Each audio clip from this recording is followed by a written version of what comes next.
chance for the world, one hope can save us now. Our time for history. Brave hearts will win the day. Run strong all the way. It's time for you and me, 'cause nothing can hold us down. On the ground, nothing can hold us down. On the ground, we can be heroes.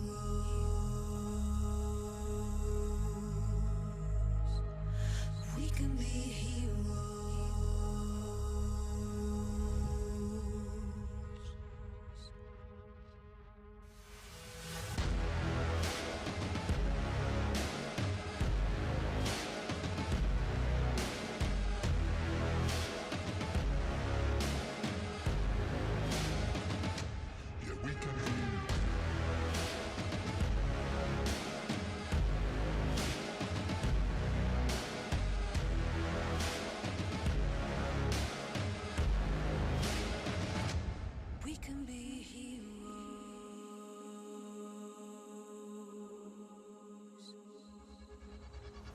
Step up, take it on, no turning from the storm. It's time now for what's to come. Together we will stand 2 feet on the ground. Let's hope now for better days, 'cause nothing can hold us down. On the ground, nothing can hold us down. On the ground, we can be heroes.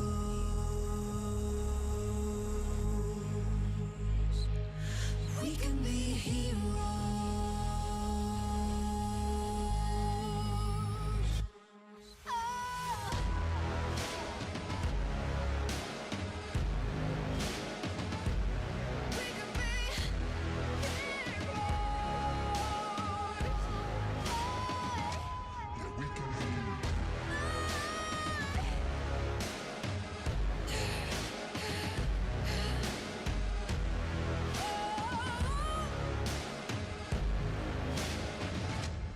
We can be heroes.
When the sky falls and the sun turns black, when the earth halts, then don't look back.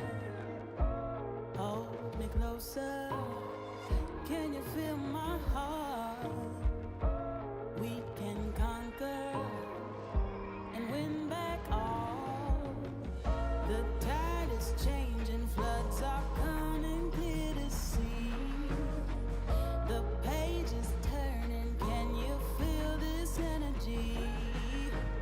Light breaks through the darkness, they are fires in the night. Nothing can break us when we rise.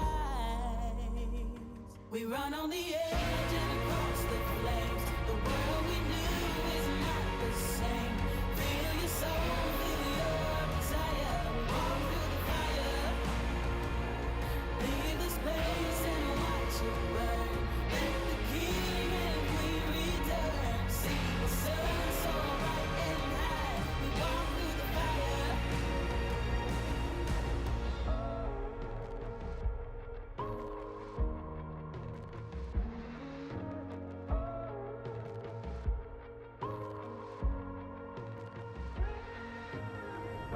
The embers glowing, we're waiting for the blaze, ascending from the ashes, bonfires in the haze. Standing tall now, your feet are on the ground. You fought your demons, nothing breaks you down. The tide is changing, floods are coming clear to see. The page is turning, can you feel this energy? Light breaks through the darkness, they are fires in the night. Nothing can break us when we rise. We run on the edge and across the flames. The world we knew is not the same. Feel your soul, feel your desire. Walk through the fire. Leave the space and watch it burn. Let the king and queen return. See the sun so bright and high. We walk through the fire. Fire, fire. We walk through the fire, fire. We walk through the fire, fire. We walk through the fire. We walk through the fire, fire. We walk through the fire, fire. We walk through the fire, fire. We walk through the fire. We run on the edge and across the flames. The world we knew is not the same. Feel your soul, feel your desire. We walk through the fire. Leave the space and watch it burn. Let the king and queen return. See the sun so bright and high. We walk through the fire.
just came here and I haven't thought this through.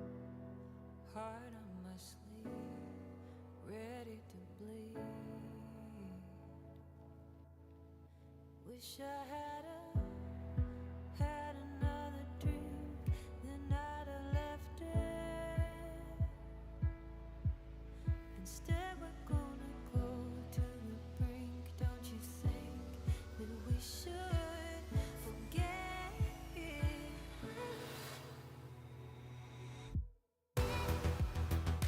Give me all your love, give me all your love. Give me all your love, all your love. Give me that pain, but it's light from above. Give me all your love, all your love. Since I left you, you haven't left my mind. You keep me awake, so for my own sake, I had to come and see your face. Can't erase you anyway. So here we go again. Touch your skin, pull me in. You and me, head swimming. Give me all your love, give me all your love. Give me all your love, all your love. Give me that touch, give me strength from above. Give me all your love, all your love.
Welcome everybody to another day of the LCK. We got KT Rolster up against DRX, and it is me, Valdez, with Chronicler. You saw us on the carpet space the last couple of days, but now we are on the caster's desk, and I'm really excited about this matchup. Should be pretty interesting to see if KT can get back on the horse with so many chances and teams fighting for that last playoff spot.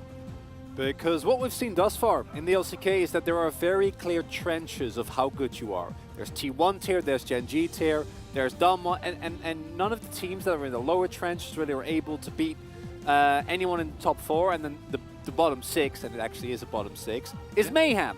So on paper, I think DRX should be favored. I think they should be able to get this, but they are not that far away from dropping themselves into that bottom scrum, and they want to avoid that at all costs.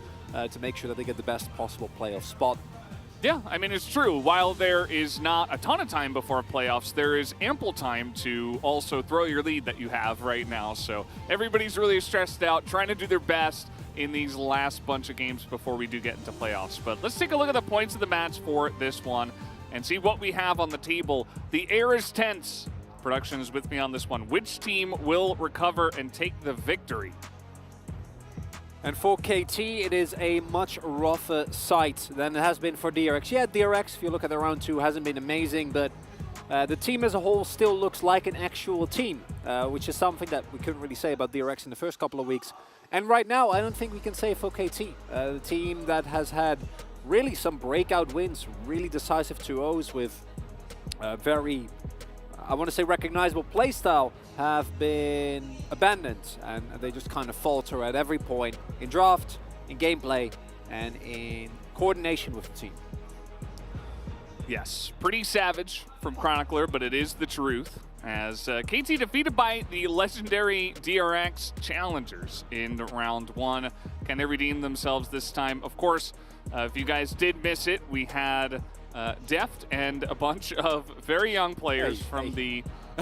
A bunch. These are the best players in Challengers, Valdez. Yeah. Come on. From the legendary, yeah, it's right there, the legendary DRX challengers in round 1. And they were quite good. But immediately, we did have the main roster subbed in, and DRX did end up taking the victory in the series as well.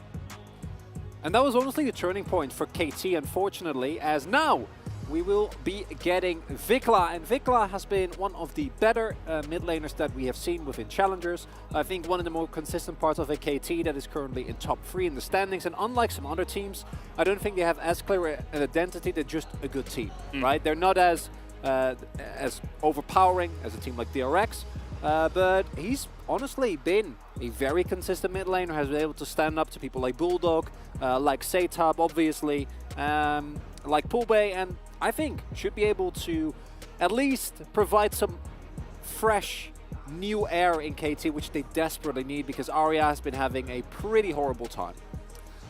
Yeah, it's very true. I think maybe Vikla, with the call-up, as long as he just plays his game and he's not nervous, should provide some stability there in the mid lane for KT. Arya has been very up and down, a bit more down as of recent, so that's why Vikla is getting the tap on the shoulder this time around. In terms of team stats, as you can see, KT Rolster currently in 7th, but they're tied with like a lot of these teams that have 4 wins, so they're looking for another one here.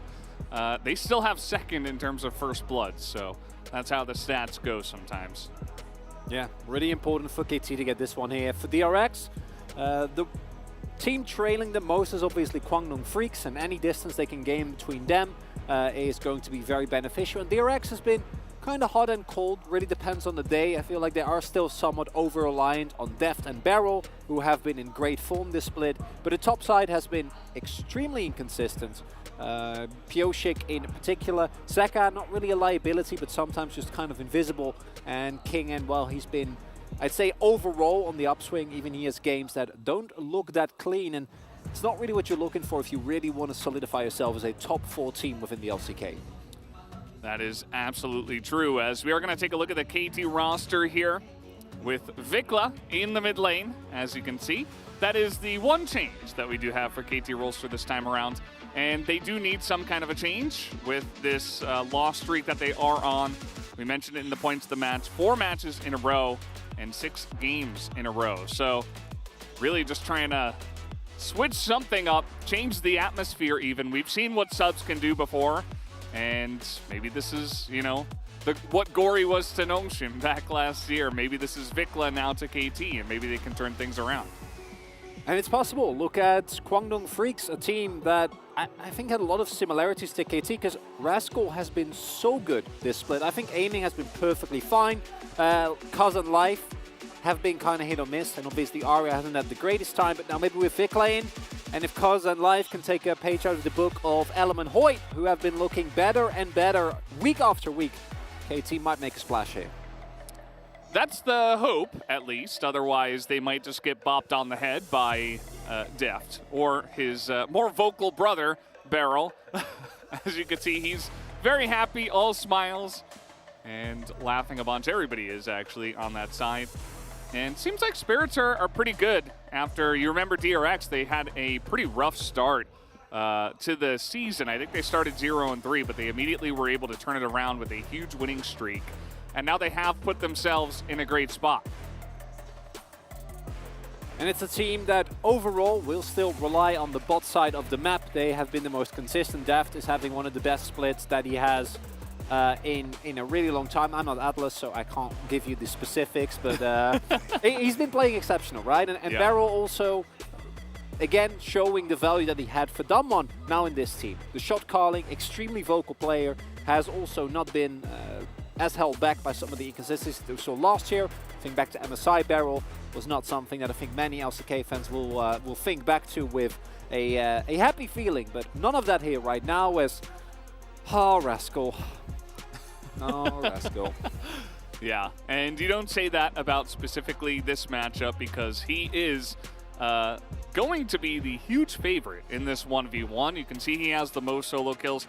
The problem is that Rascal's really consistent.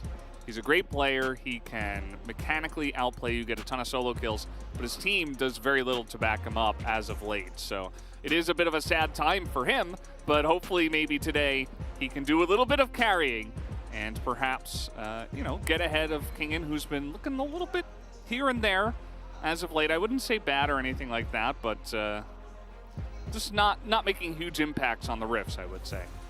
No, he started off in a much worse place, so I do think that the overall tendencies is still trending upwards, but this is not reminiscent of the Kingen that we saw glimpses of last year, where he was actually able to carry the DRX roster, able to get sizable leads in the solo lane. Hasn't really happened as much. As if I read that correctly, was a Rascal fan sign. Yes. Was, oh, look at me. You got it. Amazing. I don't know what it said, so I have to, you know, defer to you for that one. You don't need to know what this says. You just see an alpaca. But actually, easy. She did the, you know, the donut churros thing with Gen G. You know, she did that for DRX as well. She put like all the first syllables of all their names together. She said, "Please win." We'll see if they get the win. KT is going to start with red, so while they do match with their team color, I'm not sure about this pick specifically for the strategy. What are your thoughts on blue versus red nowadays, Chronicler? If you actually use red side, I think it's fine. That's been a problem, though. That's my main thing. I don't think that even though blue side is a lot stronger, there are not teams that could really benefit from red side. If you are a team like KT that is very reliant on your top lane, and obviously R5 counter pick becomes something that's incredibly valuable. KT has also been a big fan of drafting themselves into a ditch, and then they are in the ditch, and then trying to get out of it is pretty hard. Yeah. And against DRX, I don't think you're going to be allowed to get away with that, as Nautilus continue to rises in priority. We're really interested to see it now show up on the ban list consistently. I do think the pick warrants it, though. It has been a really big turning point for so many teams. Hoyt comes to mind as well. So I don't mind that getting taken away. Yeah, Ahri as well really climbing nowadays. Oh, yeah. Just players who are able to proactively look for picks on that and actually hit their skill shots. It makes the champion really dangerous, actually. So, you know, maybe they're actually scared of giving that over to anyone, even with Victor, or not Victor, Vikla coming into the mid lane. I knew that would happen at least once today. He is a big Victor player. So yeah, it's Vikla's Victor could happen. Yeah? We'll see. And Rise is going to be taken off the board too. So Caitlyn very much standing out. I was saying a Lee first pick, but they're going to go for the Jinx instead. And we haven't really figured out a counter to a normal Jinx. I guess unless you're Hanwha Life, which still doesn't really make sense to me. And especially Death Jinx, right? Because obviously, as I mentioned, has been hurt a little bit by Hanwha Life having one of the best series that we've seen of them all split. But overall, the Jinx has been continuously rising in priority. As long as it's, yes, Kate Karma would be great. You know, just don't pick Aphelios and we're happy. That's all we're asking. You know, the standards are not high. That's all Valdes. Yeah, I specifically laugh because I've been on the desk with you the last couple of days and just listened to you mauled greatly at some of the not that bad. Some of the drafts that we've been having recently, especially in this week. But the Karma comes out and they can hold the Kate because obviously DRX aren't going to pick 280 carries, so they get 2 big picks. I think DRX can expect Caitlyn Karma here. Let's see what they decide to go with, as Akali is seeing some priority here. Obviously pretty good into the Gwen, but as a blind pick, not as high priority, I would say, in general. Also wondering who they're actually going to give it to. As Akali priority this high, I personally am not the biggest fan of. I do think that it is a champion that can be built around. Karma already can make her life a little bit difficult if she doesn't find an early snowball. And if you draft something like an Ezreal now, which I actually would love, then it becomes very hard to reliably gain that backline access. Obviously, Caitlyn is the obvious choice here, but I would also be completely okay with KT taking a more scaling approach. Yeah. As I don't know, no real surprises here. And as I say that is very, very high priority here on the LeBlanc. And interesting, considering that picks like the Vex still open, which I do think do really well. And they also are expecting this to go to Kingen, the Akali that is, with the Lissandra ban immediately coming out. Yeah, I mean, Lissandra and Vex could be banned away. Yep. They banned away the Ezreal first, so they're more scared of that. Aiming's Ezreal is pretty strong. It's very interesting that Vikla is getting the higher priority here over Aiming, a guy who's been around for so long, who's a huge veteran and a great AD carry, extremely solid. But they're like, no, we must get the LeBlanc for Vikla. Lee LeBlanc, of course, is a combo that, especially when utilized well by an aggressive team, can find great dominance in not only the mid to late stage of the game, where traditionally we see LeBlanc be more and more prevalent, but also in the early stages. A single chain can lead to ruination, as do see the... Oh. Okay, Jin's fine. Jin we're okay with. Was a little worried there for a second, Valdes. Self-counter-picking herself generally isn't the way to go, as the Fresh is kind of a no-brainer for Beryl. And as we pointed out, probably an R5 counter-pick here for KT. Might still be the jungle pick, because of course it's Rascal. So yeah. Lee always remains the flag, says, okay. This is better than the Gwen blind pick we've been seeing a lot of recently. Yeah, I wholeheartedly agree. Yeah, definitely, you know, leaves your options open. It can definitely lane well into the Lee Sin. It can be good blind because nobody in the LCK counter picks it. No, it's fine. Rascal will lock in Malphite here and everything will be okay. Yeah, okay. Right? Let's put the #1 solo killer onto Malphite. He's thinking about the Tryndamere. I like Tryndamere. Yeah, I think Tryndamere in this matchup is quite nice. Obviously, the kill threat that you have available is really good. I don't think you can really get a lot done in the early stages of the laning phase, meaning that Jace is still going to relatively safely scale. But I do think that, especially post-6, KT have a nice bunch of prio lanes here. We'll have prio and mid, prio and bot for basically the entirety of the game. Top lane is going to take a while, but once the ultimate is online and the kill threat is there, it means that Cuz can play from every single lane. The DRX is scaling, obviously, amazing. And if they can get someone like Zeka or King in an early lead, then the game becomes very hard to play out. But I do like overall what KT has drafted today, but it isn't a comp that's relying on actually executing well. That has been a problem for them. Has been a little bit of a problem, but We'll see how they do this time around. I think that you can get a lot of great leads, and Cuz especially, the Rift, he has so much room in this kind of scenario to make plays with some of the priority in those lanes, whereas he hasn't been looking too great as of late, but looking forward to seeing if he can turn it around here on the Lee Sin.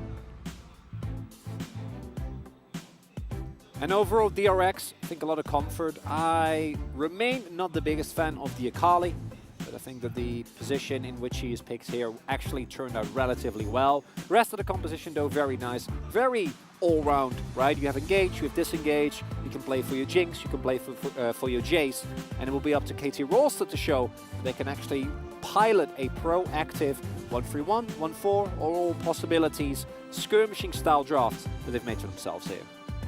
Yeah, kind of fits the bill for this team. We'll see how they can do it this time around as we jump onto the Rift for match 65 and game number 1.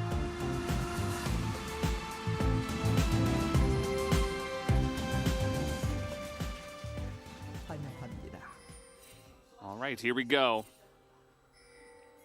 Kingen, what's that summoner?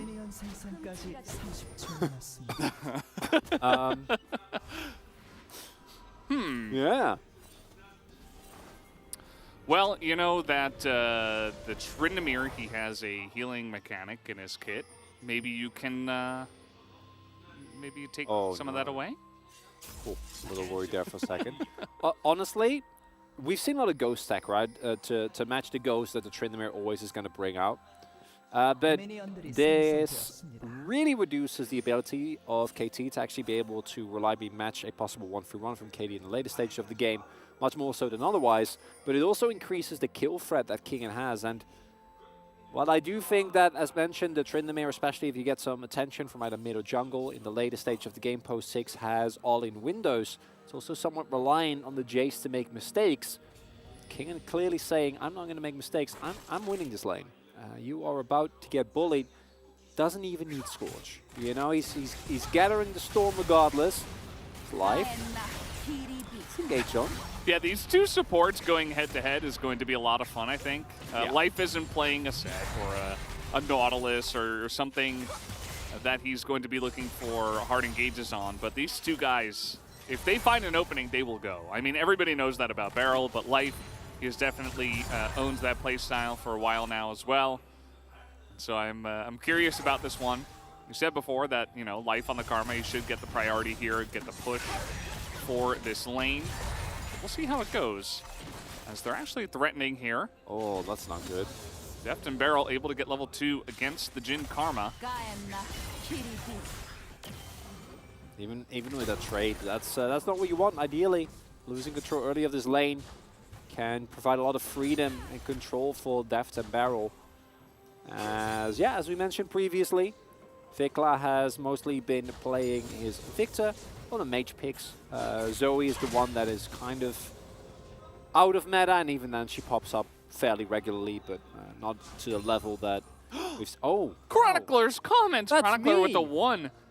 Vikla is one of... Well, maybe you should say it. It's your comment. No, you can say it. Oh, I'm fine okay. with that, yeah. Okay, Valdez says, Chronicler's comment, Vikla is one of the most consistent parts of KT's top 3 CL roster. As a mid laner, he is a strong mage player. He should be able to better withstand the pressure of LCK mids. His hair is not as good as Ophelia's, but outside of that, he's been a very good player in challenges. And as you pointed out, and I really like that, that they also gave him a lot of faith in the draft. Him getting a LeBlanc pick, which if you don't actually do anything, provides no value to your team at all, as Kingen. Yeah, speaking of doing stuff here, the Q is going to miss, the damage comes out, and with Ignite, you gotta be careful about this dive. Rascal is gonna eat the shot, and Kingen nearly dies, but the Ignite is ticking down and will not get the kill onto Rascal. Rascal still with the flash, and now here's the counter dive on the bottom side. Pyosik looking for it, and this one should be a lot cleaner, as they will clean up Life down here. Pyosik does have to flash, and the heal is used, but at least they're able to pick up a kill. And this is where you see the repercussions of aiming and Life losing that control of the early level 2, right? They are shoved up to their turret. And that's the reason why this dive can happen in the first place. And I don't think you ever should be in this position. At the same time, Cuz not able to actually hit the Lee Sin Q, otherwise that would have been a relatively clean dive. But this is of course the issue that you're going to run into, because neither of these two champions has any CC at this point in the game. Obviously Cuz will have his kick later on, but that's not the case right now. And overall, really nice out trade here coming through from DRX. Oh, Beryl, that's a roam timer. Yeah, I mean, you know, Rascal still does have his flash, though, so we'll see if he can outplay this one. He's trying to just sustain up at the moment as level 3 Leona is making her way up here. Hex Flash comes in, there's the stun, and... Yeah. Yeah, I mean, you know, you try to go for it, didn't work, that's fine. I think the communication could have been better on that one. As not sure about this one, Deft. He is going to have to flash. Cuz is going in for it, and there is the kill. Shield will make sure that Cuz does get out alive. Yeah, I'm okay with the roam time. I'm also fine with them not going that deep in on the roam, right? Because King had low mana, and that's one thing. But why is Deft then walking up? And again, like, this should never happen. If you pick Jhin Karma, you're supposed to have control of this lane early on. Getting shoved in like this is a direct result of them not being able to manage. Just Deft, why would you walk up and chompers when you can just not do that? You know, like, it doesn't get you anything. And Jhin is like the 180 carry that actually punishes you really hard there. Yep. And... you know, at the same time, like, if Cuz is even closer, maybe you don't even need Jhin, but this is dangerous, right? I think that's your point, really. It's like, there's no need. There's no need to do that. Exactly, and that's the core thing, because throwing your chompers in that bush doesn't really provide you with anything. And after what I thought was a great set of power plays, both the bot side dive and King and surviving on top, DRX give over a freebie, unfortunately. And now the game state very much back to even here. As taking a look at the CS numbers, we do see a little edge for Vikla, as to be expected in this matchup.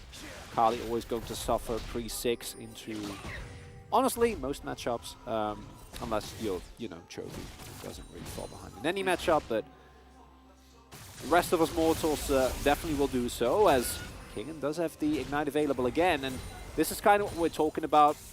These type of trades as Rascal, if you can keep sustaining as much as possible, dodge the shock blast, then eventually you will get possible windows on an all-in, especially with the flash being down.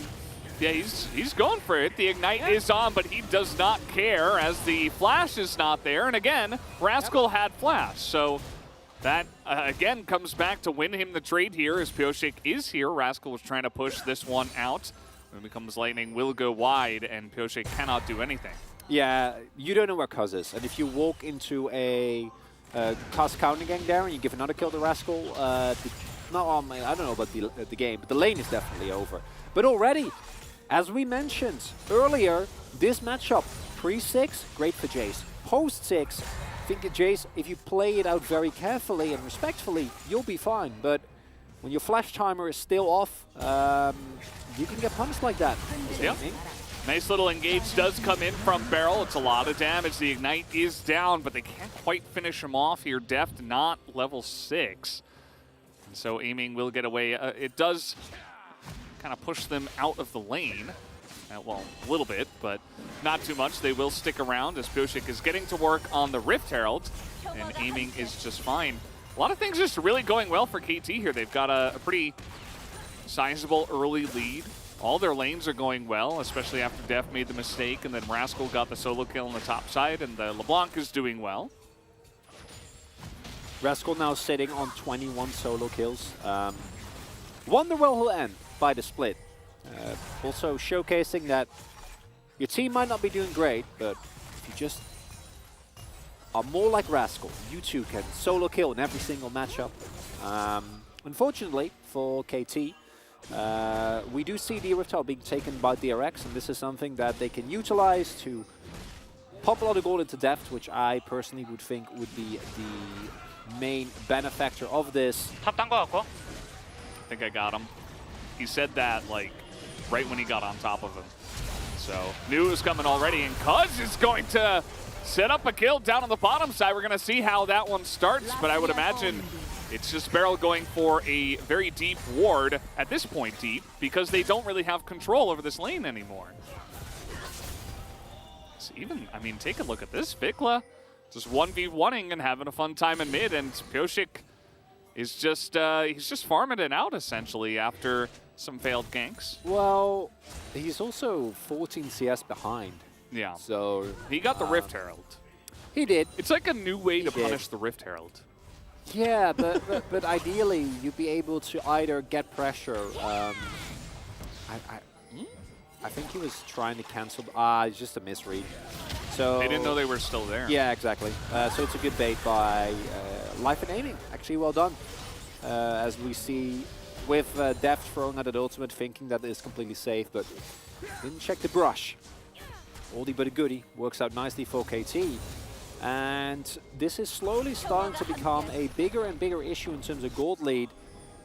As we take a look. Well, to be fair, Peter, Kyle, Bout, and Effort are on that list, so that'll generally not help when it comes to the win rate of the champion. Yeah, that's definitely true. But still, interesting to see. Aw. Yeah, Deft at 80% at the moment in the LCK alone, just to make that clear. And yeah, I mean, we are going to have Aiming in a really rough spot here, as he is going to flash that, but he gets slowed anyway. So now with no cleanse, no flash. He does have a Karma, though, who gets there right on time. Takes forever for them to kill him. And now the dive is going all awry, but Zeka's here trying to catch some other members. He will get Cuz down, as Beryl finally will be taken out by Vikla, who does make his way over. As they are still continuing onto Zeka here, who flashes and will shuriken, but he still gets rooted down by the chains. And this one will be the Karma chains, as Zeka, surprisingly tanky with those Merc treads. ㅅ2022 comes in, forces the flash, as this trade is going on forever. But Still not done. they're going in. The distortion is going to get Vikla in trouble. And that's not going to work here, unfortunately, for him. Oh, Vikla getting a little bit too excited there. Debut LCK game, doesn't want to give up those free kills. Oh no. Yeah. Well, let's see. I mean, okay, he's going to land that one shot. And one more? Okay, the Q will come in just barely, as Cuz is going to pick it up finally. As a very drawn out, kind of weird trade. They also had to drop the Rift Tower because it was timing out. Oh no. Just, it's a lot going on in this match. By the end of it, I'd say it's slightly DRX favored, but it's hard to really keep track of with everything that's happening. HLE just was able to take the leisurely walk, you know. Just was announced, and everyone was like, "No, that's okay. You can walk. You can make your way." Sure. Towards the turret and gently headbutt your way into some plate gold for DRX. The second Drake gonna come up now, and honestly, with how messy the game has been thus far, I feel like this is going to be a very execution-based rest of the game, because honestly, Deft tanking the turret here is very unfortunate and could not have been the goal because he's Jinx. And then the imminent collapse from ㅅ2022 and Zeka not quite working out, because Life and Vikla, who together are playing defense, as you get to see this whole sequence of events again. A lot of chains, but in the end, not going to be enough. This is a nice flash from Vikla, but then unfortunately he sees the low health bars and really, really wants to go for it. But ㅅ2022, yeah, he's on vision, right? So ㅅ2022 just preps the W. And I think he even got caught by both parts as Life. This is not the Karma way. Hey man, he set up the kill. Well, yeah, but he also died. He gave another kill to an Akali. Hashtag worth. No, not hashtag worth. Hashtag not worth. Cuz is in the zone. I'm gonna go for this. Okay. It's just totally blind. It's a great read from Cuz to thankfully kind of clean up after what was a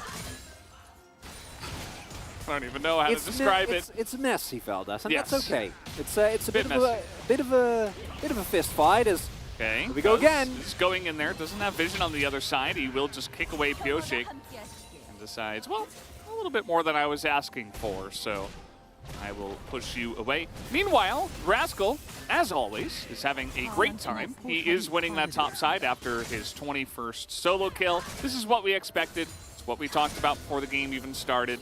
And that is a huge boom to KT as the game is going, regardless of how messy it is. As possible flank here. Gank with the Hextech Drake Rift as life is going to go down. And not much that Cuz can do to stop that. Yeah, I was like, Amy, you're not gonna try and defend that, right? Like, you're gonna sack the turret, right? And he does. He's completely fine. And now we have a problem for DRX because while I think the composition can always revert back to playing front to back, the neutral is really strong with the Jace and the.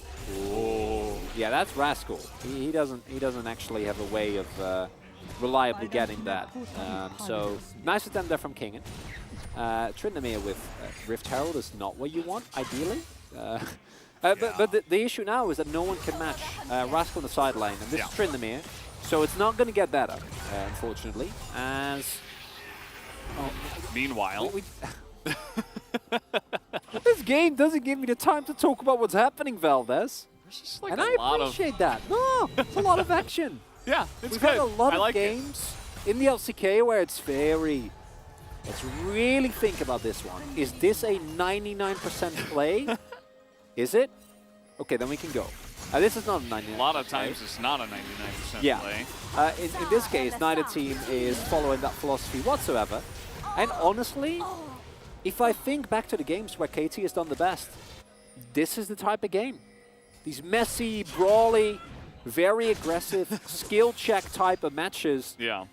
So I think where they generally excel. You know, our latest first blood that we've had for spring alone, is 17 minutes. Was it a Fredabri? 12 seconds. I think it was the DRX game. Let me check that again.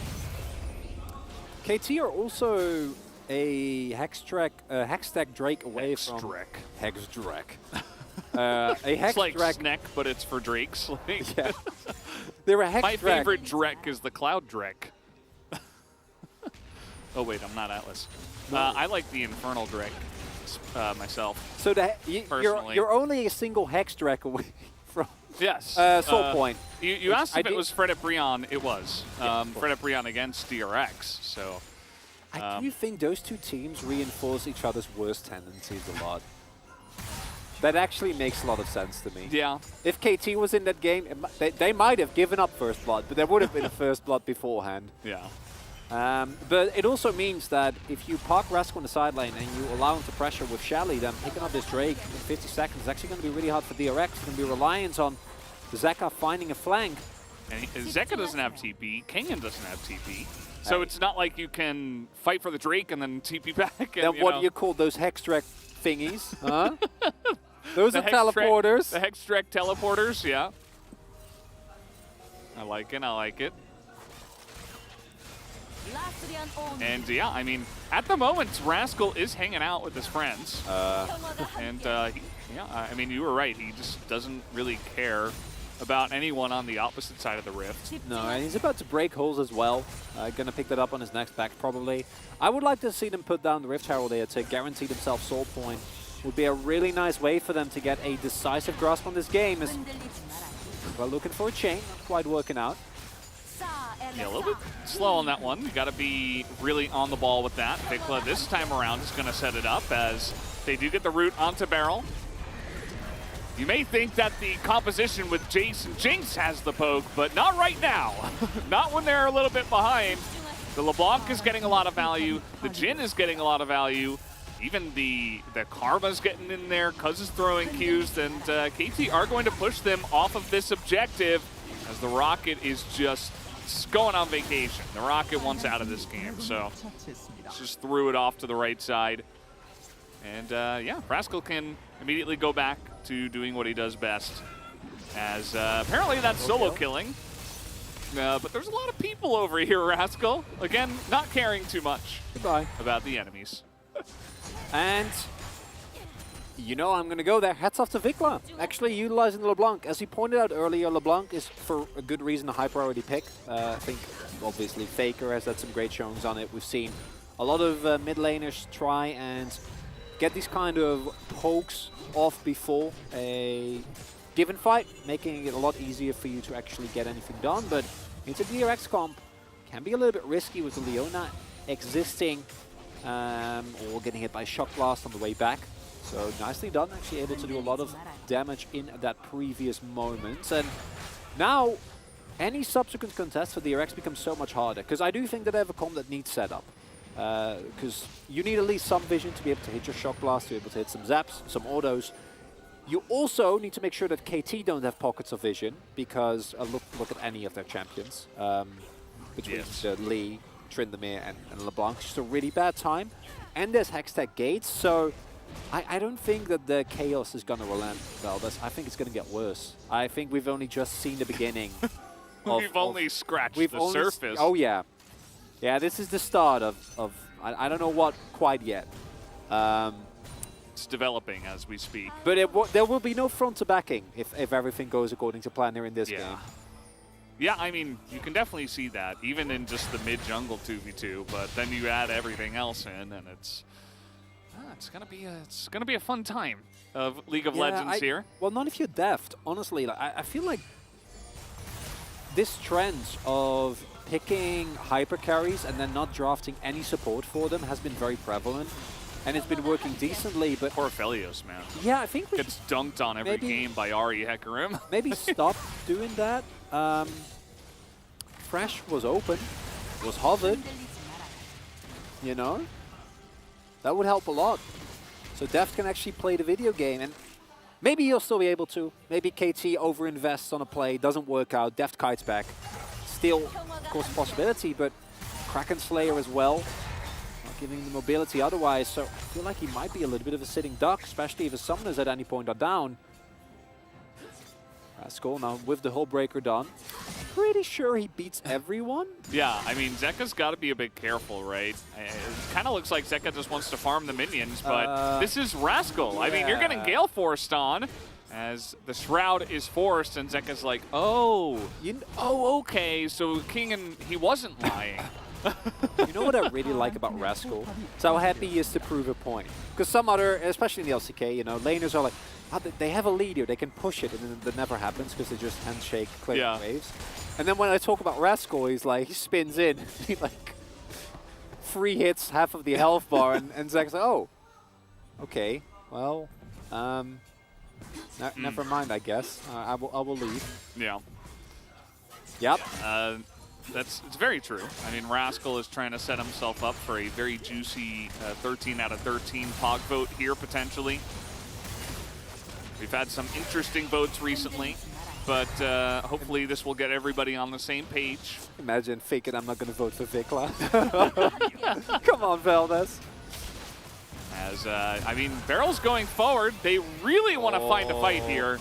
But you're getting ginned, you're getting chained, Barrel's almost dead, and here's Rascal in the back line. He's immediately going to get burst down, and actually doesn't get too much done. Has to back away. The Tryndamere not quite finding the autos we were expecting. DRX actually with a pretty clean disengage. There, of course, the benefit. You don't have to go for this SKT. If you find a good angle, you can. But you can also decide to back off, push mid, but no, they do want to go for this Drake. Okay, some damage will go down there onto Zeka. He's getting pretty low. And, I mean, King had hit an accelerated shock blast onto aiming before, and it barely did any damage. I mean, he's really not getting, I don't know, he just doesn't seem that fed. He hasn't hit a spike yet, right? Yeah. Like, as we expected, facing off against Rascal, hasn't hit the Mana Mune transformation yet. It hasn't even gotten started on Cerritos Grudge, and that means that a lot of what makes this DRX comp strong in these type of situations, the extenuated fights where you're actually able to find the shock blasts, are non-existent. And if you give over a Hextech Drake to Tryndamere, it will not end well. It's not going to be okay. As, Run away! Rascal almost has ultimate available back again as well. You weren't lying about this. Look chaos, at the mess. man. I Yeah. love it. It is all over the place. I mean, Zeko was in the mid lane. I didn't even know. We couldn't even zoom out far enough as the kill comes through. But for DRX, I mean, they're going to get the Drake. So honestly, not so bad if they can get out. As that's really the question. Rascal gets a huge hit. And, well, he doesn't use his ultimate, so he will get taken out. Didn't have it. It was like 2 seconds off, Oh, and he no. went in regardless. Yeah, and Barrel's in trouble here, too. So DRX, they get the Hex Tech, they take out Rascal, but they do have to pay with 3 of their own lives. At what cost, right? That's the kicker here for DRX. And this is the benefit of getting to Soul Point. As, oh, Zeka, there's so much vision. So much vision. For Yeah. days. Honestly, a really nice rocket here. Look at the timing on his ultimate, because this is still fine. Oh. But he That went in filter. knowing that he was going to die. Which, is that good? Is that bad? I'd like to think it's just the Tryndamere spirit. Maybe he didn't expect Kingen to be that close, and maybe he was like, okay, I have 5 seconds to get the flank in, and then I'll be able to get it, but a couple of guys just collapsed onto him immediately. It's a 1-for-1 trade, honestly, as Tryndamere. Like, I think you'll take it, especially in a situation like this where you know your team will be able to clean up as well. I mean, from what I can remember, we had the one solo kill, and he got ahead in farm, but he's almost 3,000 gold ahead. Yeah. As we're starting the Baron. I don't think you can do this, DRX. Yeah, I mean, they know this is happening. Do KT. Oh, don't flip it. They're flipping it. They're Attack going the for the ward! flip. No. Don't flip it! It's so low, and Pyoshik is going to get the smite. And the flip will go their way. Cuz not able to get the steal this time. Remember, though, that Rascal is pushing this bottom lane, picks up even more gold for himself. DRX with a big objective now under their belts. DRX. Just because that worked doesn't mean that you need to do that again. Oh, Chronicler. I mean, you joined us last year in the beginning of 2021, but you should know just as well as I do that now that worked, that's like 15 more games of this, okay? I've At watched least. enough challengers to know that this is going to keep happening, but still, honestly, yeah, if It's the crit from aiming, I think, that kind of messes up the timing. I don't know, that was so much burst, right? Being fighted at the same time. If Cuz is a little bit closer and he gets the actual execute damage on the Q, then maybe, but Pyoshi got a smite from, I think, 600, 590 something, which is always going to be perfectly adequate. However, Whoa, where? Oh, he's okay. He wants depth. He's going for the big fish tonight. And, well, he just got chompered and then stunned, and now he's got a Q coming in, but he will go down. Same time, Pyoshi did have to bite the bullet, but KT are going way too deep on this one. Rascal gets his team into a bad spot. Not expecting the collapse to come in. At least the rocket won't land it for their sake, but now DRX has a massive push. that was a little bit unnecessary, Rascal, with the amount of vision available. DRX are able to find the punish. I think that was maybe a missed flash there from Vikla, who re-engaged and gave another kill over to DRX, and now are going to be able to push in an inhibitor.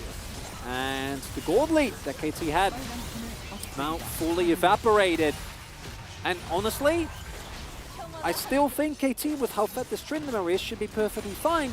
But maybe, if you have Hullbreaker, just split push.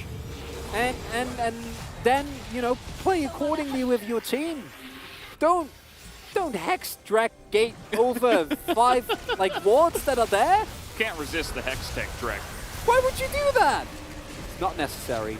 As this could have honestly been an okay trade, but look at Vikla here. It goes in. This is fine, but then, yeah. Unfortunate flash. That ain't it. Was already over the wall. I think maybe he was trying to juke, expecting them to all follow him into the brush, but I think if you just flash to the other brush, We'll give him fine. the benefit of the doubt. Oh, yeah. I don't have to. I've seen a lot of Vikla. And we're not going to go too in hard on a player that's debuting it today. Playing his first game in the LCK comes with some leeway. But it's mainly just KT. You still have a great position, I'd say, because I don't think anyone can 1v1 Rascal. Utilize the pressure he provides to actually secure yourself an objective, but actually do that. You know, don't. Yeah. Oh, that's not a good teleport. Vicky. It's okay. Again, man. first game in the LCK. Yeah, you're right. You're right. You're right. He gets a Okay. big buffer of understanding from Rascal us. Is oh, he knows this time around. That's important. I mean, at the same time, like, just he's so fed at this point that even if all 5 or even like 4 or 5 people collapse on him, he might even get a kill against all of them. So like that's still a pretty nice play. Oh, Vikla. Oh, man, the chain nearly gets him there. It's the Jin ultimate not finding too much value. Scouting it out, it's going to spot Beryl there on the front. Don't flip it, DRX. Don't give them the chance to get sold, please. Just flip it. Please, don't do it! Beryl? Beryl is okay. Yeah, he cannot deny the Hextech Drek as we go in, and the flip goes to the Jinx. He will pick it up, will Deft, as Rascal is in the pit and trying to pick up more. But it's not looking too good for him. He gets a big spin and nearly takes out King in. But the chaos is going in favor of DRX, and they are just barely getting the flips and winning the fights. Oh, DRX have been aided by Deft's win rate on Jinx. You know, they saw it was getting too low, and they're like, let's beef up the plot armor just a little bit. I feel like it's not enough. Need a little bit more. And it's working. I like this. Beryl, he's forcing the fight. That's what you got to do. Maybe a little bit overzealous as now Deft is going to get aggro on the turrets. You could have just, you know, taxied in your minions and taken out the turrets and ended the game. Oh, but no. Instead, we're taking the Hextech Drek. Oh! No. Can't do that. Out of range. Well, the game continues.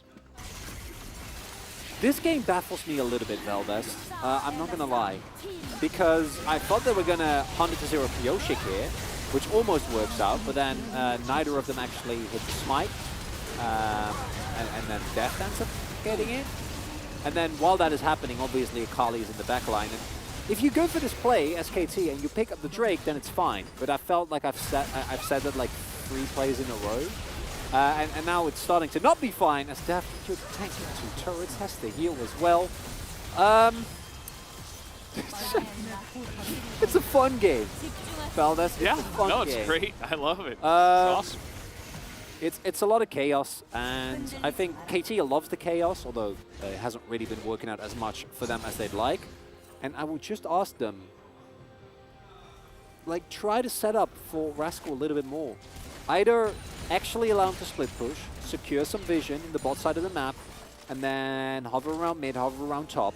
I mean, they have pretty good vision at the moment, but he's grouping up for a potential Baron flip. Maybe it's like a game of chicken. Like DRX are like, oh, you think we're not going to flip this? We're going to flip it. You can't stop us from flipping it.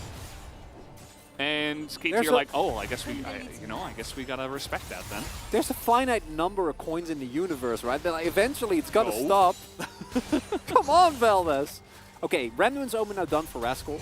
Love the buy here. I think it's really, really strong, specifically into dealing with the only member that he really needs to deal with as King. And I don't think that Hummus is the buy into the amount of armor that's available in the enemy team. And I guess that DRX are just going to give up the Baron. They do have the teleport coming in. KT will respect that as now getting on top of Deft here as Vikla forces the flash. Very nice play. The Q was going to sail wide as now Jin ult comes out. The curtain call Deft. He's going to go down into his GA as Rascal is pushing everybody else forward and he gets crit in the face. And that is going to be 2 kills now under the belts of KT as now it's their turn to get the push on. I don't know what's happening, Valdez, but it works out for KT. They get the kill on Deft. They get the turn. Now, are they going to go for Baron? I don't even know. I don't even know, Valdez. Minute and a half for Drake. Can also utilize the time that you've been given to try and set that up, but no, that's not what we're doing. We're going for the Drake again. And Kingin can poke. Everybody on the side of DRX is very split up here. Kingin has showed. I think they know where Zeka is. Pioshik's on the bottom side. No vision, as you mentioned. Oh, boy. Shot Blast comes in. Okay, over the top. They are going to try to commit onto this one. Rascal with no ultimate. And now KT, I mean, they're just going super deep trying to get kills, but they've already lost Rascal. as Cuz is trying to 1v2, he's actually doing a decent job. Immediately gets his head chopped off in that fight. And KT will pick up the Baron. They get the Baron, but I don't know. It's not on your best member, which is a Tryndamere, and you might give up Soul Point? So this is great. We love this. This is a great play, right? Able to actually get this, and then the curtain call comes in. Not enough peel, again, because I don't think this comp excels at peeling. Imagine if we had a fresh, just, you know, just think about that. And they get this. This is great. But as I mentioned, this is the high-risk play, right? Because you can also set up for a guaranteed soul. But instead, what happens is Rascal again, if you don't have ultimate, you can't play Tryndamere like you do, as we see here, and immediately will get taken down. Zeka, honestly, having a wonderful game on the Akali. We barely had the time to talk about that. But yeah, now you get an inner, but you give over 3 Hextech Drakes. Well, this is the third one, not 3 at the same time. Yeah. But I don't know, because I don't think that any of it then really matters, because Rascal doesn't get the buff. They get an inner, which, that's nice. It's nice, but it's not going to win you games. I mean, at the same time, though, like, I suppose it opens up another as, okay, we're getting the curtain call down here. It is a Jace through the gate. It's not seeming to matter as he hits basically everything. Doesn't get the 4th shot, though, as Vikla nearly able to take out Kingen. No dice. Not quite going to be able to. Kingen, by the way, doubling down into the lethality. What? There is a Rendwins, a Hullbreaker, a GA, a Death Stance, a Zhonya's.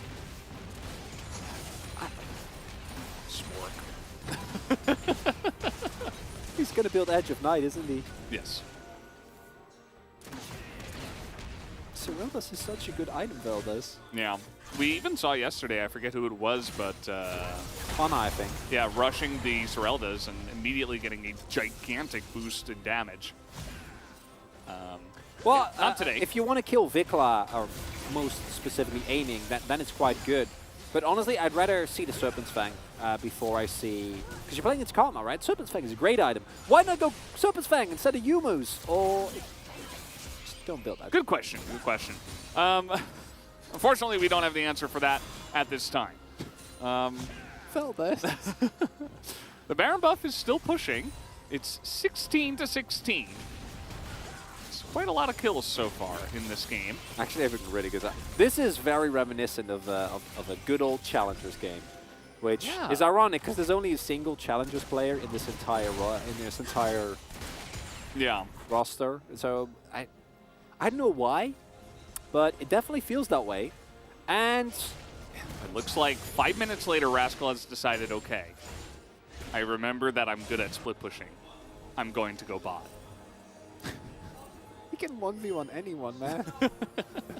Actually, I don't know at this point. Maybe Zeka is actually able to stall for long enough. Yeah. Zhonya's too. Yeah, exactly. As okay, we're hunting for Jinx.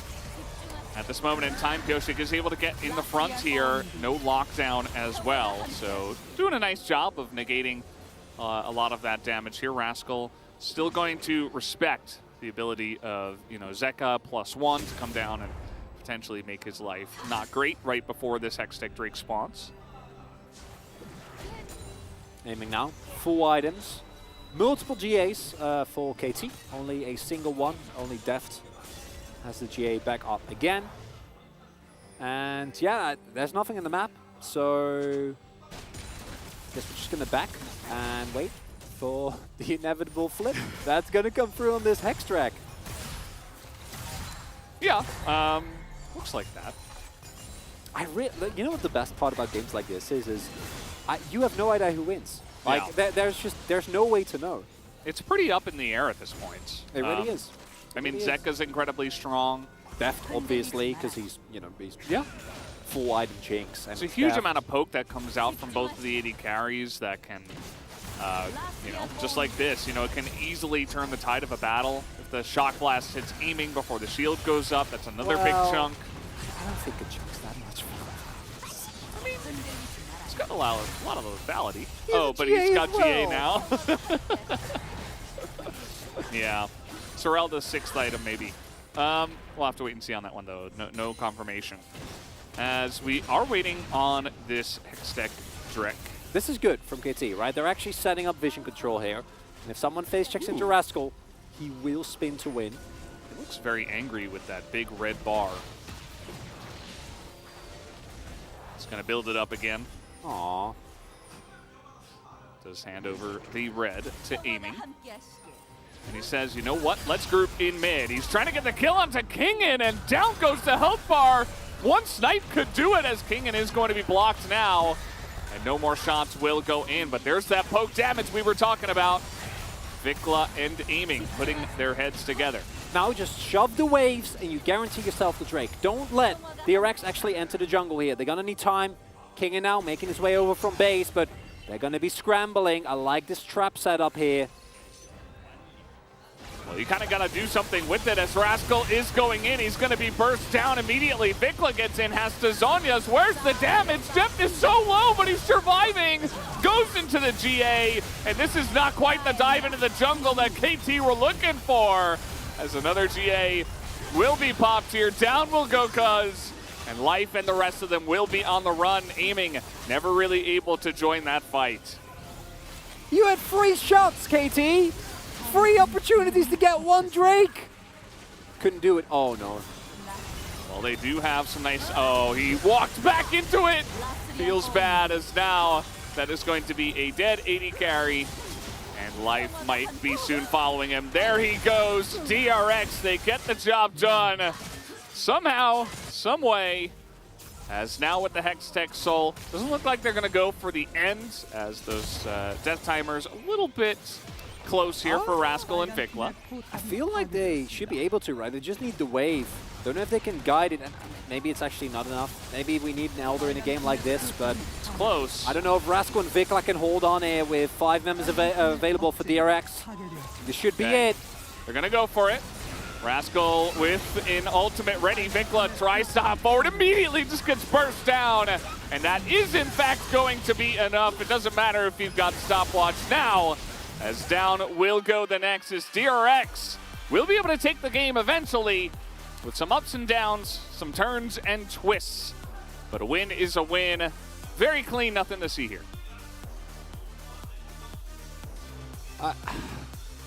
Yeah, I honestly felt like this was better than KT has looked in a long time.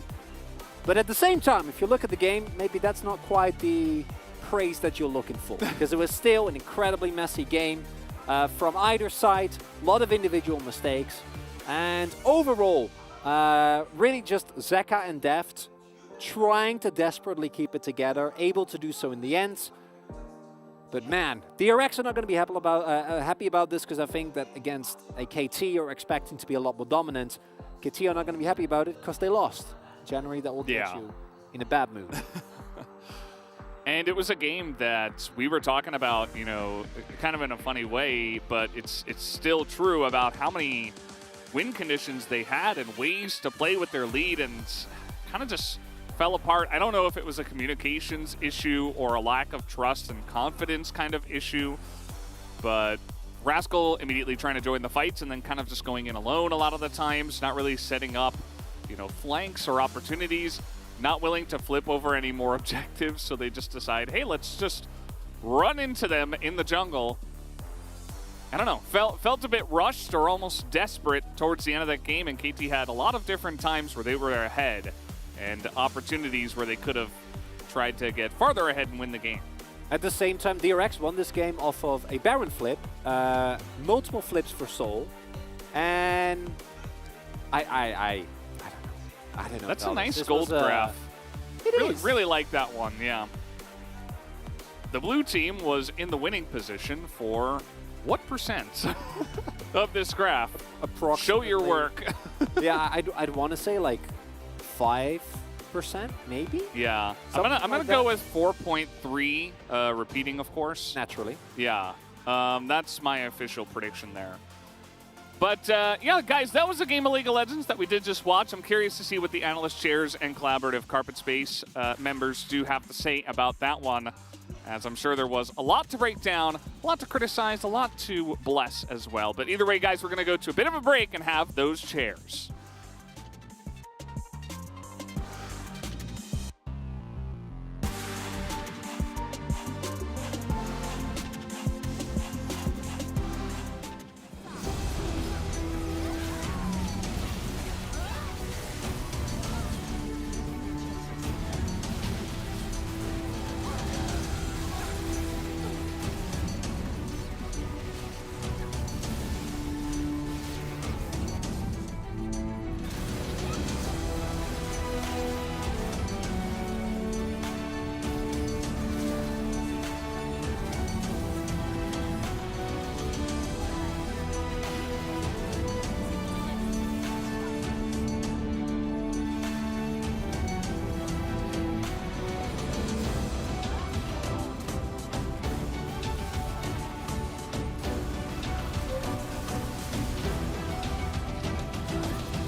르블랑 노플이야.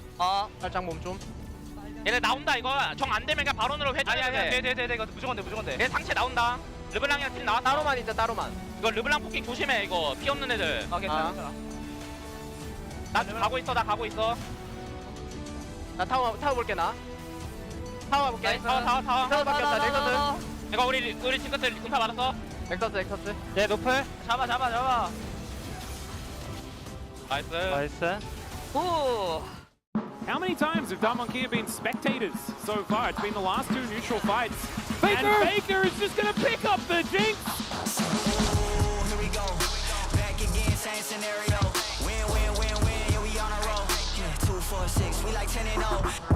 The Dragon taken. Nuclear Ink cannot join this fight yet. Cap steals away the Chain of Corruption. Synchro tries to force him away. Chain of Corruption's gonna land, shut down onto Broken Blade as he will fall, but Caps gets nasty and kill. But Synchro X Maddie and Limit trying to get away. Chrono Shift just about to come up. Cooldown tick, it's back, but too late. Caps takes one. The Chrono Shift will bring X Maddie back, but Caps is not done. A Quadra for Caps as he puts G2 on his back once again.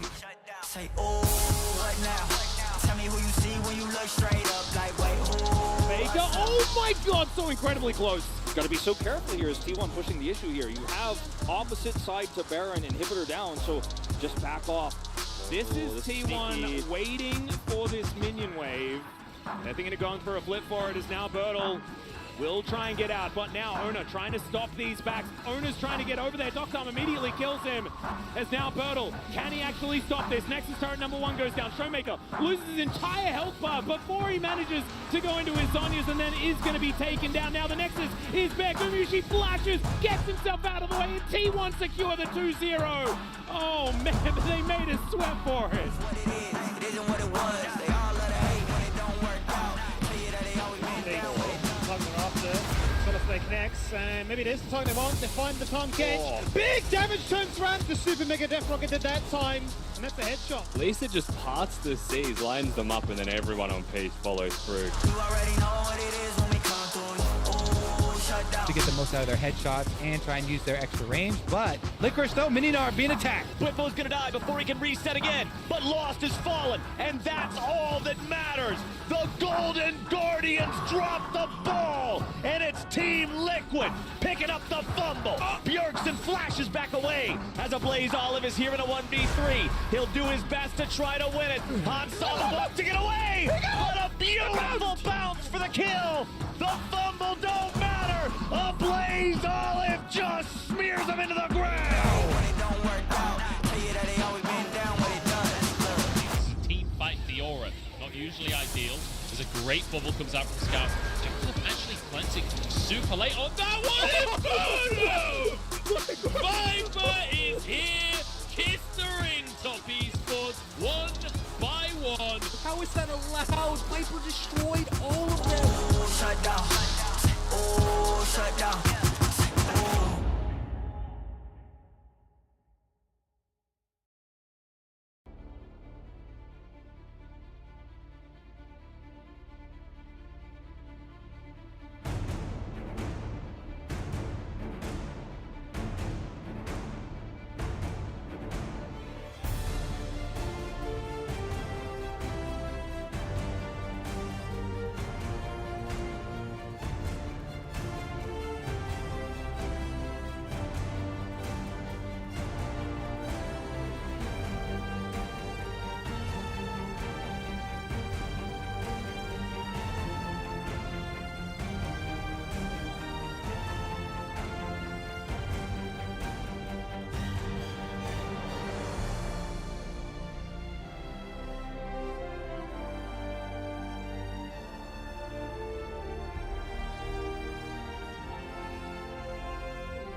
When the sky falls and the sun turns black, when the earth halts, then don't look back.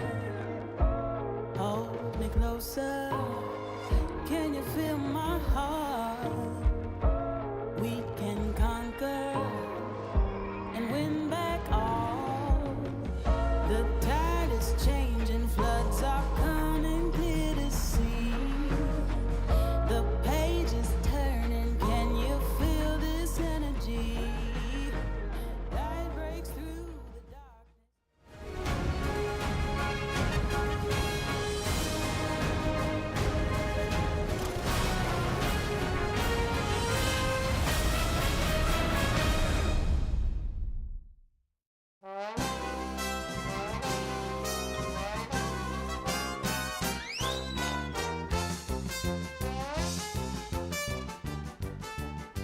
Welcome, ladies and gentlemen, to the LCK Circus. I'm Atlas, this is Wolf, and we're here to break down that extraordinary video game that you just witnessed. I don't know why I decided to go American when I introduced people to the circus, but that game was 100% not League of Legends. That was definitely Circus Acts. Absolutely loved it, though, every single second. So much action, so much to talk about, but not necessarily a lot of really high-level decision-making.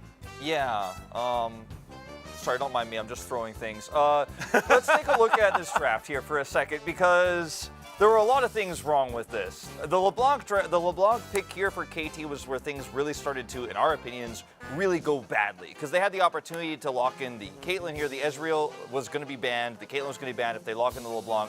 It didn't get bought prio. They were losing lane early on because they were committing topside, lost control of that early part of the game. Then Deft made a mistake, they got back into it. It was a lot of back and forth in this game, which we will get into quite a bit. I thought that overall DRX had the better draft. I did like the Leona pick here for them, but then there were some build choices on the Jace that weren't so great. Yeah. There's like so many things that made us unhappy. I'll be honest about this game. And I actually think like it wasn't necessarily the draft as much. Like I feel like Jin Kama should have been able to win pretty handily there on the bottom side, but when there was pressure top lane, things on the bottom side of the map fell completely out of control. And then we had some fights, and let's go into our first replay here that really is going to help justify the music choices in the background. As this was the chase down after a dive where I believe Def died, but they were able to trade 1-for-1, and then this happened. Yeah, Goshik's here, and then they decide to go in, and Vikla, you know, he's trying his best to do what he can. This was like and then, some serious challenger decision making. Yeah. So this happens, and then Life is like, don't worry, man, I'll make you feel better. He then follows up to do the same thing, and then Lee Sin trades back a kill. It was at that moment, actually, where the lead that KT has was like thrown away. Like DRX actually evened up the gold there. So all the advantages outside of the Drake that KT had at that moment were just washed away by two really aggressive plays there. DRX pick up a ton of money, and that's when they started to get back into the game. And at that point, I felt like, oh man, well the Jinx, like maybe the Jinx starts to come online here. Like maybe this could work out. But then we had like 30 more minutes of gameplay to go through. That was a lot. Let's get into our second highlight before wasting any more time. There is definitely a lot of gameplay to show here. As this was Rascal, like this is the battle, right? You've got Def needing to carry and Rascal needing to carry, and unfortunately, this was some Hextech gates gone wrong. Yeah, this was a huge overextension from KT, but it was not the last time they do this. They have several, and the reason we say this, I'm not trying to really be too mean, but like KT had so many opportunities to use their advantages elsewhere, try to side lane a little bit harder, but they just decided at some point, like, we're just gonna go into the enemy jungle, we're gonna take picks, and we're gonna try to force deep vision, and we're just gonna keep doing it over and over again.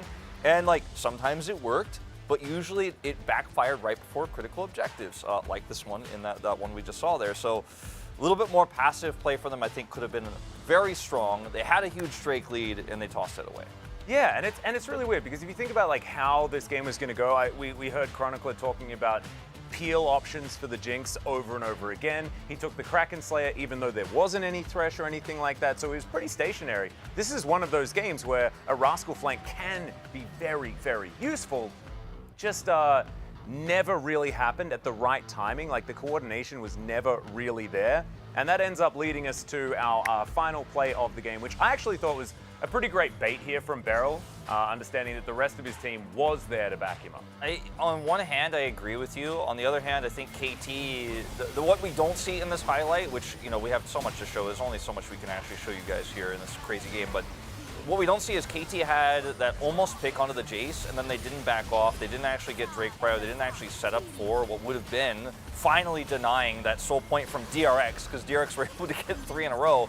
And going for a setup in the brush, instead of just taking a standard 5v5 fight, controlling the brush around the Drake and preventing DRX from coming in and taking a flip fight, I think could have been the safer option. They had a man advantage, they had a vision advantage, but instead they tried to play around the brush. So yes, Beryl baited them there, but why even try to look for a pick on the Leona? You've already got the setup there. Yeah. That was a big toss from KT over to DRX. Yeah, it was a little bit unfortunate. We talk about this all the time. If you get soul point, you do have a little bit of leeway, but that's not enough leeway to justify giving your opponent 4 dragons in a row, especially when they are some of the best for a Jinx to ever have. However, that is now in the past. Let's have a look to the future, and that is POG time. Deft picks it up on the Jinx. I actually thought that maybe Zeka may have deserved this one, but Deft certainly was the linchpin for this composition. And despite starting off 0-2, he was able to keep himself alive in the poignant fights. Yeah, did end up getting that early assist in the lane when we did see that top commitment from KT. Was able to control the lane very well. For me, it was between Deft and Zeka.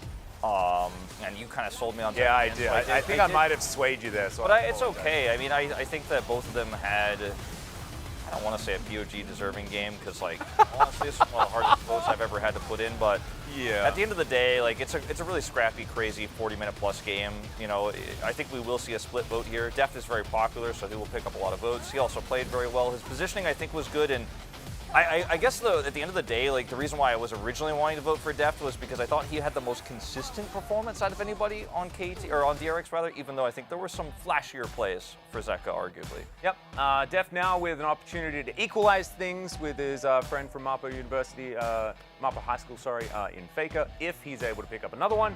And this is kind of one of those votes that we'd expect. Oh, the triple media. Yep. And also just votes going absolutely everywhere, all over the place. I'm a Deft fan, so I'm okay with a few of the fandom votes happening there, but I do think that Zeka deserved a little bit of a call out with his, 8-3 in the mid-game performance. He played very well. Akali. It's definitely very well done, but he has an opportunity to claim back the title as we go into game number 2. So here is Valdez and Chronicler for the cast. Thank you, carpet and chairmen. We had the 3 media votes for Faker. We had the 3 media votes for Deft. I'm beginning to see a little bit of a pattern here. But again, in both of those games, at least the players played pretty well. And, you know, it's just a matter of opinion. I'm as much of a media KEGWer as you are, Valdez, but Deft had a good game, right? He had some game-losing plays, but then Setup also had that mid-lane play where he like walked into 2 traps and a ward and just got killed. So, nice. As the cast has pointed out, in such a long game, votes are going to go everywhere. But a little bit of plot armor, and hey, crucially, we remain Deft's. I guess he needs to get like 18 wins for the 2 losses he got. So that's going to be that's going to be a lot of work. You got to start somewhere, you know. Might as well start in the KT series. And KT went with red side again. And KT, I actually thought your draft was okay. The fact that you lost matchup that you were supposed to win was unfortunate, but should not stifle you. Again, give Rascal that counter pick, but this time, if he gets ahead, maybe try to actually use the fact that he's ahead in a conductive way, as the Trinamir will be then away, so not longer going to be available here for Rascal.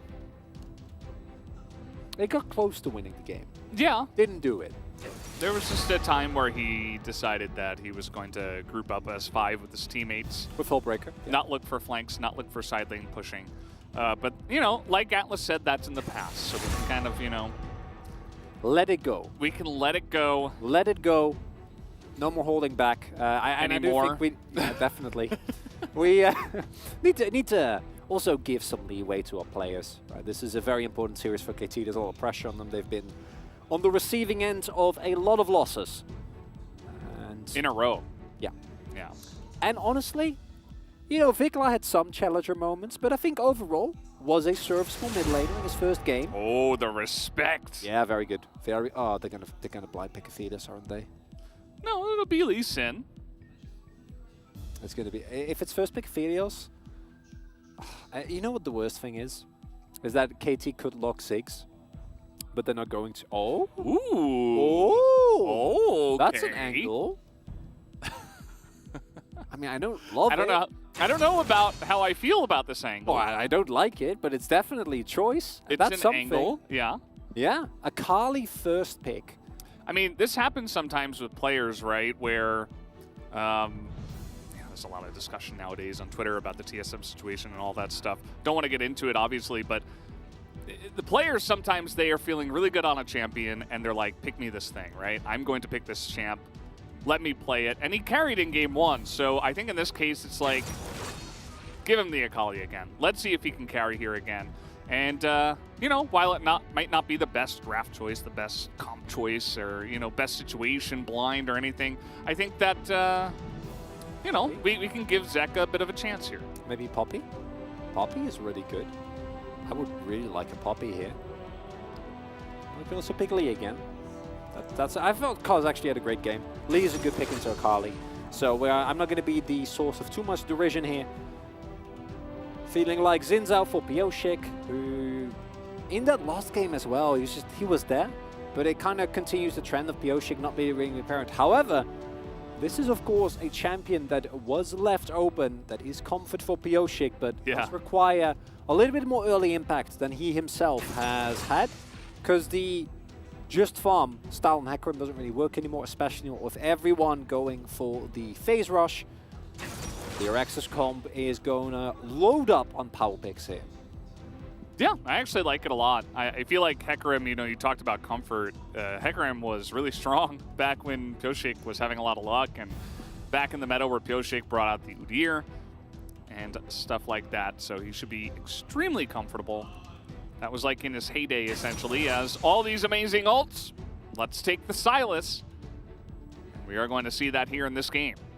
Second time in a row, we get shown the amount of faith that they have in Vikla. And this is really remarkable. Sylas is another pick that if he doesn't 100-0 people, if he doesn't find the big ultimates, the champion provides very little. It's nothing like the Victor, like the Ryze, obviously Ryze banned, but like the Zoe picks that, although Zoe might fall a little bit in the same category, but not as binary as Sylas is, into the category of you need to have a lot of faith in your mid lane to go for this. And it is in line. I do think that it's a very strong mid 2v2. Again, much stronger than the Akali and the Hecarim, who I think in terms of pick are very nice, in terms of skirmishing or fighting rather are good, but when it comes to isolating a target, blowing them up, KT is going to have a big edge. And yeah, of course, there is still the flex potential. So cheeky Zoe ban coming through here from KT. And clearly DRX wants KT to play Jhin again. And honestly, I wouldn't mind to keep the AD pick for aiming hidden here and go for an R5 and instead pick up a nice top laner. I think Jace is the easy choice here. Works really well with the Karma. Is a pick that is not going to get countered. This is amazing though into what DRX have. And I would really like this pickup. Didn't even think about it, but that is a great lock-in here from aiming. Really big fan. Absolutely. You also have the, I don't know what the kids are calling it nowadays, but the 5-head plays of rotating the Karma into the top lane and then you just pick up Rakan. I don't think that's actually going to happen, but... God, Rascal and Karma? Or, you know, maybe you throw Rascal onto the Sylas and you're expecting a Gnar pick and, you know, like... No, I'm on board. Could be a thing, you know, I'm just saying, like, they have that in their arsenal. I don't think it's going to be utilized here, but it's still potentially possible. It's happening again, Valdez. Blind Gwen. Or maybe they know. Maybe they know that it's actually Sylas going top. I know, I think it will be. No. Oh... Deft. Picking more dive into Xayah is not the way to go. At this point, though, that comp doesn't really have a chance. Or doesn't have a choice, rather. They do have a chance, clearly. But doesn't really have a choice. But, man, Xayah into this composition is actually disgusting. Yeah. It's like when you jump off the diving board and you're in midair, but then you, like, try to bail, but you can't. So you just commit. Yeah. Honestly, I think committing is the way to go. Xayah or a Kai'Sa and Nautilus is quite strong. And obviously, the DRX comp does one thing and one thing only, and that's dive. Dive real hard. But trying to dive into the KT comp should be a verifiable nightmare. However, we saw in game number 1 that draft edges are that's only Rascal, imaginary. Rascal Sin. No, that's him. The one and only. Yep. He's changed his hair recently. Well, looks like we are just about ready to hop into this game. No Rakan shenanigans, of course, as it will be the Omega Dive comp here from DRX. And they say, Zeka, you look very comfortable on this. We have the Hecarim already. Let's just make it so the enemy can't play the game. And at the end of the day, you know, while it has a very true, you know, one kind of signature thing that you do, on the other side, it feels like you just kind of get countered by a lot of the things that KT Rolster have brought. It's an incredibly strong draft here, I think, from KT Rolster.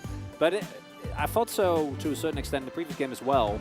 And then we saw Aiming Alive still lose priority on level 2, even though that should never happen in that matchup, right? So execution is required here from KT Rolster. This is a comp displays itself. It does require some setup, and after the first game, that might be something that we are a little bit hesitant about, is aiming with the lethal tempo. Looking to go into the crit build. We've seen a lot of Vitality Xayah, but the crit build, of course, quite strong. also, if I remember correctly, got buffed on 12-4 as well.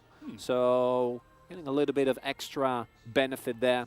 A little bit more damage. Yeah. Which are always going to take. You were talking about giving Vikla, you know, these picks very early on in the draft, and that's definitely true, especially with the Silas pick that he does pick up here. But I also feel like Aiming is one of these AD carries that can kind of play anything. You know, he's a very well-rounded veteran AD carry. So at the end of the day, if you have to choose between giving more comfort to Vikla or to Aiming, I feel like maybe just give Vikla the pick, and then even if 3 or 4 AD carries get banned, Aiming can find something and play it pretty well. So I feel like that's also a nice little benefit that KT were able to use in the draft. Honestly, KT to me feels very similar to what the early Kwangdong was, which is they're like one barrel. This happens again. This is not. It's not generally what happens. No. But now Beryl is taking a lot of damage. The heal comes out, Ignite used as well. Def goes forward, miss on the hook as Aiming will flash that one. But take away the AD carry's flash, and Xayah will be a little bit more vulnerable now. Yeah, it's still a big win, I think, for KT as they trade for 1 Summoners, and they get free. Of course, Hack Slash is available, but again, though, yeah. You know he's going to use it. And speaking of which, he got... Oh, that was so close. If he landed that, definitely could have been a little bit of hurt there for Aiming. Aiming as did heal have is used. Yeah, that's the big thing, right? And again, you're not supposed to lose the rush to level 2 on Karma, right? It's one of the reasons why the pick is so strong is the amount of early control that you get. Cuz though, he knows his bot lane very well, and he's like, don't worry guys, I'm here for the bailout. And again, remember, there's no flash available on Beryl. Yep, absolutely. They're going to be looking for Beryl here, and it looks like Beryl has an idea as Cuz goes in onto Deft. Just says, you know, well, Beryl's in a good position on the bottom side of the lane. I can get a huge chunk onto Deft. It's going to be valuable anyway because it forces him to back away, even though, you know, you're not picking up a kill here. I think there would have been ways to actually get the necessary damage there on top of Beryl, but they don't want to overinvest. Yes. Giving him the benefit of the doubt here, you know? Yes. There were a number of ways, I'm doing my best. Those did include using summoners, and I respect KT not wanting to go through that as Yoshik. Okay, he's got Ghost too, but Aiming with the shield. Where is the follow-up? Exhaust is going to be used, has to push him away, as with the Exhaust, he doesn't quite have enough speed to get behind Aiming and push him into death. And overall, I'd say it's a lot of skirmishing, a lot of posturing, a lot of fighting again. Benefactors on bot side, in the end, are Aiming and Life, as this wave is going to get shoved into the turret, and they're even going to zone out Beryl off of experience, and this is going to be a beautiful back here coming through from Aiming and Life, and actually that gank from Pioshik arguably making matters worse. Oh, Beryl. You know what that was? That was an imposing stance to scare away any potential blind monks that might want to go for it. Just raise the hand and say no further. Lee Sin, of course, sensed it and decided not to commit. He knew better. It's a very good idea. And of course, because Cuz is playing very aggressive on the bottom side, it does mean that his top camps are vulnerable, especially against Pioshik, who is Hecarim and gets to farm really fast. Farmed from top to bottom, went for a bot gank, backed, and then now went in and stole away the Raptors. So Pioshik will have a nice little lead here in CS. Yeah, Pioshik going to feel very happy as Hecarim. If you can just get to your level 6 ASAP, you're going to feel great. As mentioned, was able to steal away that camp. I think for Cuz, we'll hit level 4 off of this. Was of course able to soak a little bit of XP on the bot side, but Pioshik already now level 5. Going to be able to clear his entire bot side as well, and that is something that will provide a window for DRX if they want to play really aggressively. Look for a skirmish when Pioshik hits 6, and Cuz will not have his kick available yet. Past that though, I don't expect it to matter as much, because again, Pioshik has gone for the tank build, which in terms of snowballing, not as threatening as some of the other Hecarim variants that exist out there in the wild, but not in the LCK. Yeah. No. No, we haven't learned that technology yet. As Hex Flash comes in, there's no flash here for aiming. He is not level 6, and he is dead. First blood given over to ㅅ2022, who is going to be a very strong and healthy horse. False sense of security for aiming there. Very nice Hex Flash coming through from Barrel. I'm pretty sure aiming might have bit the bullet there even without the horse coming through, but ㅅ2022 existing made it even easier. So close to level 6 now, and Cuz still level 4, but if Barrel gives it life, it becomes a little easier. Yeah, he has flash. He's just waiting for the right moment. Doesn't even have to use it, as over the wall, life wasn't able to support too much on the play. Now ㅅ2022 is 6. Oh, man. Oh. Vicla's getting in there. He lands the stun, and he's going to Akali, assassinate the Akali. Really nicely done there from Vikla. Looks like he caught Zeka completely by surprise. Remember when DRX CL Satab 1v1'd Aria, killed him, got the solo bolo level 3 on a Victor? I remember. Vikla says, I will return the favor, and is able to find the solo kill. And in a matchup like this, that is huge, right? So much gold going into the pockets of the Sylas is going to make the matchup so much harder for the Akali. ㅅ2022, though, as he should, able to again punish for the Drake take, as Cuz still ㅅ2022 didn't level his ult, which I don't love.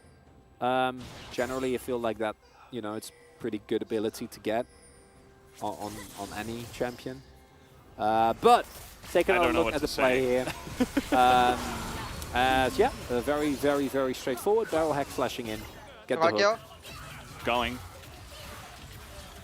Costco. Got him. Yep. That he did. Very good job there from Vikla. Going to be on the receiving end of an unfavorable trade, and of course Sylas, his Kingslayer, has been nerfed so many times that trying to sustain off of minions, unfortunately not really going to do a whole lot. ㅅ2022 now level 7, so Onslaught of Shadows is available. But overall, relatively even here. Do see the big farm lead in the jungle is something that the Hackrams actually should get, and it's not something that we always see, so hats off to ㅅ2022 for actually being able to do so, but the prize has been paid in the form of course, that Drake that has been picked up for KT. And now that Cuz is 6, he should still have a lot of power available to him, as ㅅ2022 is going to get spotted here, but Rascal not going to be able to do anything about this, and that might help DRX extend their gold lead. Yeah, very true. I mean, ㅅ2022 did this in game number 1 as well. Just kind of immediately went to the Rift Herald at 8 minutes and slowly pick it up by himself. KT not necessarily wanting to get anything done about that, as life is nearby, but that's just going to be a plate into the hands of Zeka. Game 1, on the back of that play, KT were able to get a lot of different things. You know, the enemy jungle, they were able to take down the Drake, they were able to put down pressure in the bottom lane.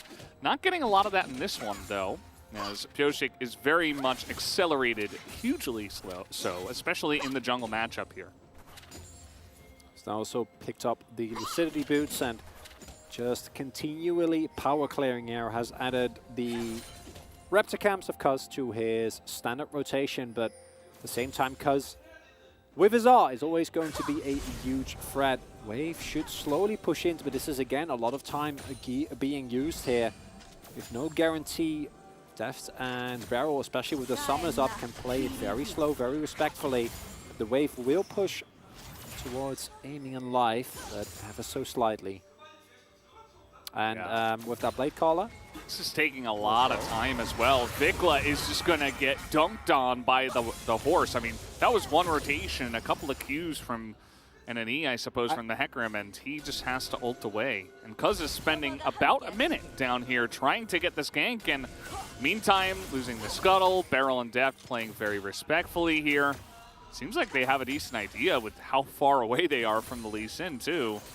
Oh, I mean, at this point, it's going to work, surely. Yeah, I mean, yeah, here we go. The Q will land, and Deft is going to ult and flash, and the Blade Caller will kill him in the end. As Vikla also getting dunked on, though, and that's going to be the 2v1 kill there, but another kill in the bottom side for KT at least. It's such an investment though, and with Cuz actually showing that's also going to be the first Turbot, so overall it's such a favorable trade here. For DRX, right, 2-level lead for Pioshik. He's 30 CS up. He's actually utilizing the pressure that Hecarim has. And honestly, it's good that you get a kill on aiming, but the kill on Cuz is going to be pretty negligible, as again, the Raptor camp, of course, going to Pioshik. And overall, just KT not quite managing to manage this early game very, very well, because this was such an investment, and in the end, it pays off. But you have to invest aiming's flash as well to ensure that the Blade Caller actually gets barrel. And while this is happening, Vikla also gets taken down, the Rift Herald gets thrown. So even though it's a successful play in the end, I don't Vikla just doesn't respect it here. Yeah, that is very unnecessary, unfortunately. After a nice solo kill, just can't do that. Can't walk that close to Hecarim when he still has his E up. If that time's out, you're good, but... He had Flash, and he's Silas, so maybe he was just like, oh, you know, I should be fine. Always respect the horse, is what I'd say. Respect the animals in your life. You know, it's a good life lesson as well. If Pioshik went for a Hecarim build, that snowballed. Imagine if he... Snowball as in, like, run really fast, phase rush? I don't know if you've heard about this, but there is another build. In Dead Man's Plate, right? It's Conqueror and your Triforce, Sunderer, you know. It's really good. Like I said, they just haven't researched that technology here at the LCK. It's not quite a thing just yet. You'd have to look at Europe for that one. As Vikla is kind of taking a ton of damage by himself on 1v1. Zeka essentially solo zoning away both Vikla and Cuz. He wasn't even done there, decides to ult away, but that's just going to be the Ocean Drake given to DRX, as it is Infernal Drake this time around. A couple of very important Drakes and Souls that we have in these two games. Giving up this Drake in of itself, an Ocean Drake to DRX, obviously not the end of the world, but with the state of the game further deteriorating for KT, more kills getting thrown over, and Zeka already being online, one has to wonder to what extent is KT going to be able to actually play it out, because as I said, I think that aiming is effectively a trump card into the entire comp of DRX, but at the same time, you know, the Feather Storm is one ability, and there is a lot of dives, so you're able, I think, to play this out nicely. If Karma is able to peel for you, if Rascal's standing in front with a Narbar, and if Vikla is able to land his assistance, maybe with an Onslaught of Shadows, oh boy. Is that gonna happen? Rascal. This is Chem Tank Turbo Hecarim with 120 CS, and he's just gonna get the flash. Rascal also not in mega form, but still a great gank. I mean, all he has to do is run up there, he uses his item, he's gonna get that back in a few seconds, and it's just solid value for your team to try to continue getting ahead. As we do see Vikla not able to use the hijacked ultimate. And Rascal actually surviving there is really big, because he is one of the few pressure lanes that KT has gone for the Hullbreaker again, which I really like or not. I think it works nicely. Although into Gwen specifically, I am generally not the biggest Hullbreaker fan, as she doesn't really care about the resistances that provides as much as a lot of other characters, so diminishes that part of the boarding party value just a wee bit. As more camps getting stolen away here. This time around it will be Zeka that will be the benefactor, but it just continues the trend there of KT, especially in bot lane. I was expecting a lot more prio than we've really gotten from them. And then even with that solo kill going away Vikla, overall Zeka has been pretty overpowering on this Akali, and with Riftmaker done, I don't think Vikla can really match anymore. Yeah, it doesn't feel very good for him there in that mid lane. A couple of mix-up. He did get that one solo kill, but then the follow-up by Pioshik, who is having a fantastic game and is affecting pretty much every lane at this point. It's rough for a lot of the KT laners, as Zeka. We do have Zeka in no man's land, as he will try to ult and Akali his way out, but Cuz just flashes and lands the Sonic Wave right onto the face of the Akali, so they will punish. So that is something. Deft is getting some free hits, but we do have Vikla. teleport. It's after 14 minutes. That's double teleport down to the bottom side. The damage already coming out. The house is going to hit as the Nautilus ultimate does go in, but Pioshik and Beryl desperately trying to zone here, doing a pretty good job, and Deft is going to re-enter as Vikla will go down. And now the follow-up here, Rascal pretty low, not in mega form anymore. That's a double kill now for Deft. Remember, he was the one they collapsed on. And Kaisa is getting so much value with her re-entry onto these fights, as Cuz, you can feel how they want to get something out of this trade, but they will not. Well, and I think a key thing that went wrong there for KT was that Rascal wasn't actually able to get on top of the enemy backline, right? As this is a great pick. Love this. Not a lot to say about it. Zeka just overextending, also rotating towards an enemy team. Yeah. Could you just walk through mid lane and it would have been fine.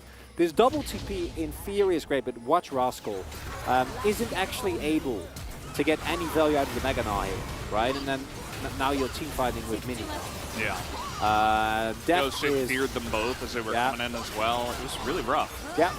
And then unfortunately, I think a big blade caller from Aiming might have actually won this fight, but thanks to Kingen, really good zoning was able to make sure that none of that was available. As a result, the ensuing skirmish is still favorable, 2-for-1 trade for DRX, even with Zeka effectively donating his life, and gold lead, it's still manageable. It's no man, no horse overboard, but he's building a consistent lead. As the one thing I'm going to say again is I do think that in terms of people to have the gold on, Zeka's gold is very relevant, and while Pioshik's gold is going to help him maintain relevancy longer, I still don't feel like in the later stage of the game he's going to be able to really stand up to aiming. Hecarim doesn't have any tank steroids besides the fact that he of course has his fear and the potential to one-tap, but you're not going to one-tap a Xayah, especially not aiming. With Gale Force, by the way. Yeah. And like Volibear, if late game an AD carry looks at you angrily, you kind of die. So have to push the lead as much as you can here. Fortunately, the rest of his team skills. Yeah. Well, and it's fortunate for them too that Pioshik has gained such a huge lead, right? Like if he was going even right now with Cuz, then they'd be in a lot of trouble. But it's actually pretty comfortable, I would say, at this moment, and for the next 10 or so minutes before the Xayah does get online. Zeka is getting collapsed upon once again, but it is an Akali, so not really going to see too much there. Yeah, it's crazy. We were talking about this. Pioshik is just so comfortable on the Hecarim. It's like night and day, game 1 and game 2, and what he's been able to do in this game. Really, really nice to see. A little bit of a redemption for him here as we're having a bit of a fun song and dance as over the wall comes the rest of DRX. The Fear goes in, catches a couple, and immediately the Meganar will go down before he can even transform. They will be able to get Vikla, but that is going to be DRX that are taking this one. By Vikla, of course, I mean Zeka. A 2-for-1 trade here in favor of DRX. They also do pick up the Infernal Drake. Rascal was so close to getting Meganar, but not quite. And so close. Yeah, while that was happening, DRX also shoving the minion wave in. Oh. Kingan's like, you want to go? Sure, 1v2, let's do it.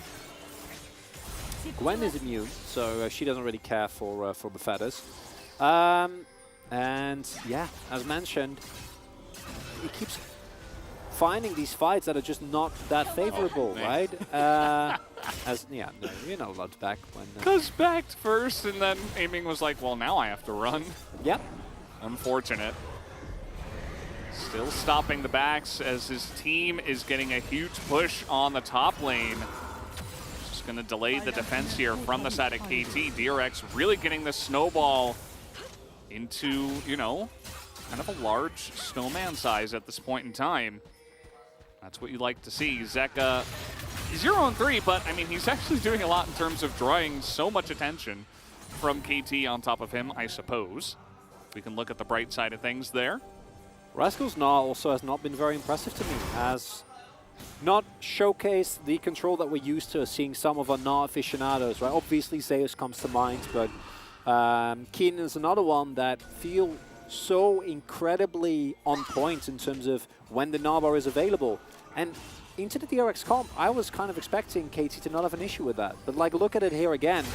Rascal, yeah, you almost have Mega Gnaw, but almost is not the same as having it. And that's really all there is to say, because when Gnaw dies immediately and doesn't find an ultimate, and the rest of the fight is from such a disadvantaged position, Vikla ending up dying there as well. And with Silas, You're looking more to, similar to a champion like Jax, kind of find the skirmishes or the outskirts of the fight. You can't just jump in even with a Hackram ultimate. We all have the perfect execution available. I don't think this is the call though, DRX. Looking for the turn here. They do have immense amounts of dives and commit. As in goes ㅅ20. He is exhausted and he fears out and dies. Already is happening as Meganar is going to kill now Beryl. It is a 3v5 as DRX are continuing to try to get on in there, but they're just getting kited down. As Zeka now is going to commit, desperately trying to get more kills, gonna miss his Q. Finally picks up the kill, and at least he's able to trade something back. It feels like we're kind of going back to game one feels here. Oh yeah.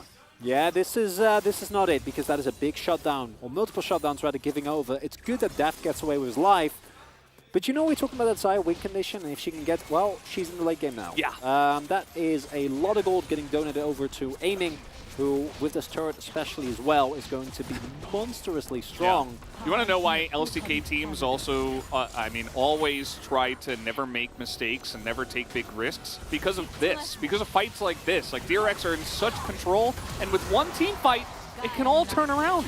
Now Aiming is Omega fed.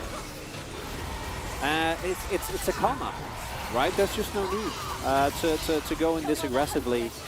Because you can just use the pressure that it generates, and that's something that normally arcade teams or LCK teams would do. Zeka, honestly, like, kind of saves it and then immediately misses a Q, but is able to get the kill in the end, and that's what really matters, right? It doesn't really matter that he misses it there, because if he doesn't get those 2 kills, I guarantee you that was a Baron. Yeah, KT, 100%. So, kind of keeps it together, really showcasing why he is the one who is allowed to always get this pick. But now, well, Dominic's Dunzo here for Aiming. Also on a BF sword, going to be going towards that Infinity Edge, and that is a spike. Once that is done, how much gold did he get in that last fight? Like, I want to see that gold graph. Yeah, that. I mean, maybe G-Sun can help with that. Can we get that stat for the analyst chairs? Like, I'm actually curious how much gold Aiming got in that one team fight. I think that would be very topical, especially if KT end up winning the game. But we'll have to wait and see on that. Yeah, I don't know about that, because I felt very similar in game one. Whereas, you know, KT, they're looking good, and then they don't play it out. And they were in a lead for the majority of that game, by the way, as in goes Zeka, and in goes ㅅ20. We're all pressing our buttons, and finally DRX go in together. Nobody gets caught out here. Vikla is all alone. Rascal is getting some good work done. Onto Zeka there, takes him out as Vikla is going to fear the air particles on Summoner's Rift, but that is it. Such a nice pick by ㅅ20 there. Able to actually find the fear on Aiming, meaning that he can't use his Feather Storm. And without Aiming here, I don't think you can contest this KT, and they seem to be thinking the same thing. Might be picking up a turret on top side for their effort. That's not really going to be enough. Recurring theme here. Like, it's okay trades the entire time, but the actual wins all go over to DRX. Now 2 Infernal Drakes on Akali. Champion that absolutely loves the double scaling that it provides. Yeah, I mean, everybody over there. This one. KT, it looks like they wanted to set up for Baron Deny, but they are just corralling themselves into the top side of the map, and DRX just scooped them up like a bucket of water. And they drink it all up, I suppose, as now Beryl might die, as Aiming is going to take it down. Zeka on the follow here with the Feather Storm, and he will get away, but that is a tiny consolation for what DRX just scooped here. I don't even think it's a consolation, Valdes. Oh, Aiming, oh no. Oh. Oh no. Yeah, that's Akali for you. Yep. Did not expect that, but Zeka, he is still relevant. Remember, he started this game 0-3. Doesn't matter. I don't know. Aiming just... I think maybe if you flash that, you might be fine, but that requires a very, very, very, very fast trigger finger, right? Because the moment that the Hackram comes over the wall, it leaves you with so little opportunity, and then I was a little bit sus initially, but Kingen is immune, so he doesn't. You are very sus, yeah. I mean, I was kind of expecting this to work out a little bit less well than it did with aiming it away, but it doesn't matter because aiming isn't actually there in time. And this is a okay pick, but just the that guild force as well. I mean, he got out from there, but then he didn't have his ultimate anymore, and Zeka just wrapped around again. Yep. That's a Kali for you. And now we're at the point in the game where, you know, DRX kind of did this at certain points in the last game, but this one feels even more in their favor. Their composition, you know, the second anyone on the side of KT goes forward, they are diving. And hopefully Aiming can do something about it because he feels like the one guy. Meganar is somewhere. Cuz is hiding. He's not immune though, so does it really matter? I don't think it does. Yeah.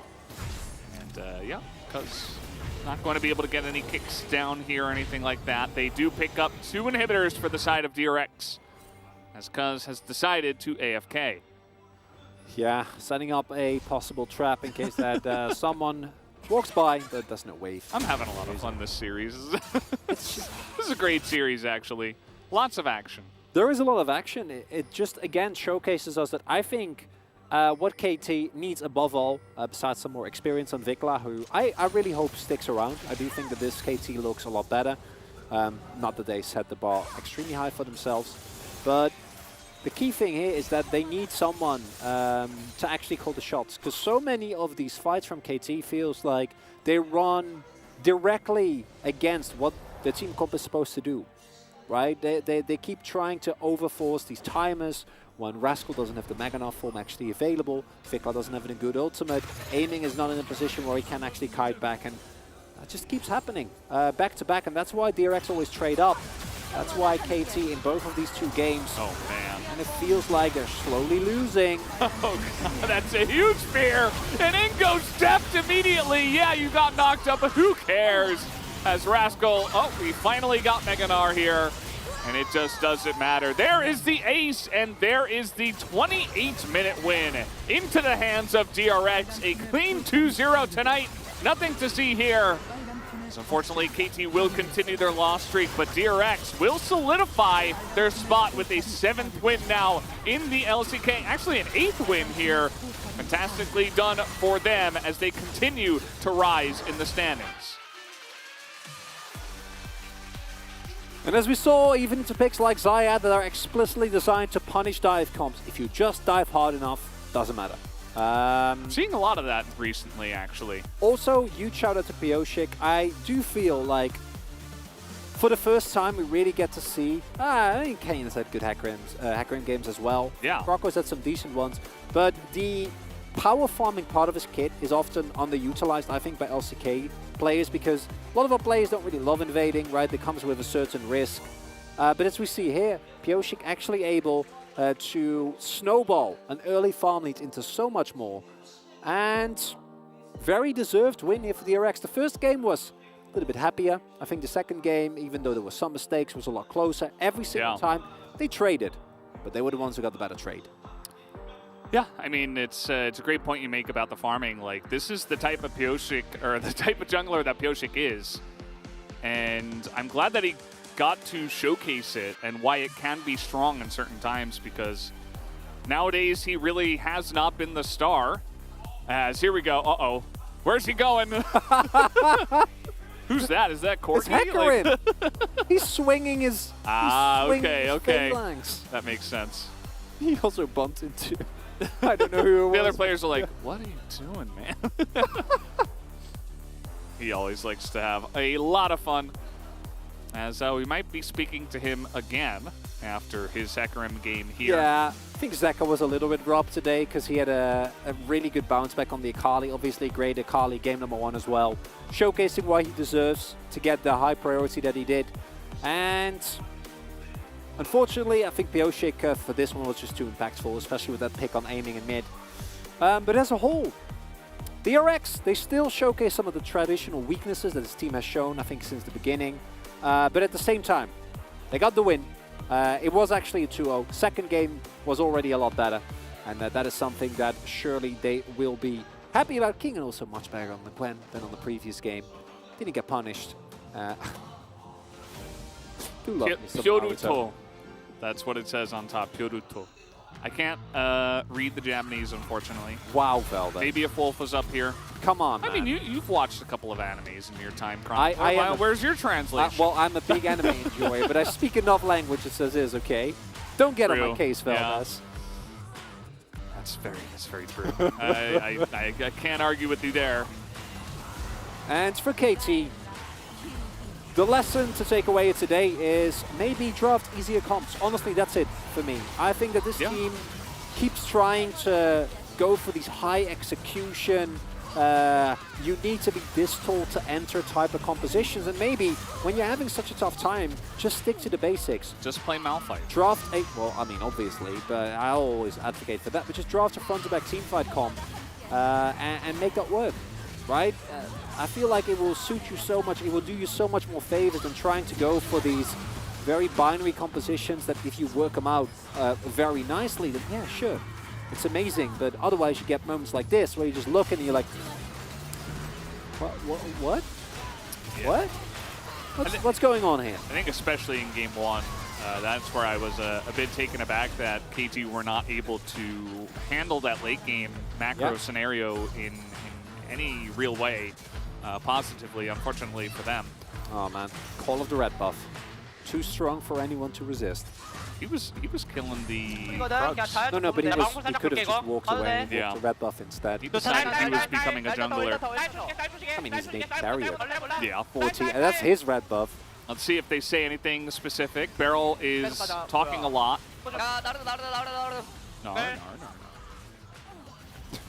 Rascal.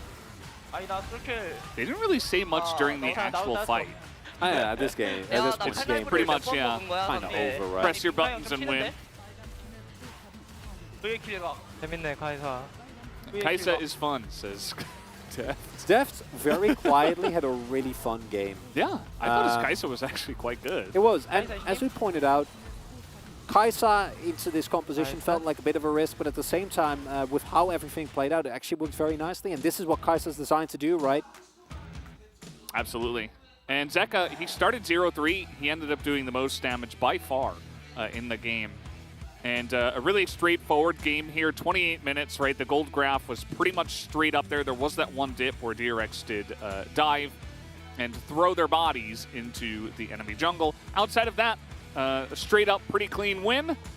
And DRX, the game score is going to matter. You know, you want to get as high of a seed as possible. I think with the way that they are playing, yes, maybe KT is one of the easier opponents that they could go into, but this is going to accelerate them into some of those important matches towards the end of the round and potentially get them a better seed for playoffs. And that's really what you're looking forward to now is DRX, about shoring up those mistakes they've shown at times and making sure that when playoffs come around, you're in the best shape you can be. Yeah, that's really what it's about. But guys, we do have the analyst chairs and collaborative carpet space ready. I'm going to hand it over to Atlas and Wolf. Thank you so much, gentlemen, and welcome, ladies and gentlemen, to the analyst chairs and collaborative carpet space. I'm Atlas, this is Wolf, and it's time to break down a much tidier game, even though it wasn't necessarily tidy. It was definitely a lot tidier than the previous, and DRX really able to make intelligent choices, I think, in the early stages of the game. Yes, they made some sacrifices towards the bottom side of the map, but I think KT made a lot more sacrifices that DRX were able to capitalize on. I think KT, we need to just take a step back and really think about like what is going on in this draft, what's going on in the drafts of the series, and what's happened in their previous drafts, right? Where they were putting life on set every game, they were playing early game comps only. I think they're still trying to adjust how they're drafting. But it makes me wonder, really, what's going on in the coaching staff's minds here, and who are they scrimming with to give them the idea that drafts like this is actually how it should be played, when the rest of the LCK is kind of looking like, that's not for me, you know? And it does feel odd because KT's drafting isn't wrong per se, but it is so abnormal, and they can't execute on it well, so it just leaves you always like feeling like, what was the plan here? Like, we always kind of walk away from these series going, we'll never know what the draft was supposed to do because it was played out so poorly. As Chronicler mentioned, you know, maybe play something a little bit more standard first, build up your synergy that way, and then do the advanced draft. Yeah, and I think that if they were really good at a lot of these champions, it would be absolutely fine. I think that they made it too tricky for themselves, and this is, you know, the right height analogy that was made already by the gentleman on the desk.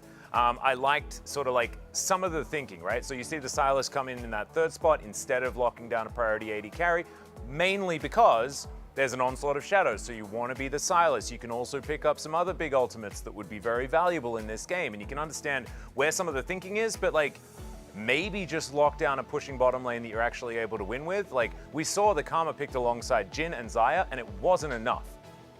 Both times around, actually, in the 2v2. So, a little bit unfortunate. Let's go into our first highlight. We are going to be jumping through the game quite a lot as we get towards this bottom fight, really illustrating the value of this Kai'Sa. The Deft said was very fun. Yeah, I mean, Deft had a ton of fun on this Kai'Sa. The cool thing about Kai'Sa in moments like this is she can both run away and kind of set up for Hecarim to peel for her, then she can get back into the action. So it can do a little bit of damage in the early parts and then help close out a fight like this. And once the Hecarim engages and the front line for KT is gone, it's really easy for Deft to just do massive damage. And so many of these early game fights were set up by Pyosik, being at the right place, right time.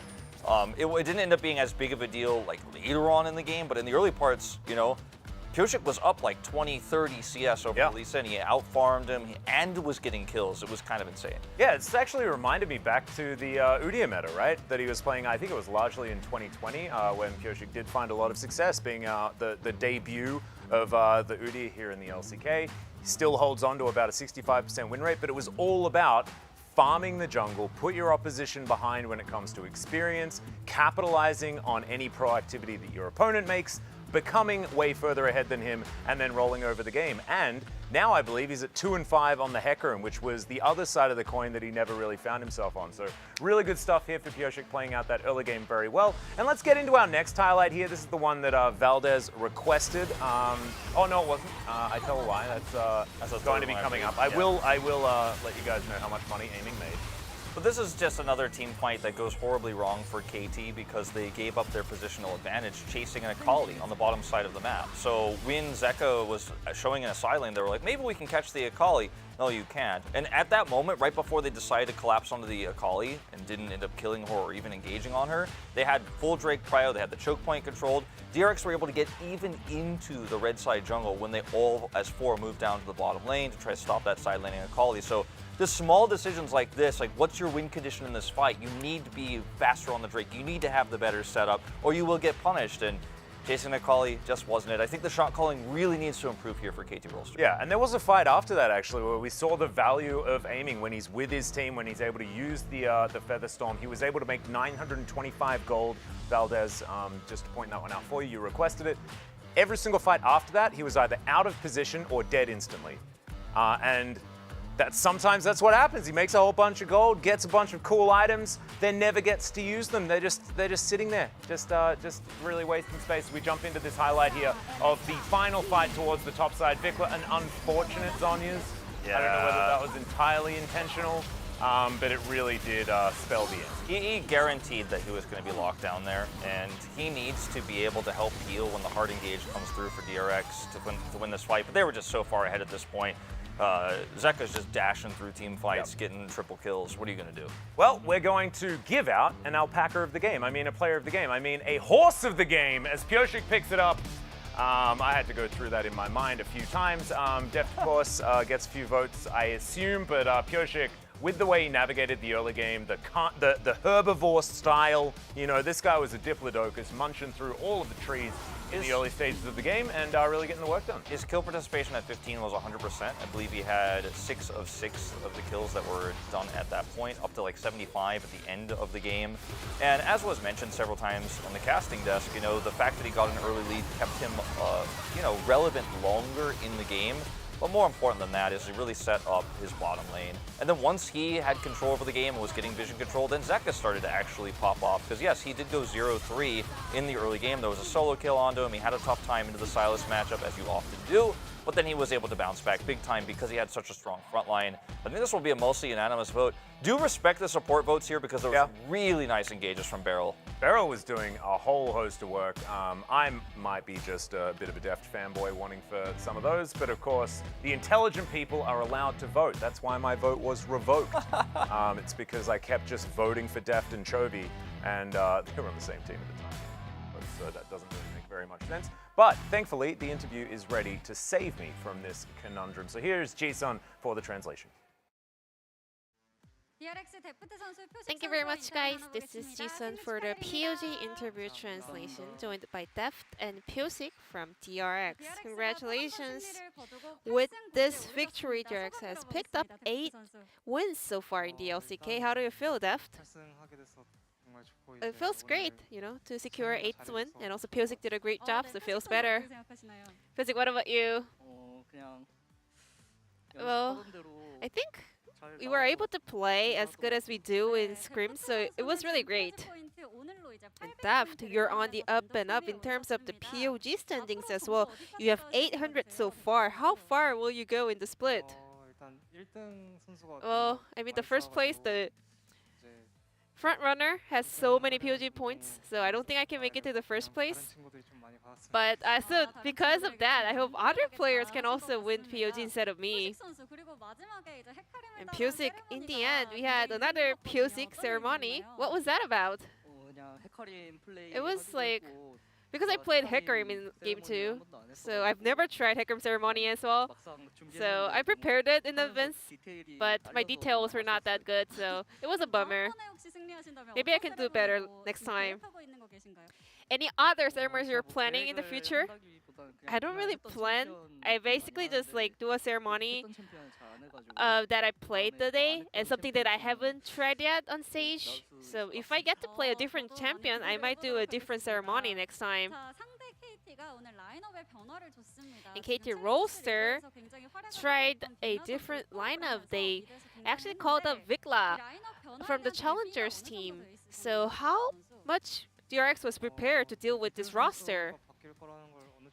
We did have some information about their, change. So we kind of analyzed what he plays, what picks he's really good at, and that was basically it. Game number 1. Do you know how many kills we had? No idea. It was 23 and 16, so 39 kills in total. We had so many fights, so many actions, a bloodbath of 2 teams. So how confident were you to win that game? After we got the Baron, I was pretty confident that we'll close out the game because I had GA and we really had to win the team fight at that point, but we lost. So I was a little bit worried. What about you, Pyosik? While I was playing that, I was actually kind of concerned if we just go 50-50, we might just lose. So, and then my teammates were like, let's go for a Baron. And I was like, are we sure we can man-mark that Lee Sin? And then they were like, let's go for a smite fight. And I was feeling so pressured, but somehow we won the fight. So after that, yeah, I was pretty confident. And with that confidence, DRX closed out game number 1. In game number 1, we had both Jinx and Lee led through, and one of your signature picks, Deft and Pyosik, and then you guys decided to first pick Jinx. Right now, Jinx is really good, and also KT, we kind of thought they don't really prioritize Lee a lot, and then they ended up just first picking Lee. So we were a little bit flustered, but still our players did a great job and still win the game. What about you, Pyosik? I mean, I was able to do what I was supposed to do, so I wasn't paying attention what others were doing in that game. Game number 2, we had a whole different draft compared to game number 1. The first pick, Akali, was the call from DRX. So Zeka is really good at that pick. And also, I also heard that Vikla actually prefers Akali a lot, so we kind of wanted to take it away as well.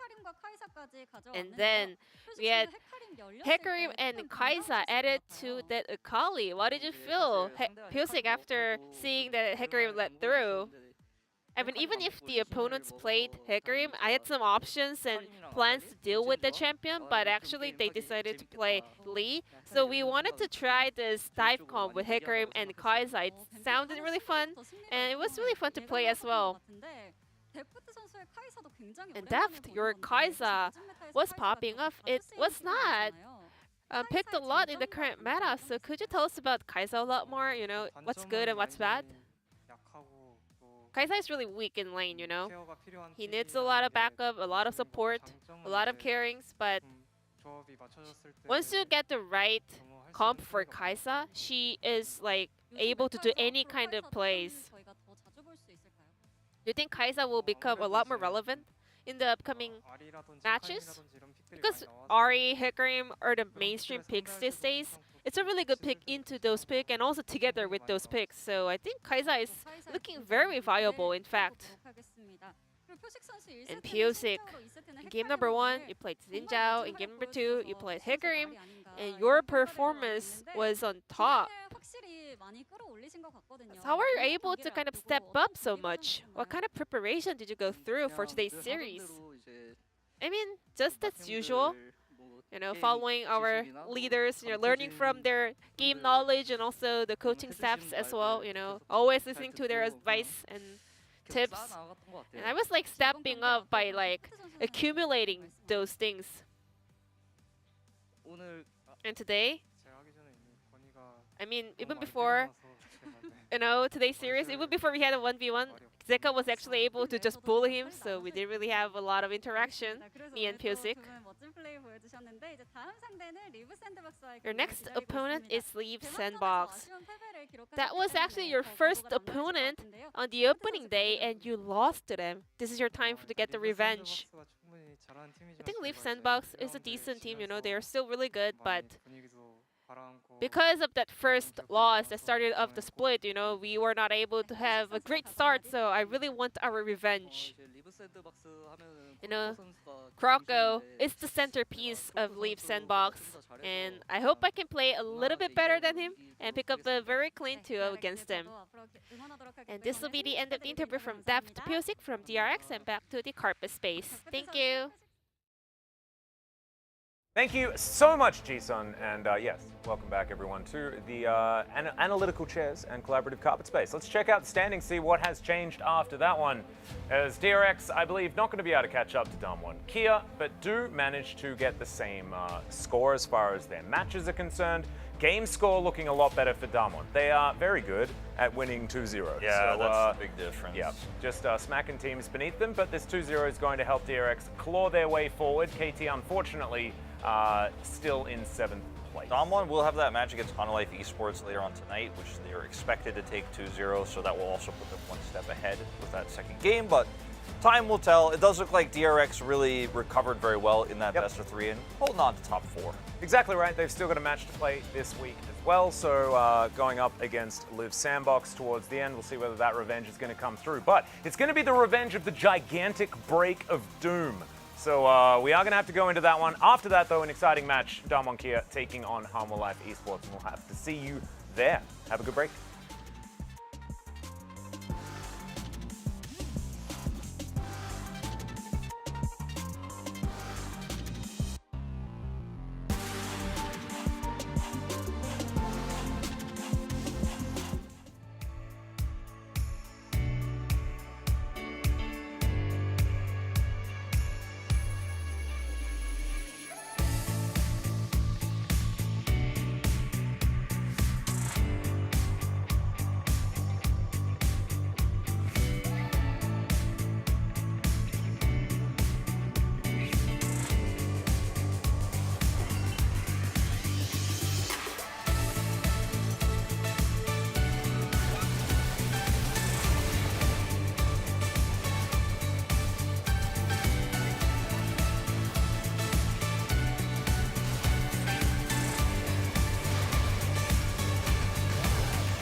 LCK 역사에서 나비 효과를 불러온 명장면을 뽑아주신다면?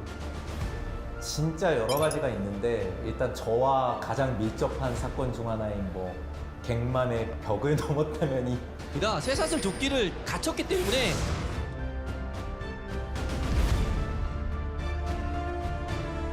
룰러 선수의 요우무를 뭐 키리마니 뭐 요우 막 이런 것도 있고 혹은 스피릿이 막 배치기를 또 막 어떻게 박았더라면 안 박았더라면 뭐 이런 것도 있고 있는데 저는 이게 떠올라요.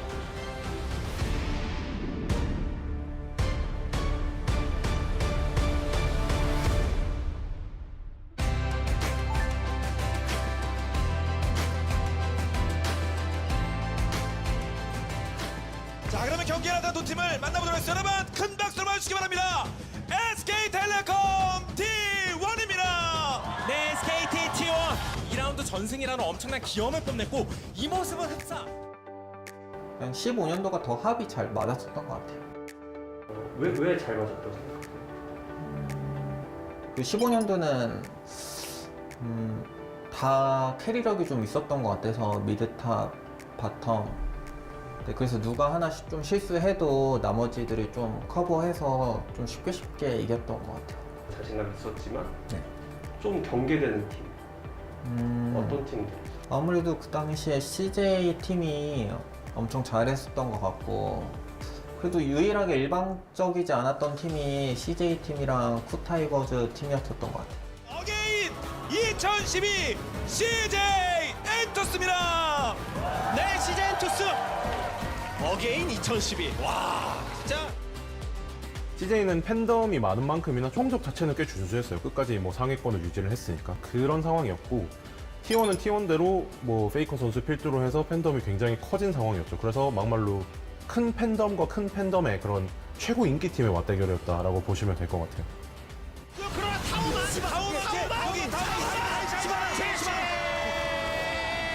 까지 한번 지인이 있습니다만 넥서스 게임에서 CJ. 네. 그래 이거야 우리 CJ. 우리 할 수 있다니까. 하잖아. 나 이 표정. 예.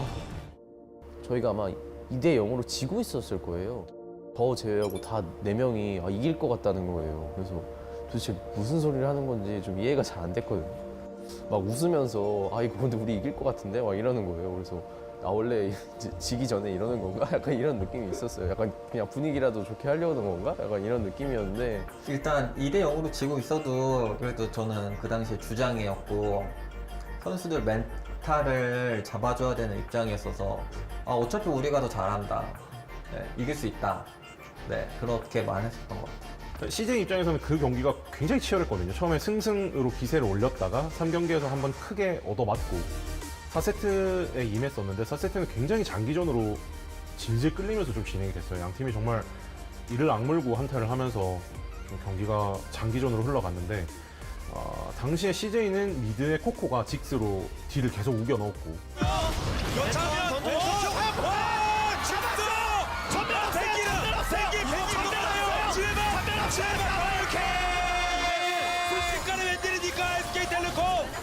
T1은 뱅의 루시안이 진짜 거의 액션 영화 찍듯이 딜을 폭발을 했는데 한 명이 죽어야 이기는 그냥 내리 가나요? 그러면서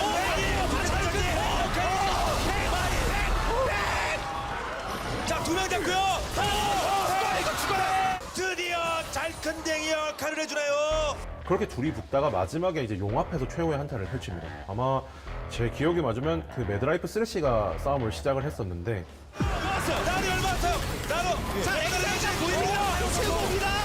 그리고 에디가 아이리시 대박. 근데 룰루가 뒤에서 끊겼고요. 자, 하지만 댕이에요. SK 댕이 죽었어요. 울프 도망갈 수 있으니까 울프가 뭐를 봐요. 좀 파고들기가 쉽지 않았던 것 같아요. 그 나르가 메가나르여서 저희 딜러 2명이 이니시 호응하기가 힘들었던 상황이었던 것 같아요. 그 호응하려다가 이제 룰루가 죽으면서 좀 전투를 지속했을 때 좀 질 확률이 높은 상황이 됐던 것 같아요. 제가 좀 뭐 아무것도 못 쓰고 죽어가지고 좀 이거 끝나겠다라고 생각을 했는데 한타에서 상현이가 이제 엄청 실수를 해서 뭔가 좀 자책하고 있더라고요. 아, 이거 너무 잘못했다 내가 이런 식으로. 팀원들 중에 누군가가 그 말을 했던 것 같거든요. 아, 졌다. 끝낼 수 있습니다. 다음 오더 뭡니까? 다음 오더 50초. 넥서스로 50초. 끝났다는 생각이 딱 들었죠. 그냥 야 이거 이겼다. 어디를 밀 거냐 그런 얘기를 했었는데 이제 그때 저는 딱 봤죠. 미드에 갑자기 텔을 타는 거예요 누가. 그 집 가자마자 이제 텔포를 누르면서 이제 애들한테 물어본 것 같아요. 야, 내가 미드 텔 탈 건데 어떻게 생각해? 이러면서. 했더니 이제 울프 선수는 이제 이거 형 이거 아닌 것 같다고 별로다라고 말했었고, 뱅 선수는 이거 좋은 것 같다고 라는 의견을 냈고, 저는 개인적으로는 뭘 해도 비슷하다 생각했어요. 그래서 하고 싶은 대로 하라고 했던 것 같아요. 아무튼 상대가 좀 어떻게 보면 실수를 했죠. 마오카이를 잡으러 갔죠. 야 저거 잡고 하면 되겠다라는 생각을 했거든요. 그래가지고 이제 그걸 잡고 이제 밀려고 하는데 이제 미니언이 없고 막 그랬잖아요. 마린이 뒤에서 최대한 공격을 끊고 있습니다. 자, 여기를 끊고 있는데 50초. 예. 이거 중요하죠. 네. 플레이도. 자, 마린을 잡고 가겠다. 시간은 가고 있습니다. 멀어지는데요. 네. 30초. 네. 숫자도 있어요. 네. 그리고 바로 먹습니까? 마린이 한 턴 번 것 같습니다. 그렇죠. 마린이 시대를 했고요. 예. 억제기 앞에서 막으려고 했거나 혹은 쌍둥이 앞에서 막으려고 했다면 어땠을까요? 아마 그랬으면은 그냥 무조건 졌을 것 같아요. 그 장면 없었으면 밀렸죠. 내가 이거 미드 말고 무시해서 그냥 바텀 가자고 할 걸. 그때 심지어 저희 미드가 직스였거든요. 타워 깨는데 되게 일가견이 있는 챔피언이어서 과거를 돌릴 수 있다면 미드를 버리고 가지 않았을까라는 생각을 합니다. 제가 취재차 여기저기 관계자분들 만나면 여쭤보면 지금도 이렇다 할 정답을 내려주는 분은 거의 없었어요. 그 장면을 천천히 돌려보면 그 마린 선수가 마오카이로 미니언한테 텔레포트를 타는데 만약에 거기서 한두 마리 정도만 CJ 본대 쪽으로 삐져나왔으면 걔네를 데리고 밀고 나갈 수 있었을 거예요. 근데 마린 선수가 텔레포트를 정말 기가 막힌 위치에 타면서 미니언이 안 삐져나왔고, 그 말은 CJ가 맨몸으로 그 T1의 본질을 밀었어야 된다는 얘기인데 저는 솔직히 잘 모르겠어요. 그냥 이 장면의 정답이 무엇이냐를 고민하기보다 그냥 마린이 역사에 남을 만한 슈퍼 플레이를 했다라고 그냥 정리를 하는 게 맞는 것 같아요. 78초 아웃. 이제 끝났습니다. 이렇게. 자, SKT 이거 잡고 오격하면 SKT가 잡았습니다. 더블 킬. 이제 킬만 남겨두고 있습니다. 이거는 못 막습니다. 네. 오경기를 간다는 거죠. 이렇게 해서 SK텔레콤 제제. 이제 그때 다른 사람들은 알리스타 꿈에 나오겠지만 저는 아직도 그게 꿈에 나옵니다. 침체기가 있었거든요. 2013년, 2014년 이제 NLB 리그도 많이 가면서 NLB 리그에서 심지어 광탈도 했었던 기억이 있었어가지고 은퇴까지 많이 결심했었던, 내가 과연 경쟁력 있는 선수인가까지 생각을 깊게 했었던 시기라서 진짜 그 경기를 이겼더라면은 선수 생활이 좀 더 건강하게 이어지지 않았을까라는 생각을 합니다. 그 나비 효과가 되게 컸던 게, 근데 CJ가 결국에는 나중에 하얀 곡선을 계속 타다가 추락하다가 나중에 팀이 결국 없어지는 상황까지 있었잖아요. 근데 그때 당시가 그래도 좀 반짝할 때였거든요. 뭔가 활활 타오르던 다시. 그래서 만약에 어떻게 승리해가지고 또 올라가고 뭔가 했으면 뭐 역사가 또 바뀌지 않았을까? 그 요즘 유행하는 멀티버스가 열렸을 겁니다. 지금의 어떤 담원기아나 그 T1을 CJ가 하고 있지 않을까라는 뭐 우스갯소리도 해보고요. 기록까지. 네. 취재. SKT는 솔직히 지는 건가라는 생각은 있었을 겁니다. 말하면서 좀 아니 아무리 웃고 있어도 아무리 최종 랭킹가 기다리고 있어도 지는 건가라는 생각 분명히 했을 거예요. 하지만 결국 최종 승자로 우뚝 서는데 성공했고, 스프링 CJ 경기가 제일 위험했었던 것 같아요. 그 큰 위기를 한번 넘으니까 좀 다른 작은 위기들은 더 쉽게 대처할 할 수 있다? 15년도 때 우승하고 서머 때 쭉쭉쭉 갔기 때문에 좀 분위기가 좋았던 것도 있어가지고 그래도 15년도 뭐 if란 게 없긴 하지만 그래도 그 분위기를 이어나갈 수 있게 좀 의미가 큰 경기라고 생각하고 있긴 해요. 저희가 그걸 이기고 기세를 많이 탔거든요. 그래서 결승전까지 쉽게 아마 더 쉽게 이겼던 걸로 기억하는데 결승전은 그 이후로 좀 성장을 많이 한 것 같아요.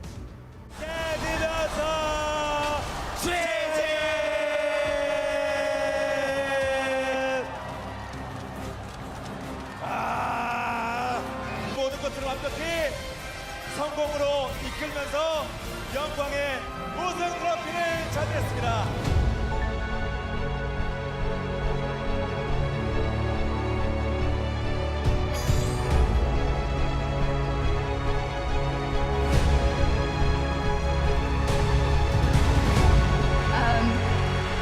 We'll be waiting for you, Marin. Is there anything you want to say to all the fans here and all the SKT fans around the world? Thank you, everybody. I love you.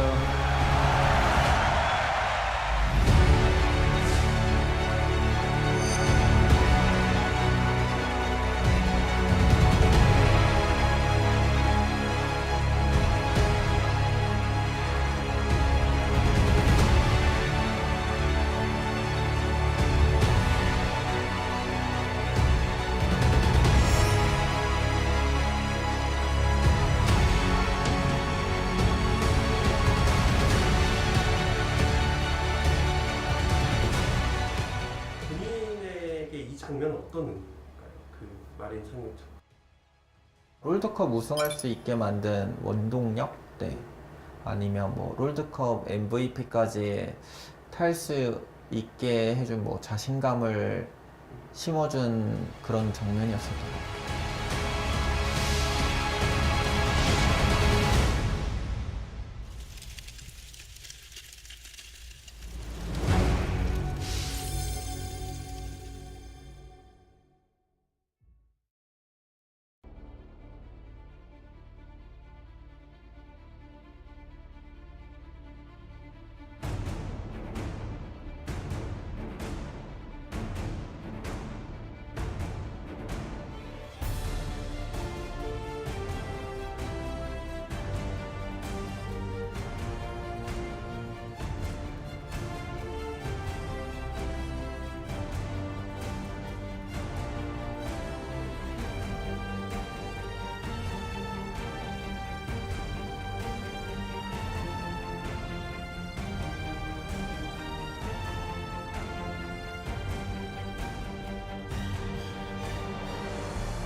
When the sky falls and the sun turns black, when the earth halts, then don't look back.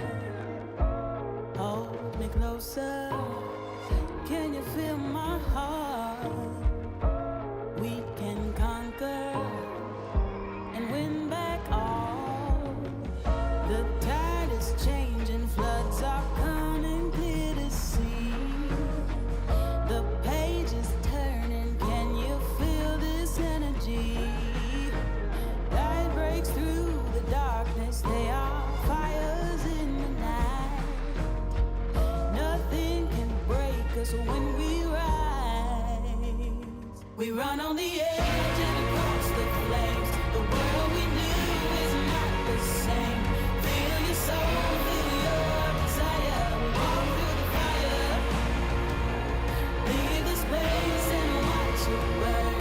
Let the king and queen return. See the sun so bright and high. We walk through the fire.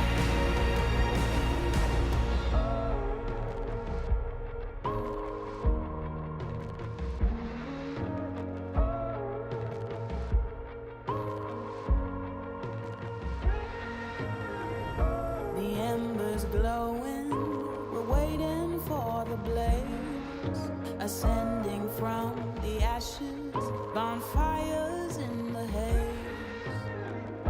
Standing tall now, your feet are on the ground.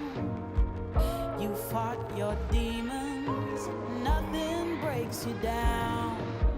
The tide is changing, floods are coming clear to see. The page is turning, can you feel this energy? Light breaks through the darkness, they are fires in the night. Nothing can break us when we rise. We run on the edge and across the flames. The world we knew is not the same. Feel your soul, feel your desire. We walk through the fire. Leave the space and watch it burn. Let the king and queen return. See the sun so bright and high. We walk through the fire. Fire, fire.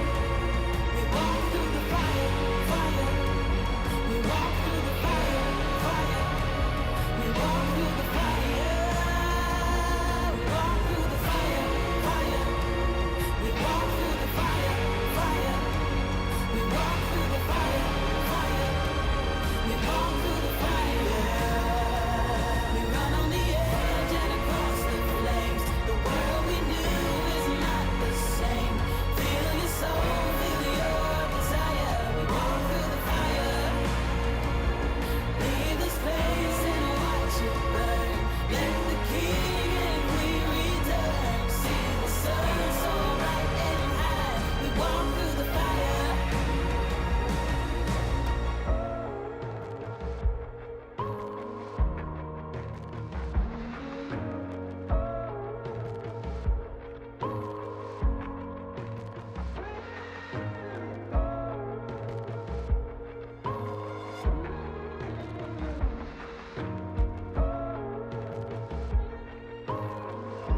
just came here and I haven't thought this through. Heart on my sleeve, ready to bleed. Wish I had another dream, then I'd have left it. Instead we're gonna go to the brink. Don't you think that we should forget it?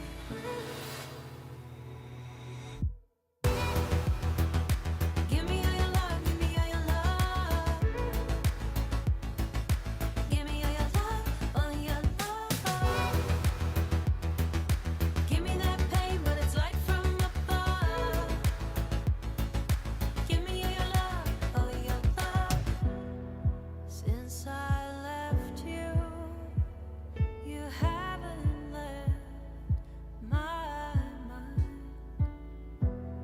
You keep me awake, so for my own sake, I had to come and see your face. Can't erase you anyway. So here we go again. Touch your skin, pull me in. You and me, head swimming. Give me all your love, give me all your love. Give me all your love, all your love. Give me that touch, give me strength from above. Give me all your love, all your love.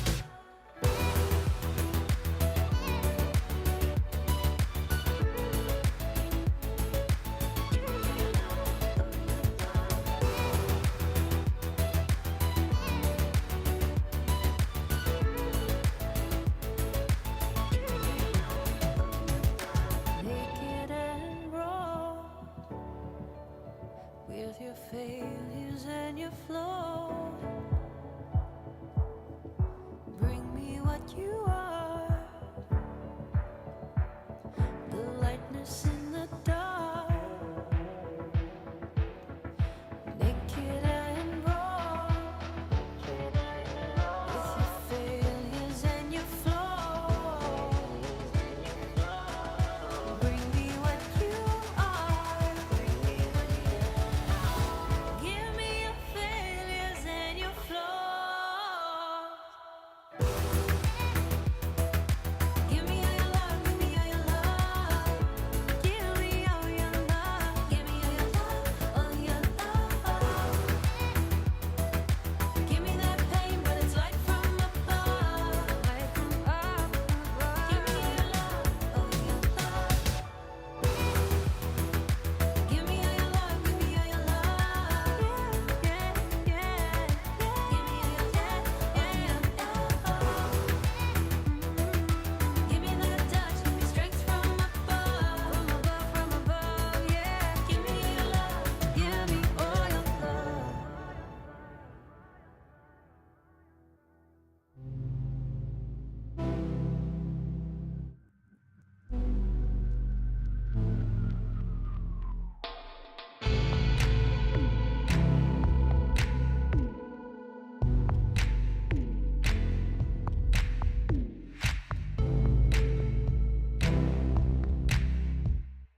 bones of my trepidation.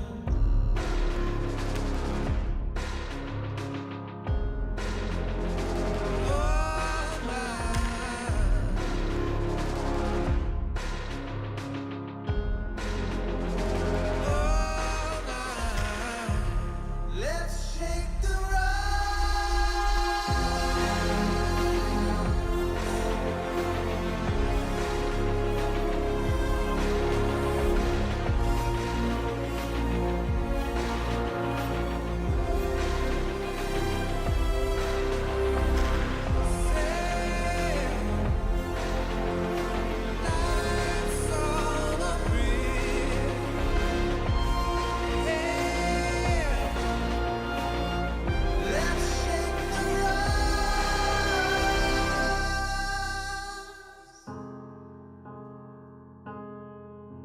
we survive. Oh, alive.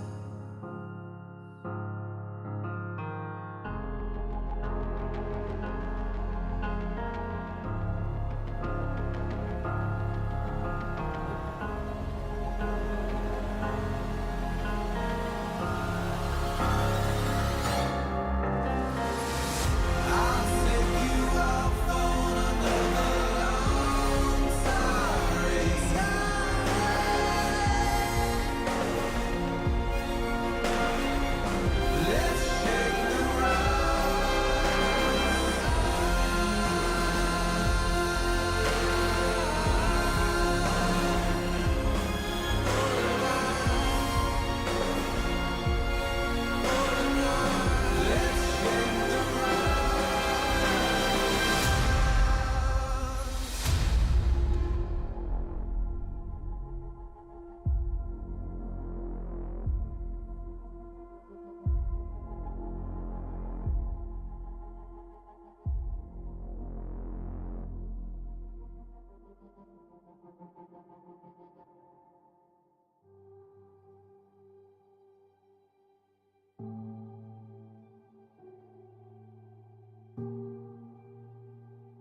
to be true.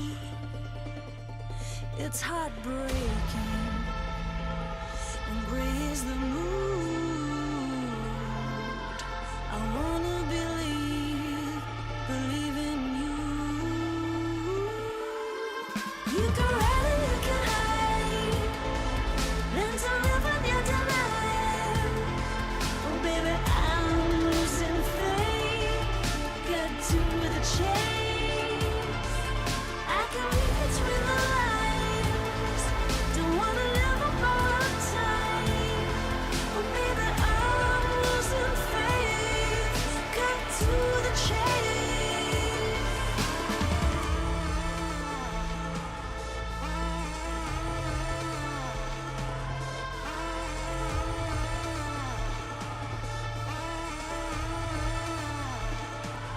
Liberating, you know what to do. Don't let your demons define you. You can run and you can hide, learn to live on your demand. Oh baby, I'm losing faith. Get to the chase. I can read between the lines. Don't wanna live a borrowed time. Oh baby, I'm losing faith. Cut to the chase.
One chance for the world, one hope can save us now.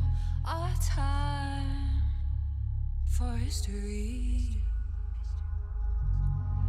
Brave hearts will win the day. Run strong all the way.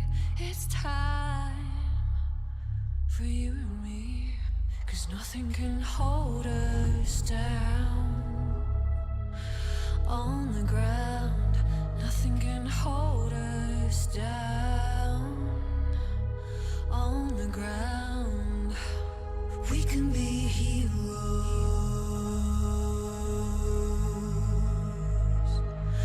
We can be heroes.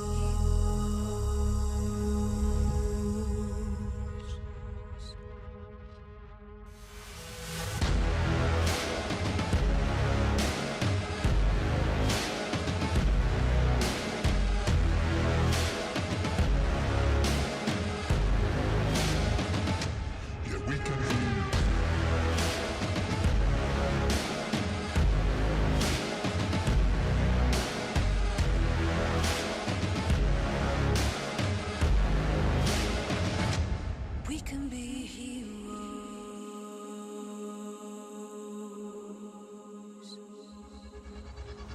Step up, take it on. No turning from the storm. It's time now for what's to come. Together we will stand 2 feet on the ground. Let's hope now for better days. 'Cause nothing can hold us down. On the ground, nothing can hold us down. On the ground, we can be heroes.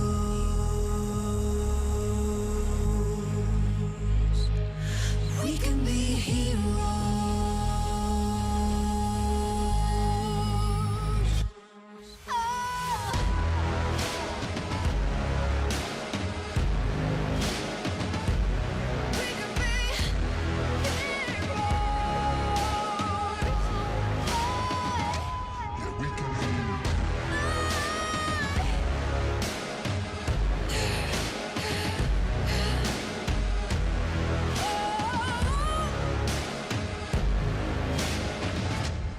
We can be heroes.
Welcome back, guys. We are here for the second match of the night. Damwon Kia up against Homolife Esports. And on paper, this one looks like, with Damwon Kia regaining some of their form back, at least against the lower half of the bracket here. They should be the big favorites coming into this one, but let's see what Homolife have prepared for them. Homolife have looked really good in a small number of games and kind of okay to not great in a larger number of games. A team that is, as many of our teams that are all around the 4 or 5 wins area, dependent on momentum, depending on form of the day, they would be finding themselves a huge upset here, I think. Damwon Kia, their start of the split was pretty so-so, but slowly they've been building themselves into a pretty decisive third-place team. Birdo has been getting better, which of course makes me happy. As the Scion percentage rises, the improvement rises. He was getting better before that as well, Veldas. I'll have no jokes when it comes to Birdo, but honestly, overall, I think the team is slowly starting to mesh together, and Homolife need to make sure that that doesn't falter them today. Yeah, that's really the question, as we are going to take a look here at the points of the match. Landslide victory against the Sandbox with absolute dominance. Definitely, typical old Damwon form when they were the best team in the LCK. Not so much anymore, but they did bring a little bit of that flavor back in terms of the dominance, which you can see 14-1 in game 1, 22-2 in game 2. Only 3 kills total. Kellen got his first pog. It was absolute domination, one of the quickest series we've had. And of course, that is against Liv Sandbox. But still, Liv Sandbox, all things considered, are, yes, at the bottom of the standings, but they're not a bad team by any means. They've had their moments, and taking them down that decisively is really good. As OnFleek and Vista are back, I thought that all things considered, I was pleasantly surprised by Choni as well as Zombie. But I also think it's really good that, in particular, OnFleek is back, because he has been kind of the core part of this roster. Bout, of course, also being okay. But I think everyone's happy that Vista is here again. The question is it enough? Personally, after the form that Damwon has shown recently, I'm going to say probably not. Yeah, definitely in terms of expectations, this team has a lot of work to get done before we do get in there. And as you mentioned, maybe these 2 players coming back and make it happen. Both top laners scaling IRL. Looking much more secure with the Scion was Bertle versus 12 solo kills, true top dog Dudu. And yeah, he's got a lot of solo kills on the side of Dudu. I think some more consistency just over the course of the entire game would be really nice. I think that Bertle is beginning to bring that to his team now, playing some more tanky picks, some more reliable picks, and that's really what Damwon needed. They needed reliability, to someone who would stay in the top lane, farm it out, not die, and that is what Bertle has been doing recently. And Dudu has been looking better on these skirmishers, these stronger solo lane picks, but if you can neutralize that impact, it takes away a lot of what has made Homolife look strong in a couple of the matches, thinking back to his Jax performance in particular, although at times he also had a Yumi, which helps a lot when it comes to 1v9ing on a big top laner. But, 12 solo kills, it ain't rascal, but it's still very, very high, especially in a top lane meta that has been pretty stale overall, I'd just say. There's a lot of islands talk, favorite islands being the top lane. And that has continued, especially in Damwon's last games that they did play against Liv Sandbox. You can see here some of the team stats. Damwon Kia very decidedly third in a lot of these, in terms of KDA, team difference at team goal difference at 20. A lot of good stats across the board. Homolife do have some pretty good stats if they can get a lead. It just hasn't happened all the time. And that's understandable. The only one who I think always will hold his own, as long as he's not playing Corki, is Karis. Rest of the team, a lot more up and down. As Damwon Kia, Kellen getting his first POG is really nice. The loss of Barrel is still, of course, felt within this team, but as the weeks in spring progress, we're slowly starting to see more and more crystallize what kind of identity this team has. And in the last couple of games, it was play around Dokdam because he's crazy good. And I like them to go for that again. It's not a really versatile game plan, but it's one that works. That was the idea when we first looked at the roster for Damwon Kia. It was like, well, they did lose Khan, but They have Showmaker and Canyon still, and they added another carry in the bottom side with Duckdom. Kellen is very reliable alongside of Duckdom. They should be able to rely on a lot of different people to carry, and it hasn't really been the case in the beginning of the year, but it is slowly becoming the case here. Just keep in mind, Duckdom, as you mentioned, they were playing around him trying to carry, but, I mean, Canyon and Showmaker still in the game, still performing well. As here is Homolife Esports. This is the roster we've been waiting for a bit now, a couple weeks. Yeah, as we got a couple of Challengers call-ups, and even me, who is always excited for Challengers call-ups, Homolife's Challengers team, also in 10th place. So not the greatest place to be for either of them, and we kind of saw that as well in how the Challengers players performed. For Hanwha, it is at times individual players looking good. The mid-jungle duo would, to me, be the most consistent win condition. But they're playing into Showmaker and Canyon, and Showmaker not necessarily in his best form, but it's still Showmaker and Canyon. And dispatching of weaker mid-jungle 2v2s is something they do with a lot of joy, and for them, not necessarily so much for their opponent. Yeah, very true. As here's Homolife Esports. Definitely, with their 2 leaders back on the lineup, I think we're going to see a very different performance. In terms of this week, definitely will be Homolife's big matchup for them. So I'm hoping they have a lot prepared for this. As we do take a look here. Dudu, he has a lot of solo kills, but a lot of isolated deaths as well. So just a lot of action up in the top side for him. Whereas Bertle, not necessarily putting up big numbers, but again, he's becoming more reliable. And that's the key thing. Roberto had a pretty horrible first couple of weeks, and you can still see the stats suffering.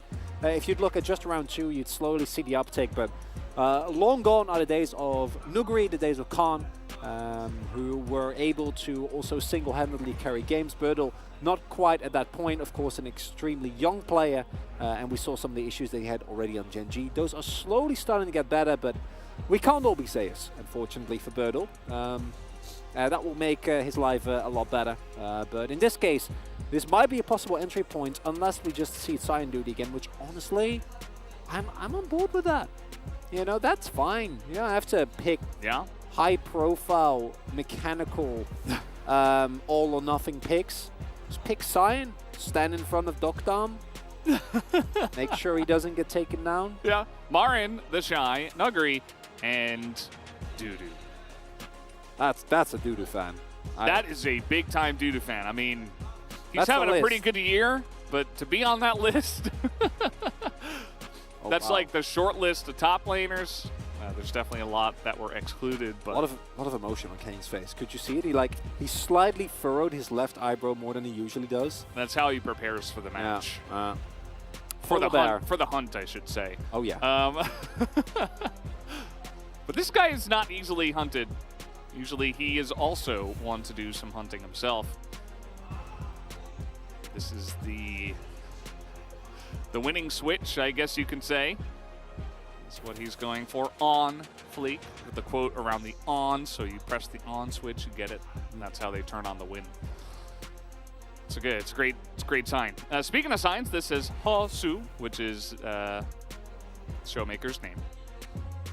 Very nice sign. Very straight to the point. We all know what they're talking about here.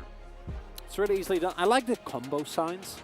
Yeah. When there's two people that together have a message. Yeah. It really adds to the atmosphere, I think. That hasn't happened too much in the past. No. I think that's like the new meta of fan signs. It's really cool to see that meta develop as well, right? We always talk about league meta, but what about the fan signs? Yeah. Because it used to be that like this, you got a great drawing, that's the end of it, right? But now you see font work, colors being implemented.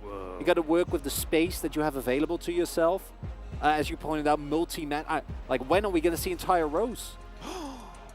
That can happen. I mean, that absolutely could happen. Eventually.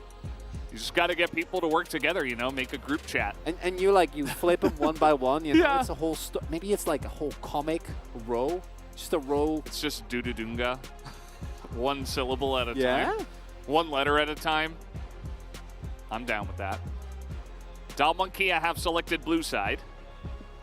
This is the more common side to select. KT went for 2 red side picks in the last series. Didn't end up netting them a win. I wouldn't say that was entirely the reason, but it is still something to mention, as it looked like Dudu was taking a look at some mouse settings before we do get into the game. And speaking of the game, we do have the pick ban. Hecarim going to be a very contested pick, has been really kind of came out of nowhere and has sprung forward as one of the strongest junglers. Saw Pioshik give a little bit of a clinic on that in the previous game as well, but on the bot lane focus here right from the get-go. Caitlyn already being taken away. Twisted Fate, Rise, all these picks of course, especially against Damonkia, I think have to be gotten rid of as well. Ari also joining even the blue side ban list here. And no real surprises here. Humble Life kind of funneling themselves into a TF ban here, unless they want to trade the TF for something like Hecarim. But I think giving over TF to Showmaker is just never, ever, ever the call, no matter what you get in return for it, because you might get a champion, but they will get a win. I don't think that's a great trade generally. Yeah. Definitely is advisable here, and they will go for the TF ban. Very intelligent on that one. That's a horse. Yes, I mean, it does mean that Canyon gets Hecarim now, which is also very scary. No. Yes, it is very scary. No, I mean, it is. Literally, that's like the whole point of the horse, but are we again going to opt for immobile AD carries into a Hecarim? Is that the way? It's going to be Jinx, Xinjiao, Akali, and then Leona. Yeah, this is really good. I love this. Oh, I don't. I mean, you pick keeps the Jinx safe. Yeah, but you pick Kenshin to Karma. Do you like your turret in bot LCK lane? teams love losing lane and winning game, in quotes. In winning game, in quotes, I should say. They do this often, where they'll go like Rakan or TK or something like that, and they'll say, okay, we're going to lose the lane, but Tompkins will be very valuable later on. And it's had mixed results. That's all I'll say on it. I don't want to get it. I don't want to get into a whole thing, Veldes, because you know, that's not me. I don't want to dig too much. But I think that Kench into Karma is a big risk, and you should drop a number of plates. Although the Ezreal means that it's not as bad as it could otherwise be. That's of course important to keep in mind. This is not the Caitlyn, where you actively forfeit lane if you pick the Kench into it. There is a little bit more capability for Hanwha Life to push back. Ezreal not going to be as threatening. Jason, Gwen both taken away. Top. I wonder if we get a Sion ban. Actually do. Whether they want to take it away from Birdle. Because honestly, slap a Sion on this, throw in anything from yeah, there we go, perfect. Anything from Orianna to Victor, and you have a wonderful team comp. So I actually think that's a great ban. Are other tanks available? Yes. Are they great? Gragas is good. Yeah. Gragas would be the obvious one. I don't think we're gonna dip into the Maokai and Cho'Gath pool quite yet. I don't think we're there when Gragas exists. Yeah. He's a perfectly fine champion. No Ornn either. Definitely not something nowadays. And with this comp, the Akali does actually get taken away. So that is taken off the board. Curious if we'll see much Gragas priority, if they want to take that away, if they feel comfortable blind picking it here. Generally you can. Gragas is good into a lot of lanes, as well as with all the bans that have already come out here, but they will prioritize the LeBlanc for Karis. Yeah, you can go Zoe. Gragas is an obvious option here. Vex is always going to be nice as well. Something that Showmaker has also liked playing.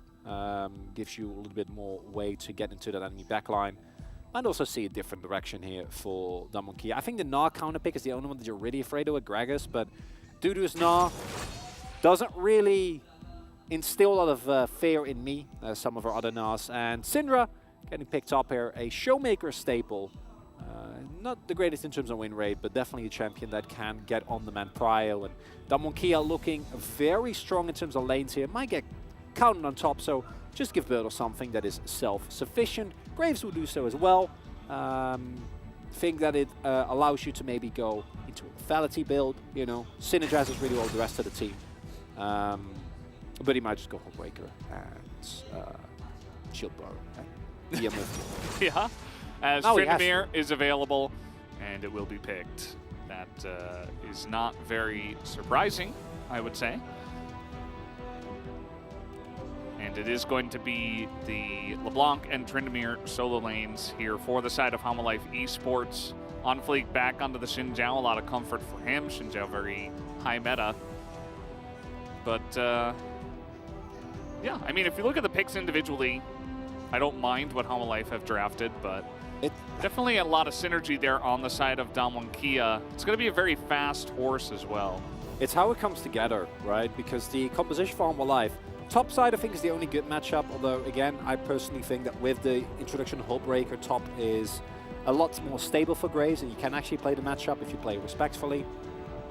And then mid lane, you have Prio. Bot lane, you have Prio. And if you look at how the comps play out later as well, with the composition that you have, you want a 1-3-1 if you're Homolife, but trying a 1-3-1 in of itself, already kind of hard, not the greatest team. And then you're playing into Karma, Ezreal, Syndra, and Hecarim, where like the dive, the siege, it's all just really, really strong. So I have a hard time. I think Homolife, if they can get one of the side lanes ahead, might be looking much better, but otherwise, I got a bad feeling about this one. I mean, unless you're a Damwon Kia fan, in which case, you got a great feeling about this one. Yeah. I'm curious to see how Karus and On Fleek will do together here. You know, the reintroduction of On Fleek. Can they actually challenge Showmaker and Canyon on a very strong 2v2 duo? Let's see how it goes as we are going to jump onto the Rift. Game number 1 for match 66. We are getting there. We got the exhaust tech for the Ezreal as well. I like it a lot. Very nice. Does mean no heal on the side of Damwon Kia, but that's fine. You can exhaust the Tryndamere if he tries to all-in onto the Ezreal to give him even more survivability. Exhaust very good in a 2v2 trade as well. If you're talking about the bottom lane. Yeah, Ezreal also not relying as much as some other AD carries on the good old movement speed that it provides, right? He has so much innate safety that you're generally going to feel a lot better than a lot of other picks, even without that available. Outside of this, looking at the runes, no really big surprises. Canyon, Futures Market, Scorchers. very nice. Yeah, I mean, Scorch, I think in this scenario is actually fine on Karma. Gathering Storm does very on little. supports, it's yeah, fine. But we see it very often. Even on Showmaker, I personally, in this scenario, make a case for it. We know how he likes to play as Syndra. He plays extremely lane-focused, extremely aggressive, trying to provide Canyon with as much windows as possible to make plays and set up vision on the rest of the map. So I don't think it's the most egregious example. As mentioned, I'd like Birdle to go for an Eclipse build. Do think that that is something that is really good with the rest of his comp, right? The amount of CC that's available if a Hecarim goes in as somebody. This is Ignite. If that Q hit, I mean, the flash comes in, and it's barely going to be living here for Samdi, but he flashed, he healed, he's out of the lane. Oh, yeah. I mean, this is starting from level 1. This is disaster. Who could have seen this coming, Chronicler?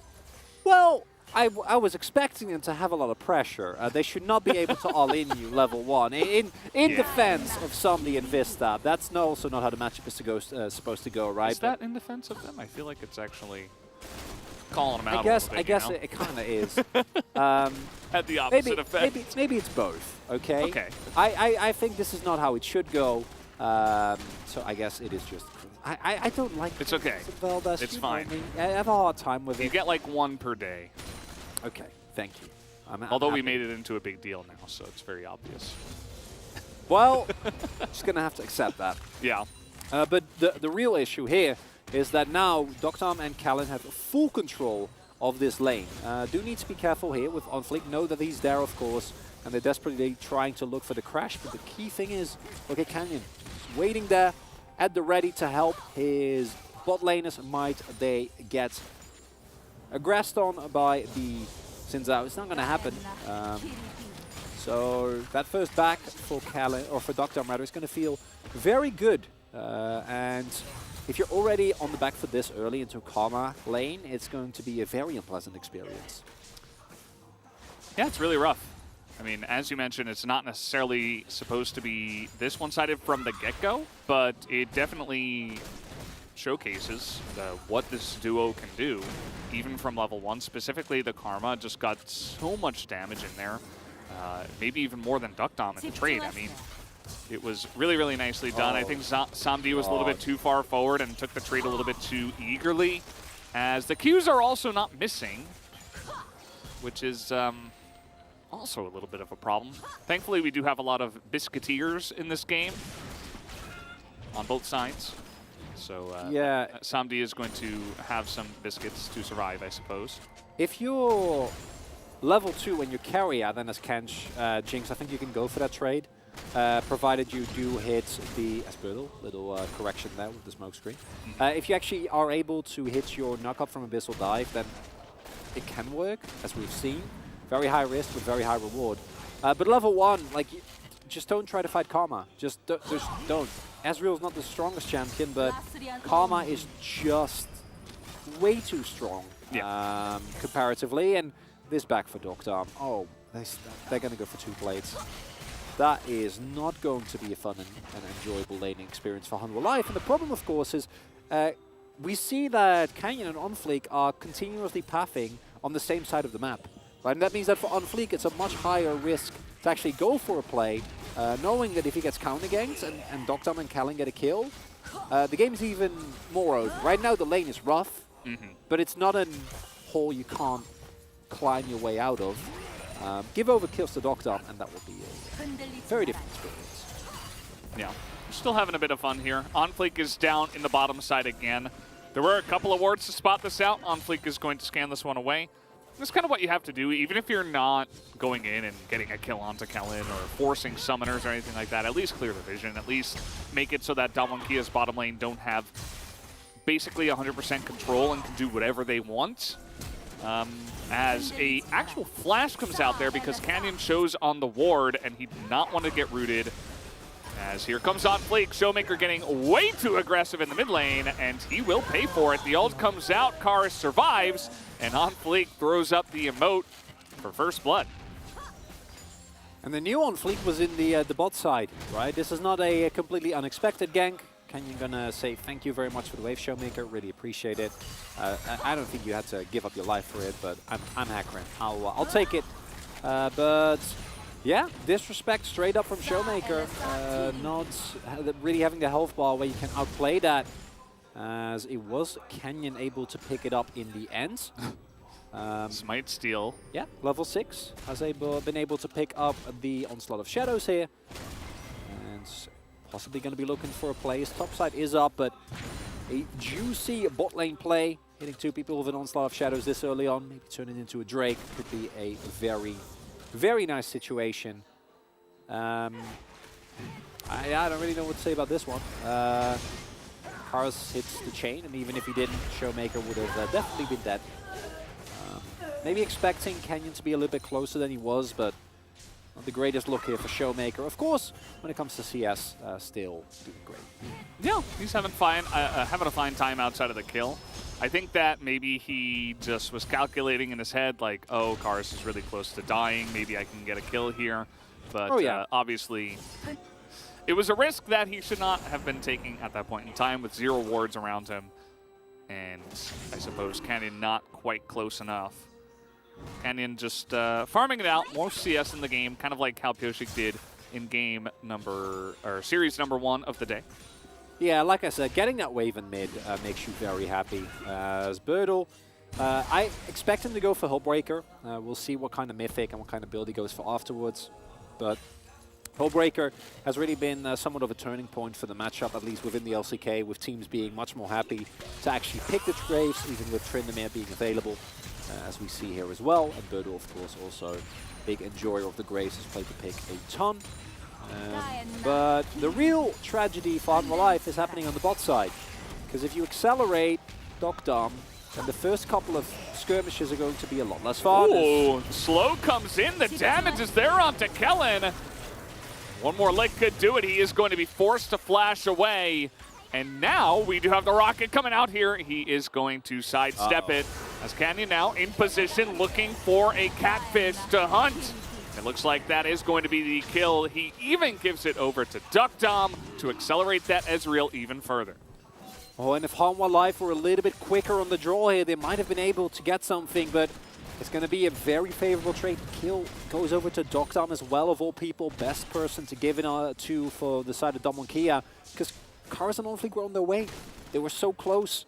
And if Vista and somebody played it a little bit more respectful, if Vista is actually level 6, then maybe something can happen there. But this is something we see a lot with the lower ranked teams, where you might think that you see a 2v2 opportunity, but are you 100% sure that it's actually going to work out? Because I feel like this is a recurring theme. T1 does this a lot as well, where you might think that is an opportunity, but if it's too good to be true, or if it looks rather too good to be true, yeah, it probably is. Yeah, it's generally the way it goes. I mean, you can even take that in solo queue, you know. Give the guy the benefit of the doubt. If he's charging straight at you, his jungler is probably there, right? So, you just 1v2. Yeah, oh yeah, just win. Yeah. Just be Morgan and play Renekton, I guess. Oh yeah. That's how you do it. Still remember that play on the Rift Herald that Morgan made. Yeah. With the Renekton. Really good play. Good times, good times.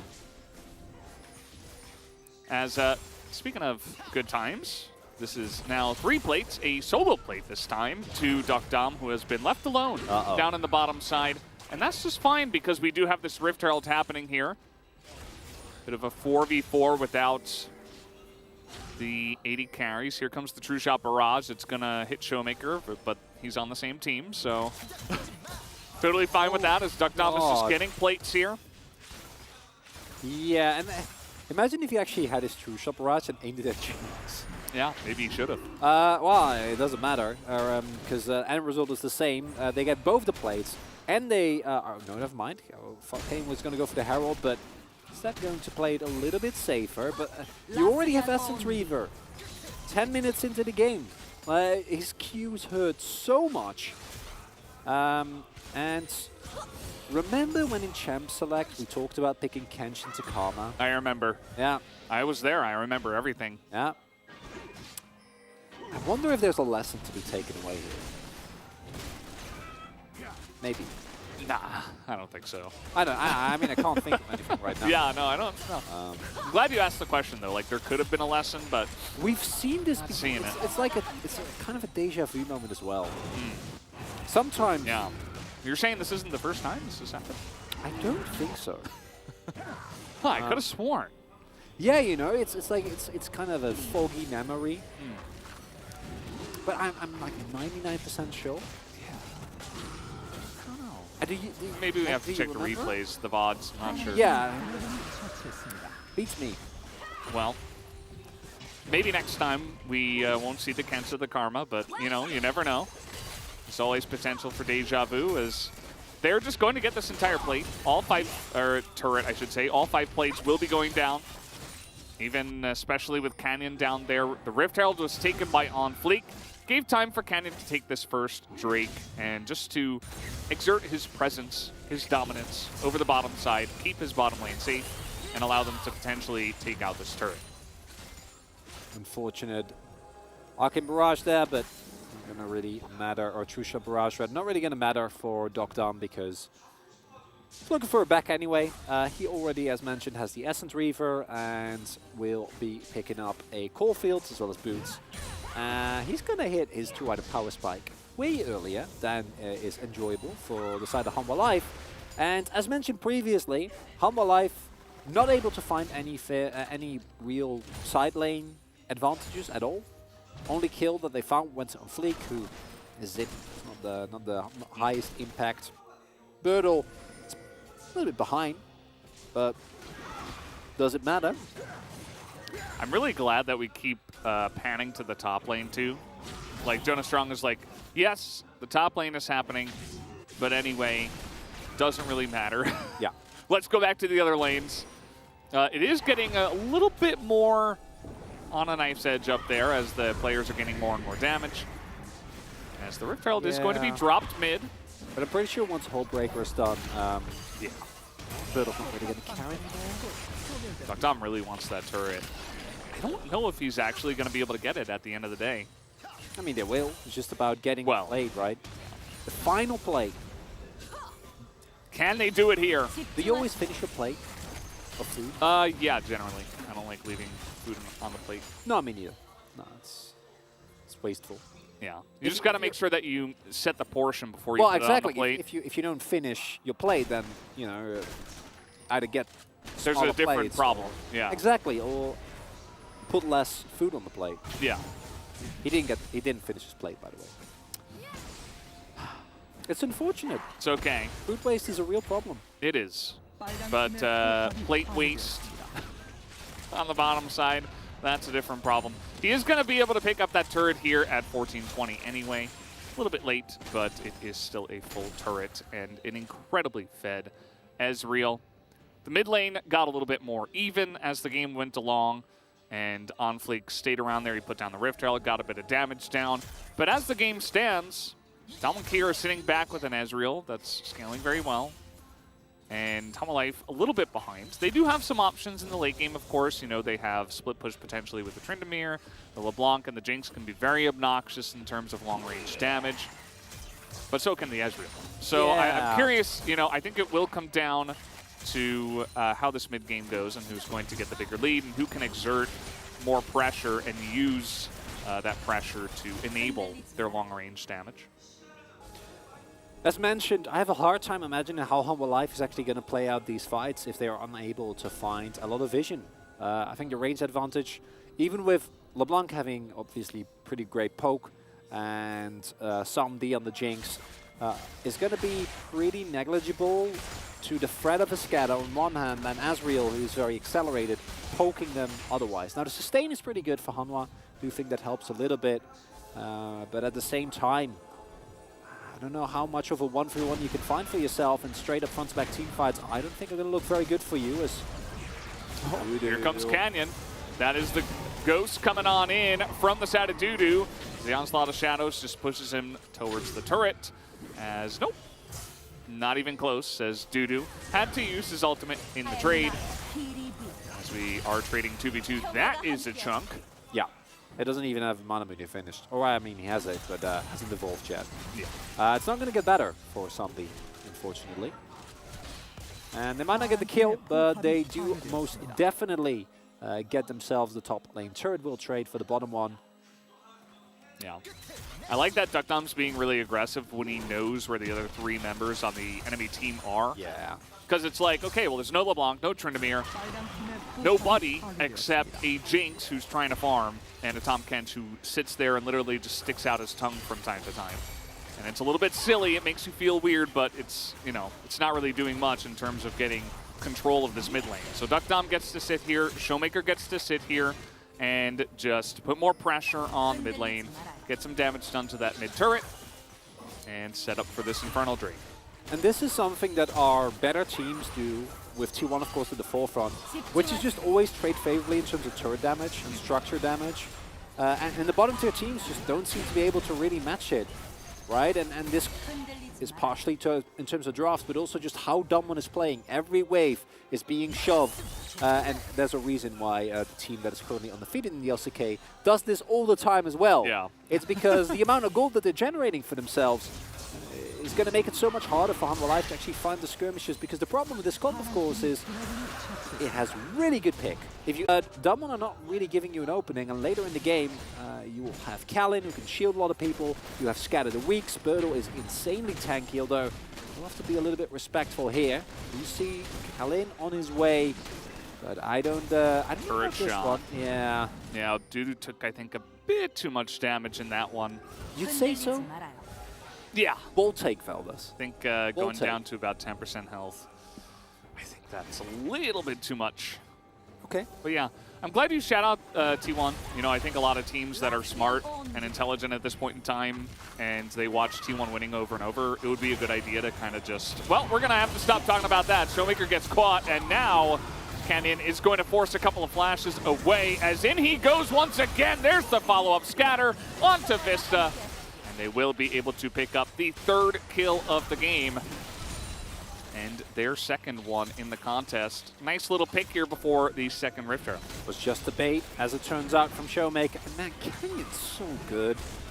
Being able to like simultaneously start up the team fight, but then also get the rocket. I don't know about that. I don't want to talk about this. And then also block the rocket from somebody to make sure that Showmaker and the backline can actually walk up.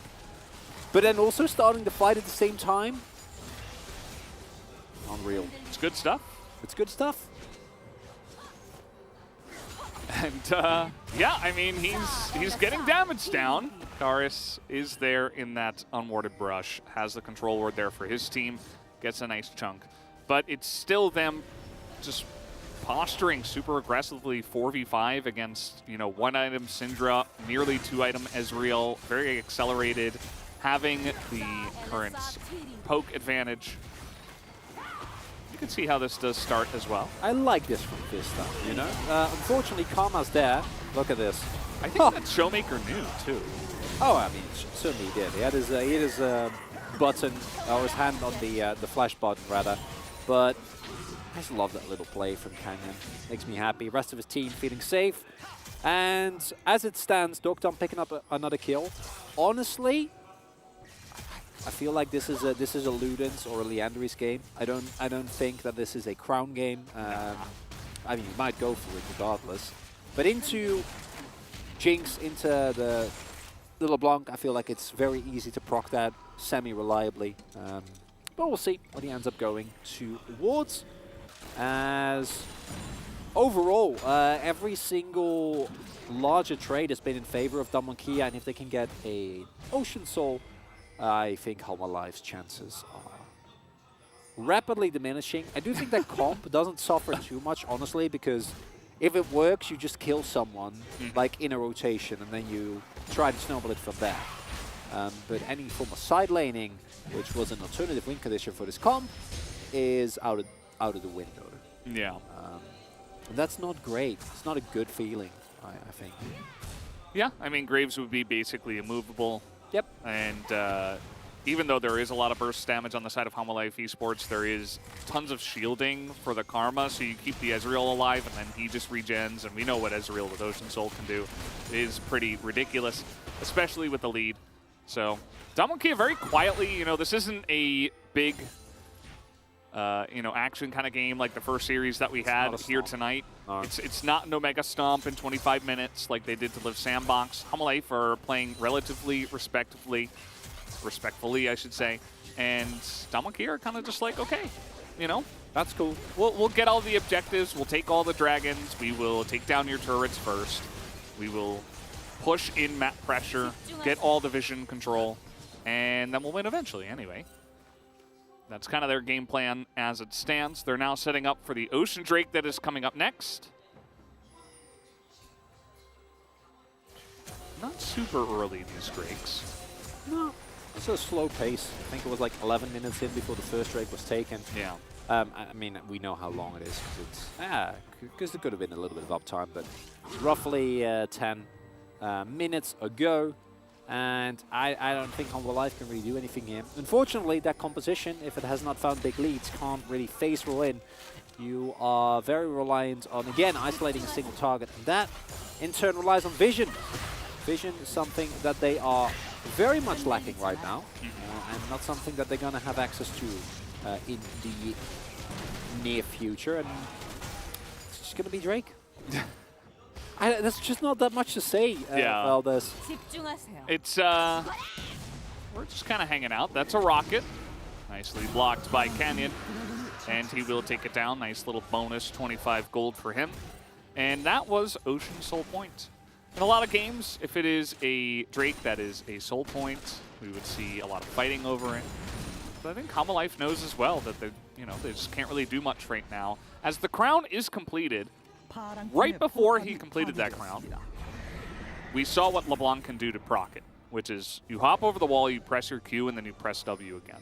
You hop back, and then the Ezreal just doesn't have a crown anymore. Yep. So Yeah, I don't know. I don't know. It feels like a little bit of autopilot, perhaps. But at the same time, if it forces Karis to do that twice, basically.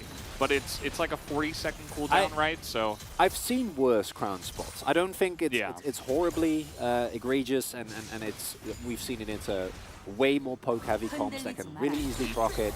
But I also don't think it's a great spot. Like I said, Liamri's I like a lot. I guess in this scenario, that definitely did the trick. So maybe we're the dummies, Valdez. But I don't know, like, it just means that Karis doesn't get to do it on his one chance. You need 2 chances. And sometimes you only get 1 chance when you're behind, right? Sometimes you don't get a second chance. Yeah, I think so it's like it's insurance, effectively. Exactly. It's amazing insurance, I suppose. But it's got a pretty long cooldown, about 40 seconds. And we'll see if Homalife can find an opportunity. Because if you don't kill the Ezreal within that one little chance, then, I mean, you're going to get scattered. The horse comes through. The Karma's keeping him alive.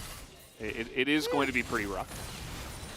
We're always looking for ways to maximize damage, right? But if you're Doctor here, you have plenty of damage on your team. I'm like, yeah, I just want to make sure that I can carry. But it's not like the item doesn't give damage as well. It just gives less damage than other items, But still some AP on that bad boy. You know that it's an exciting game when Chronicler and Valdez spent about 5 minutes discussing the intricacies of building Crown.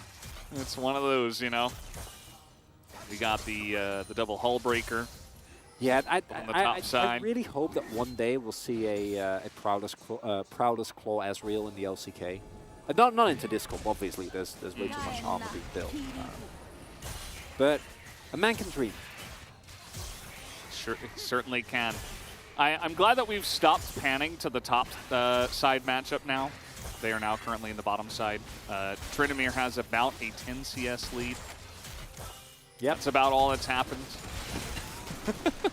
Oh, no, we're back. Although, honestly, I'll take this any day over Sion versus Ornn, or like all the crazy, stupid tank matchups we used to have in the past. Like, that's one thing I will say. I think that Tryndamere and Graves, like, we can't complain too much because we have come a long way from where we used to be. They're both building hull breakers, so like they kind of effectively are tanks.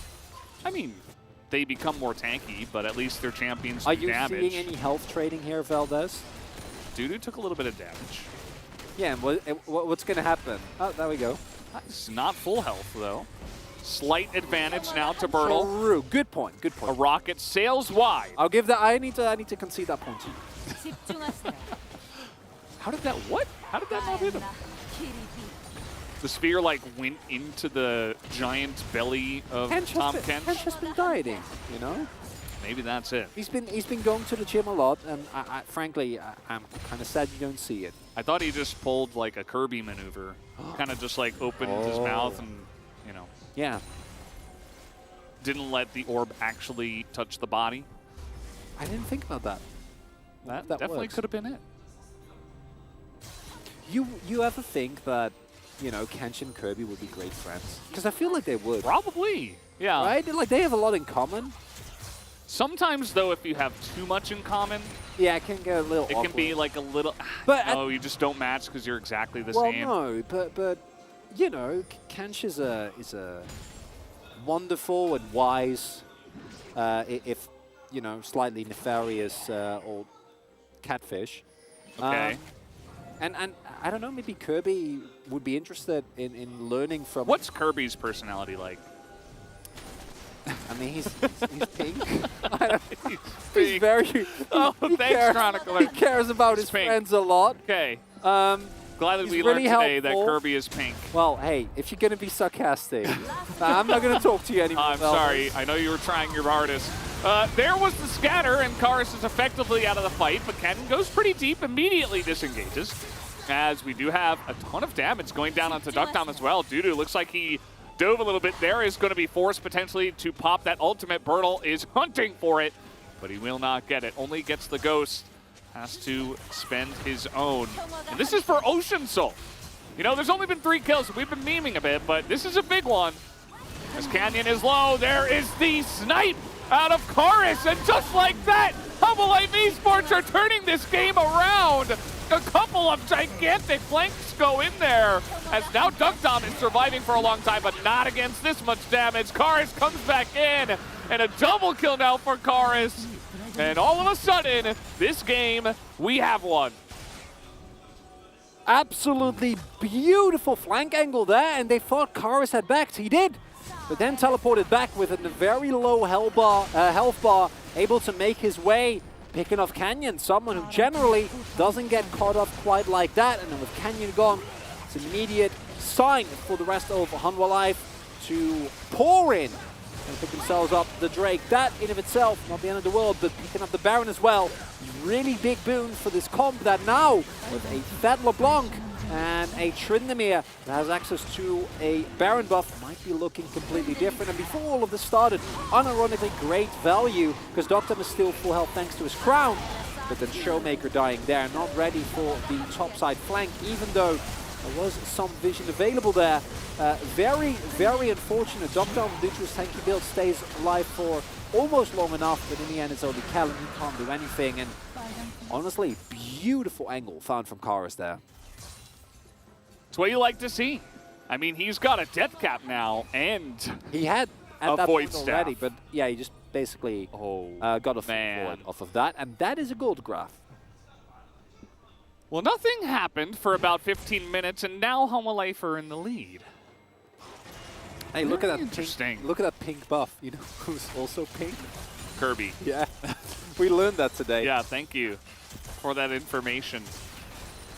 And I mean, he went for a basically all damage build minus the Merc Treads. So you need the Merc Treads just to not get blown up in lane early on against the Syndra.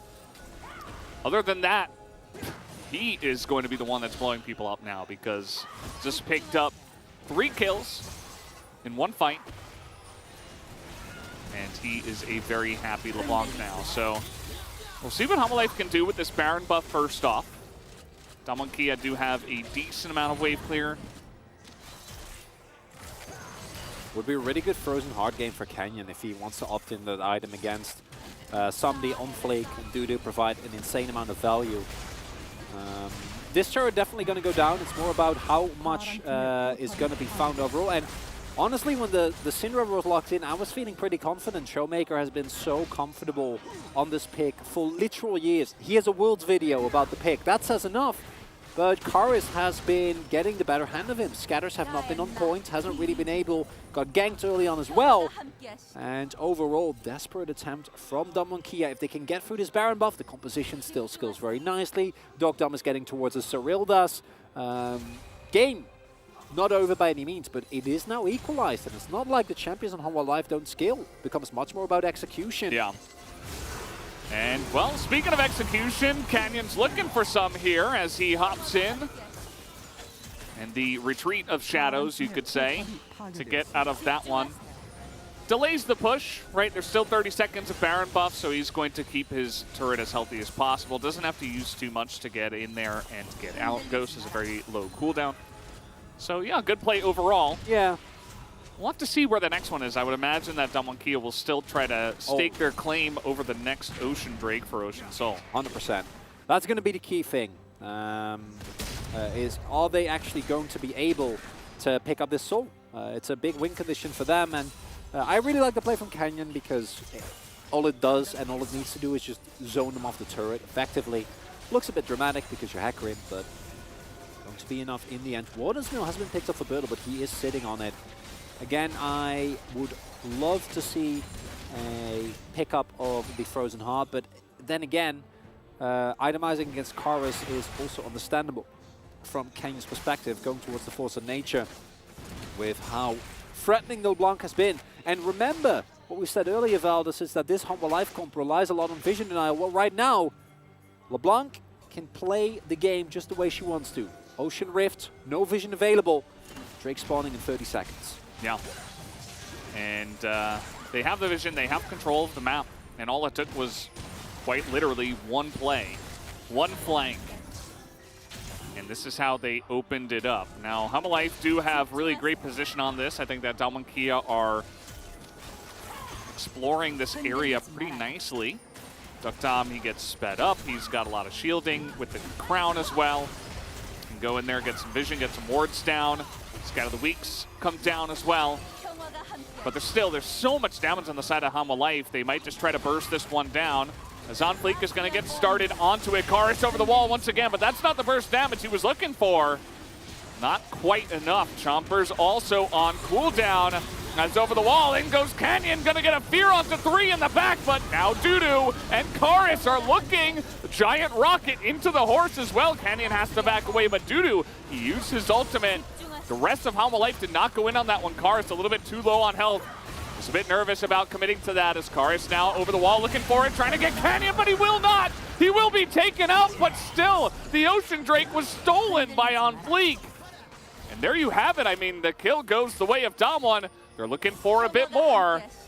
As slowly corral them here. Teleport comes in. They should be able to get all of them here. So they get the knockup on the Syndra. Showmaker has to go into his Zhonya's now. The damage isn't quite going in onto Fleek. Showmaker just barely surviving for now, but can he survive till the end is the question. Yes, he can. Just barely on the backside of that as Damwon eke out and grind out a win in this team fight. Crucially, Canyon didn't have the smite available, and Fleek did. Not 100% sure. I think Canyon might have smited here just to stay alive, because they go in here in an attempt to kill Fleek. That doesn't quite work out. Canyon gets taken low, and there he smites to make sure he survives. Otherwise, the Jinx Rocket would have 100% killed him. The problem is, for Hanwha Life, there you go. He gets it back. No, it's like... Unless that's like literally, I think it was literally a second or two, because he had the second charge of Smite. But I think it was, maybe it was... Dominator doing maybe Baron, by the way. Yeah, I mean, they didn't win the resulting fight, because this is why the S rule excels, right? Weave in, weave out. Showmaker looks like he's trolling, but he swears he's not. He's actually fine. Thanks this is the second time he's done this today. Yeah, thanks to some help from Kalen and a nice sidestep there. Hopefully not able to hit that one. And then they get Baron, and now they can start sieging. Dokdom is full build, and he is going to feel very good about his position in this game. But I gotta say, I am loving what Hanwha Life are doing. They're really making Damwon work for it, and this is not looking like a team that is 3-10. And we've seen that from Hanwha Life on specific days before. Yeah, I mean, this is the matchup that they were preparing for the most this week. They did go down to Freda Brion on Wednesday. Damwon Kia, we're going to try to prepare for this team so much. It is difficult, but they have rose to the challenge, at least in this first game. Bit of damage on the Fleek, but you can see he's pretty tanky now at this moment in time. Dudu in the flanks as well. Even with the Baron buff, Damwon still taking their time with this one. They really don't want to get caught out in a bad spot here. Double stasis for Showmaker. I think he knows that he's the bait in this game, essentially, especially as the game comes along. Turtle is a bit alone, but really nice sidestep on those chains, and that means with a big move to the mid lane, it's going to force the Devour here out of Vista and allow this turret to go down at least. And this has been one of the key issues for Birdle, has been getting picked in these side lanes, playing a little bit more respectful there, actually playing away from the lack of vision, as to not get surprised, because if he dies there, then that has happened a lot of times for him in the past. He's not been great about his side laning, and in this scenario actually able to survive. Will now be able to catch the bot wave as well, and picking up another turret in the side lane would be very nice for Damwon Kia. Needs to be respectful though, because rest of his team, you see some question mark pings going down. Rest of his team is on the way though, and he is very tanky, has Ghost, has Flash, and Hanwha Life don't want to take the risk. Definitely a good idea. As with this Baron, I mean, at the end of the day, Damwon Kia looks like one turret will be the win, but it's still a nice jump in gold. They retake the gold lead. They get a lot of map control, more importantly, for this Ocean Soul. That is maybe this time around going to go to Damwon Kia. We'll see about that, though, if Fleek and the rest of his team has anything to say about it, if they can reclaim some map vision. And for now, Damwon Kia just extremely careful. They do not want to overstep at this point in time. Don't want to lose any of their assets right before this Ocean Soul fight. As we see, final seconds of Baron buff. Gonna get used for a little bit of damage, but not actually getting anything. Birdle, of course, feeling safe, knowing that the cavalry is there, both in literal and metaphorical sense, I guess. With Hecarim being there, and now they have full control. All they need to do is land poke. If they can land some poke, make sure, or get a pick off as. Ooh, Karis spotted them out there. It's a big play. Because I mean, they as I was saying, I mean, they just don't have control of the map right now. They do not have vision on this Drake, and it's just extremely difficult to try to push into this one. It's going to be up to the LeBlanc. It's going to be up to trying to push forward blue wards. I think the vision, the control just isn't there. He's trying so hard though. Keeps looking for these angles. Birdle also very confident in the 1v1. Is he confident for a reason? Ooh. Yeah, he's really chunking Dudu out here now. Karis is over the wall. There goes the crown. It's going to buy Domina a little bit of time, I suppose, as here comes Canyon. Wants to force out that play again, but On Fleek pushes everybody away. That's a huge amount of damage onto Kellen now. Sabdi does have to go into his Zhonya's, and he does not have Devour anymore. But Flash and Heal available. On Fleek getting extremely low as Birdle tries to push away 3 people on the top side, as now he will go over the wall and lead the charge alongside of Canyon, but not quite able to catch up, and now they will turn their sights onto this Drake, but Dudu's here, Karis is here. Vista slowly charging up that Devour once again. We just need to keep poking, keep going for those Ezreal Qs. Oh, Duck Dom's not missing. Karis, Dudu as well, will get spotted. It's just turned into such a tense game. Dudu on the left. They know he's there, but Strinamir. Now the damage tries to come in. Dudu's over the wall, but the smite is there. Ocean Soul confirmed as Showmaker goes in, and he just assassinates Sabdi by himself. Goes into the double stasis and lives forever. And Showmaker did his job. We talked about it before. Karis tries to get the damage there onto Kellen, but it's not quite gonna happen. Dom and Kia looks like they finally got the Strog that broke the camel's back in this one. And Karis gonna get away here. Honestly, beautiful game from him, but unfortunately the rest of his team not able to get a lot done here. And it's not over. Not quite yet done. I was about to say, even with this fight going the way of Dom, One, Kia, and yeah, Showmaker hasn't had the greatest game, but this was very good.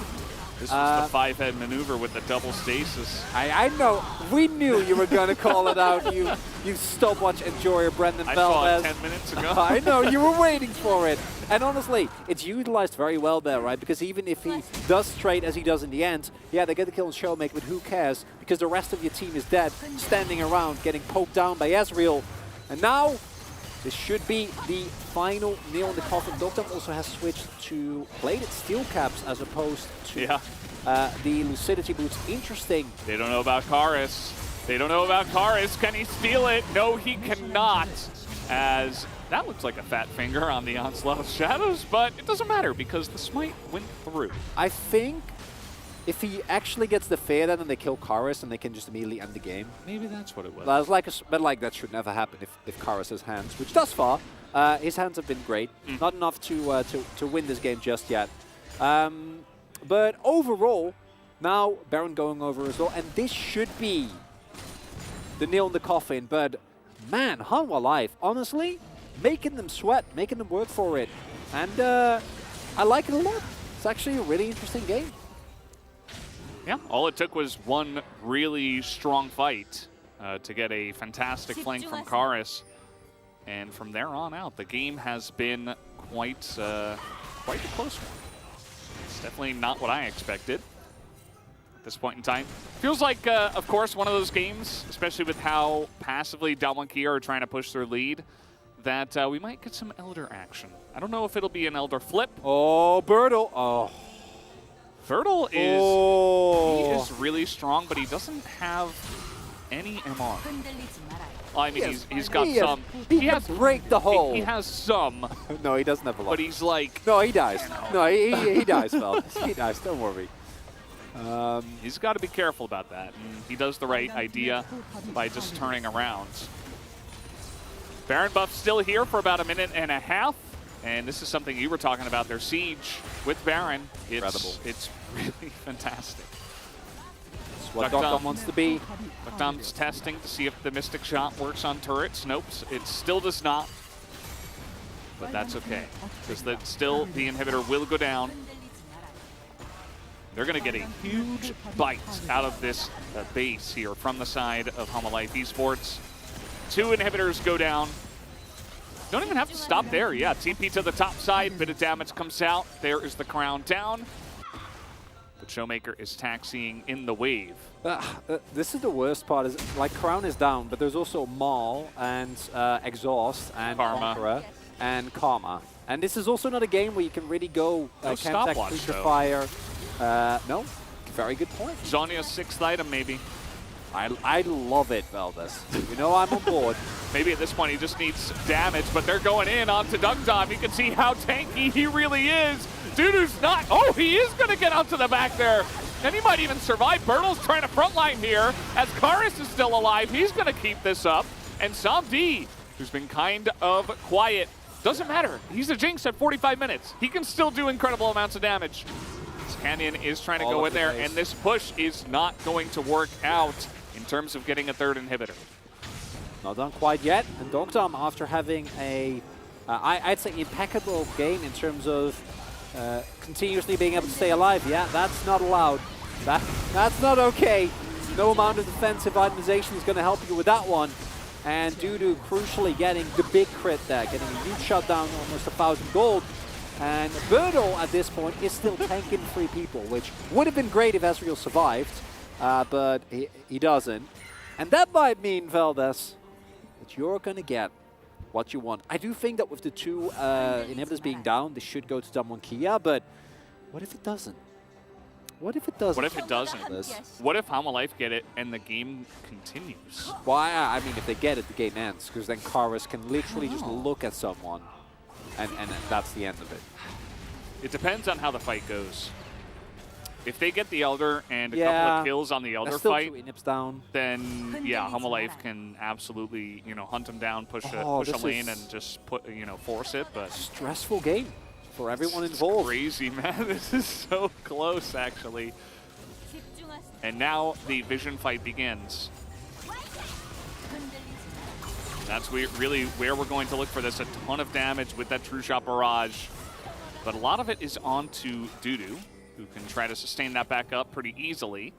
Samdi still relatively healthy. Not a lot of survivability for Samdi, by the way. He does have lifesteal. As we are getting in onto the mid lane here, Bertle just going 1v2. Hold up. He's like, you guys can't kill me right now.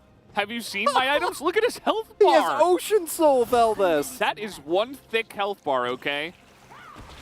Not to mention all of the armor. So especially those 2, it's like, yeah, you're not doing damage to Graves right now. Oh, on fleek. It's gonna be pushed back. We'll see if he is forced into his Crescent Guard. And he's not, he might not even get a chance. The Devour does come through. And I suppose the Devour is going to be what is used. Bertle really still trying to get on in there. The damage is going onto the Elder Drake, but on fleek is so low. But take a look at this on the backline. Samdi and Karis are well protected. At least for now. Damwon Kia have not made their engage. As there's the stun onto Samdi, and forward goes Vista. He's going to eat a lot of the damage. Bertle. Meanwhile, the base. Guys, your base is being pushed by the Graves. And the damage isn't enough. Another huge scatter comes through. And OnFleek says, well, I can't do this. A big Crescent Guard does come in. He's trying to frontline for his team. And he's doing a pretty good job of it, but nobody can kill this Elder Drake. And just look at this, the TP is coming in. The TP is coming in, they're just gonna try to end it. As now TP is going to be canceled on the side here of Hanwha Life. And all they gotta do is just hit this. The Elder, though, goes to Dudu. Can Bertle skate around this one and live? Yes, he can, and he will take it down. At 48 minutes, Damwon Kia, they squeak through the cracks there to take game 1. Elder for Nexus. It's a trade that you'll take any time of the day, but man, Hanwha Life, honestly, love the performance here. And it's really easy to look at this game and go, oh, Damwon Kia can't even beat the 10th place team. But if you do that, then you are doing a disservice to how well Kara's played. I think his LeBlanc was the main reason why this game was as long as it was, as honestly, that could have gone either way until the very end. Ocean Soul, multiple Barons, all of that was necessary to actually get Damwon Kia in a position. And in this position, even without Beryl, someone made the call. Birdle, just end it, please. Yeah. It was just, it was a great call. Whoever was saying, okay, just push. You're winning the side lane pressure. We killed 2 of their inhibitors. The Under Drake loses more and more value with time, right? If you give the enemy time to take it and defend their base, then you're screwed. So it's really walking the tightest line to take that down, to get the TP in from Showmaker, to give up the Elder. You're saying, well, this has got to work or we lose. You know, like that's not something you can really come back from. It's like if Monka W could sponsor a game, this one would be it, you know? Sponsored by the Monka Pepe. Thank you very much for your sponsorship. And it was so close. Valdez, I haven't had the opportunity to talk a lot about Birdle because frankly, he's not been great. He's had a tough time. He's been slowly developing.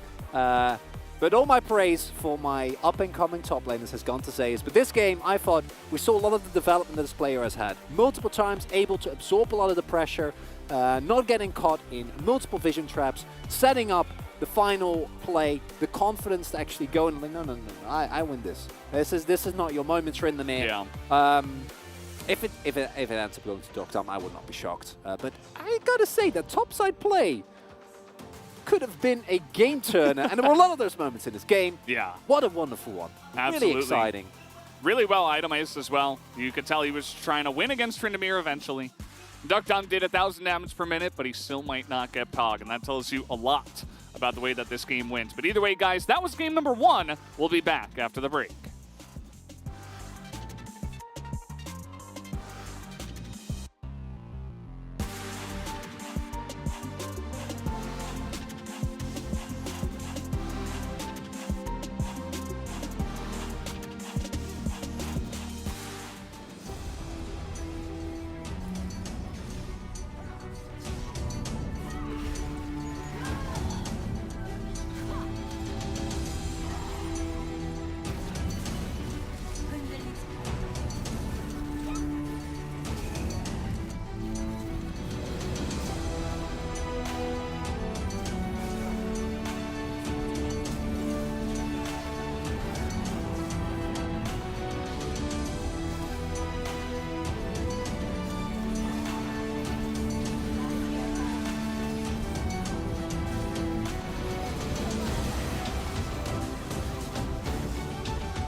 미드 가는 중. 적군 트림 와야 와야 되고. 되고. 표시가 있어. 시간만 끄면 좋다. 트림. 나 적군해야 돼 이거.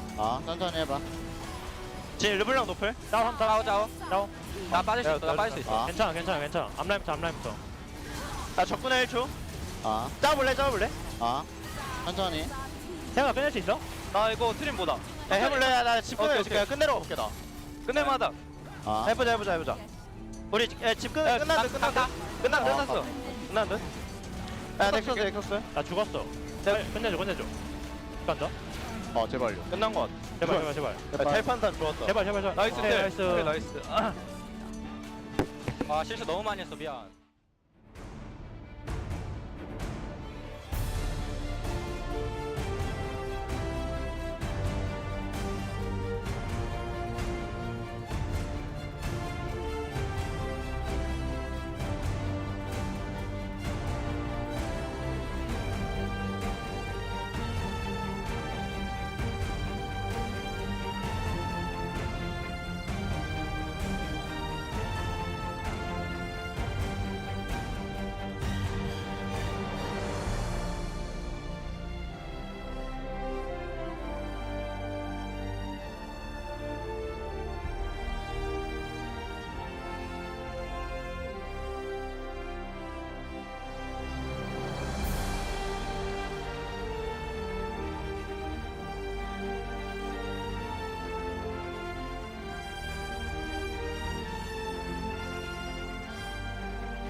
the sky fall and the sun turned black.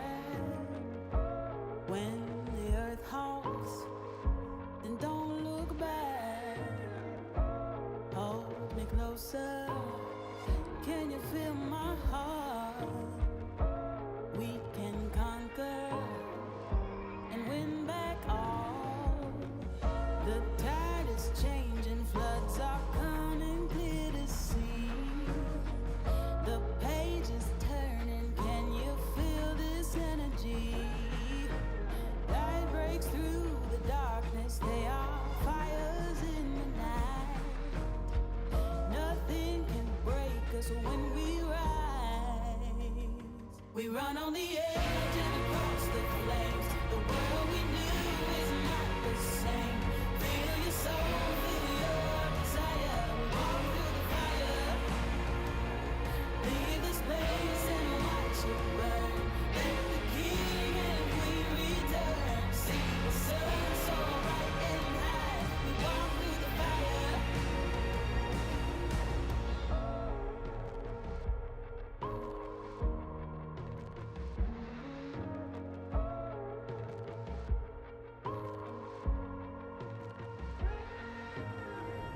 The embers glowing, we're waiting for the blaze. Ascending from the ashes, bonfires in the haze. Standing tall now, your feet are on the ground. You fought your demons, nothing breaks you down. The tide is changing, floods are coming clear to see. The page is turning, can you feel this energy? Light breaks through the darkness, they are fires in the night. Nothing can break us when we rise. We run on the edge and across the flames. The world we knew is not the same. Feel your soul, feel your desire. Walk through the fire. Leave this place and watch it burn. Let the king and queen return. See the sun so bright and high.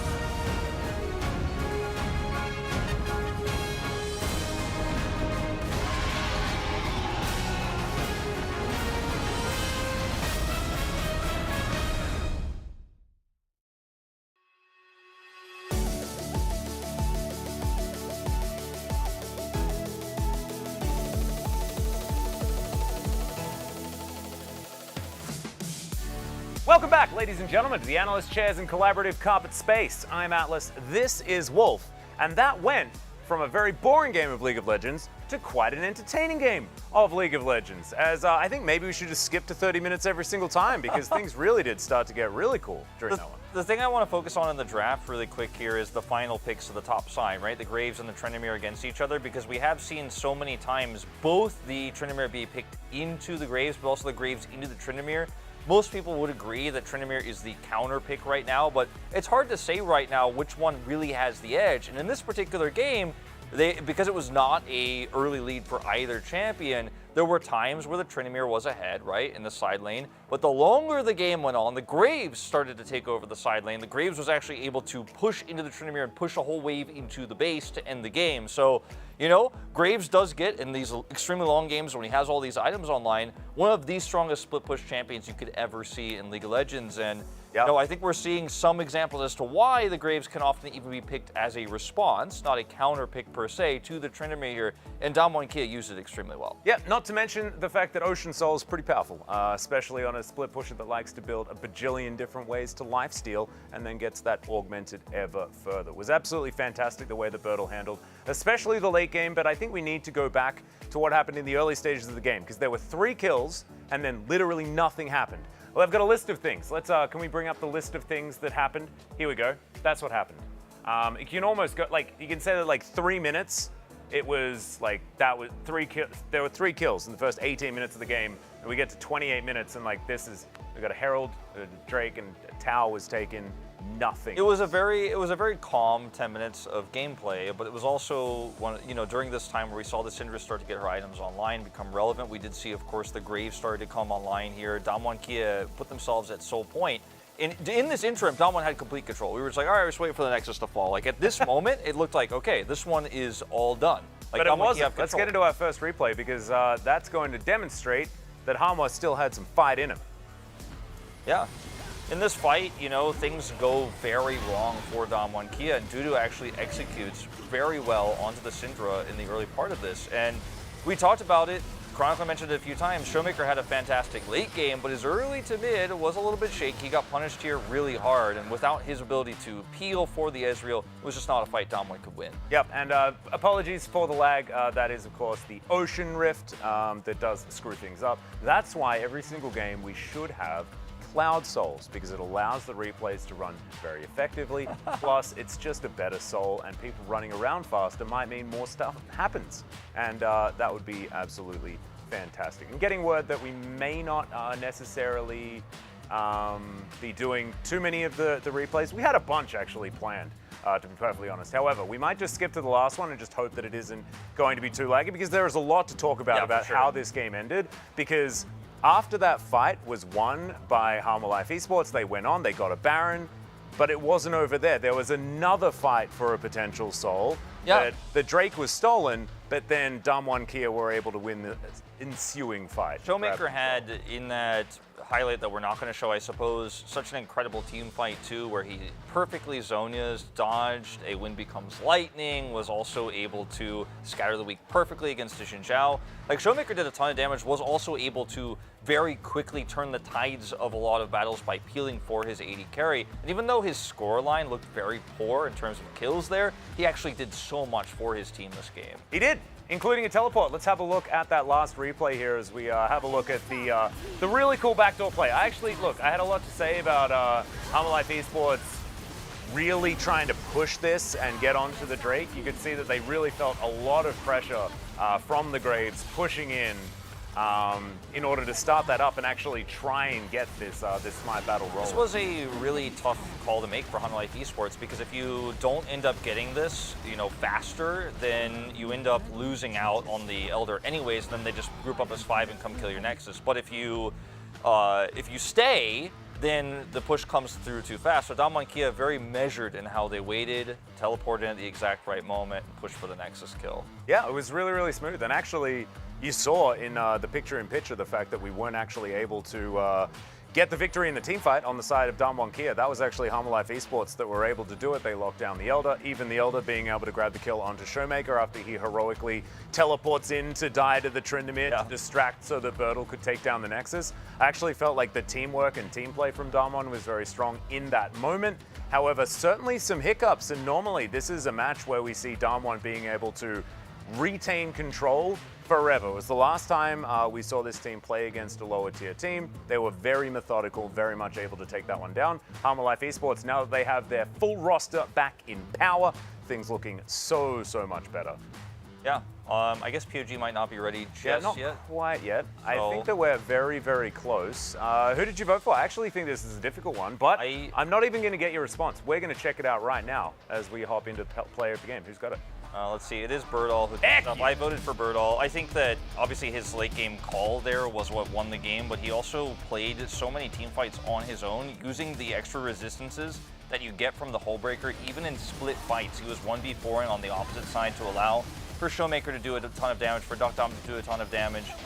The tragedy of this game really is, for Hanwha Life Esports, I think the fact that they overperformed. They played what was their best game in several weeks. I agree.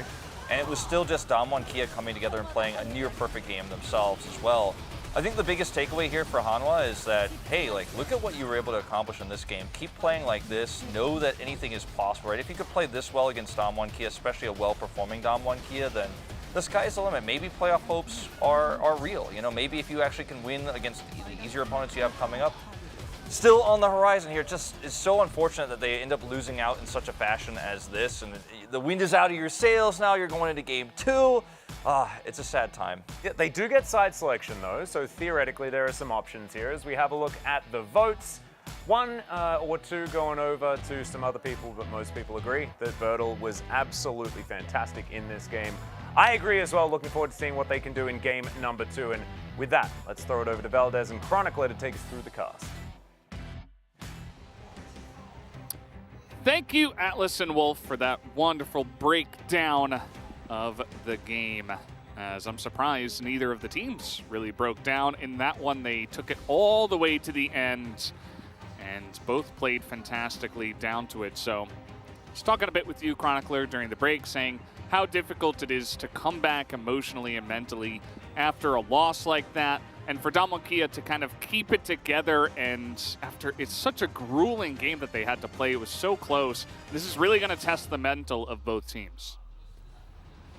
I do think it's a lot easier to just get stomped and then lose. And then in the second game, at least, you're like, well, we lost that one in the first 15 minutes. But this one, when it's so close, when there's so many moments where you almost break them, and then it doesn't actually end up happening, that's painful. Humble Life at least going to be able to go over the blue side. The strongest side here might mean that they will at least get themselves something like the Hecarim or some of the other power picks that we've seen here. But I got to agree with you. I feel like it's such a tough ask, to, especially a team with as many young and relatively inexperienced players as we have here on Hanwha Life, to really bounce back after a loss like that.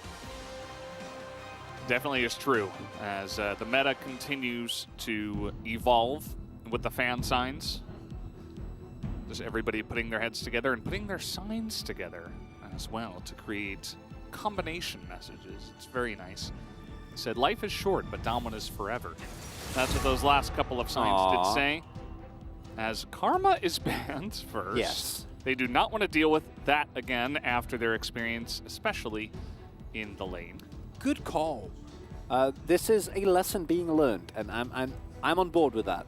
You know, when teams don't disrespect the Karma, we end up feeling a lot better. And for Hanwha Life here, I wonder what direction they want to go into. You can go the Fred at Brion way, draft yourself a nice team fighting composition, and try to play it out that way. As long as they give Karis something that has carry potential and the ability to synergize with on Fleek, then that might be enough. Because I actually think that we talked a lot about Karis, understandably, but on Fleek also having a pretty great game on the Xin, securing a couple of key objectives, able to withstand a lot of the pressure that came through from Damonkia. It just feels like this team is so hard to actually match and deal with, as don't want to go for the Twisted Fate themselves. Rise Band surely here from Damwon. Although, or a Hecarim ban. Yeah, I wonder what is going to end up happening here, because I do think the Hecarim is a bit more manageable overall than the Rise is. Many away, Kara's also lost playing the pick, and looks like we are. Oh, never mind. Ooh, that's I don't know. I don't know if that's worth giving up the Hecarim for, especially into Damwon. It's a good question. I mean, Karis did have an exceptional game in game number 1. And what we've seen from Aries is that the more proactive, the more confident, the better. So maybe this is saying, okay, Karis, get your pick, you get the Ahri, carry us. Now, no. No. I was so happy. I was so happy with my point, and then this happened. You had a great point, Valdez. Well, at least, I mean, that point still stands, because he might need to carry even harder. Yeah, we're just not super big fans of this here at the LCK. I do think it's the combination is good. At least it's better than Aphelios Leona into specifically Hecarim. True. It's marginally better, but I'm still not the biggest fan. I'm actually surprised that Damonkia is going to handshake the Nautilus or the Tom Kench here by going for Nautilus, which basically says we're not playing for lane, we're playing for setup, we're playing for late game. And we want the guaranteed engage. Yeah. Like what Damwon have it thus far. Obviously, the Jinx peel is not going to be amazing, but against what Humble Life have thus far, it's not going to be the end of the world. You know what I really would have liked to see instead of the Nautilus is the Rakan. Yeah. It's a Phelios. He does have Devour, but with Hecarim Rakan, you can engage on anything. It's a very good suggestion. Literally anything. Yeah. And you can lane into Tom Kench anyway with the Rakan. But Nautilus kind of has that as well, where you get to press your R button and root somebody and, you know, do everything that Nautilus does. So there's argument to be made about his value as well, I think. I mean, I'm obviously always waiting for Enchanter supports to actually punish the Kench, but just outscaling Seraphine? Well, I think you could pick Yuumi here, and then you have Hecarim Yuumi. How about Zillion? Yeah. Could have seen the Zillion here again. Would have been amazing. That would have been so good. I know. Now I'm sad. You punished the Tom Kench, you speed up both Jinx and Hecarim. I don't want to talk. It's amazing. Yeah, I know. Kind of mad at you now, Veldis, for bringing that up. Sorry. Man. No more good suggestions from me. That's my job. Alrighty. As Xin Zhao being taken away here is interesting. Think that there is still the Viego, the Lee, or not the Lee, the Jarvan. We've seen Volibear slowly rise up in priority as well. Personally, I think that there is a lot of picks that you could pick into Domwon Kia or into the Hecarim specifically that can kind of at least stand toe-to-toe with the clearing speed that he has, but it's going to be hard to match the impact that the pick has overall. Looking for a Showmaker pick here, supposedly. Vex is one that immediately comes to mind. He can go for the Syndra again as well, which I think combos nicely with the rest of his team. Well, yes. It's happening! Yes! It's happening! Oh, man! Vindicated! I'm so happy! And it's gonna go mid. Vi! I love Vi! It's Vi from Arcane! Oh my god, she's my favorite character! Vi Ahri is a combo that goes, like, what? Back to, like, season 2? Season 3? This used to be a thing! Wait, hold, what? No. Okay, I'm not going to talk about hovers, because this is breaking my brain. We've gone too far.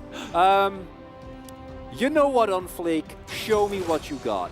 I think that a 2v2 is nuts, and is it smart picking a backline dive character into Zillion? I'm gonna say no. I don't think it is, but if you pick Vi, I'm gonna root for you. It's that easy. Honestly, Vi Ahri coming through here for Hunt for Life, a historical combo that. Honestly, it's really nice synergy, right? The combination of the dive, the setup, it all works together very nicely.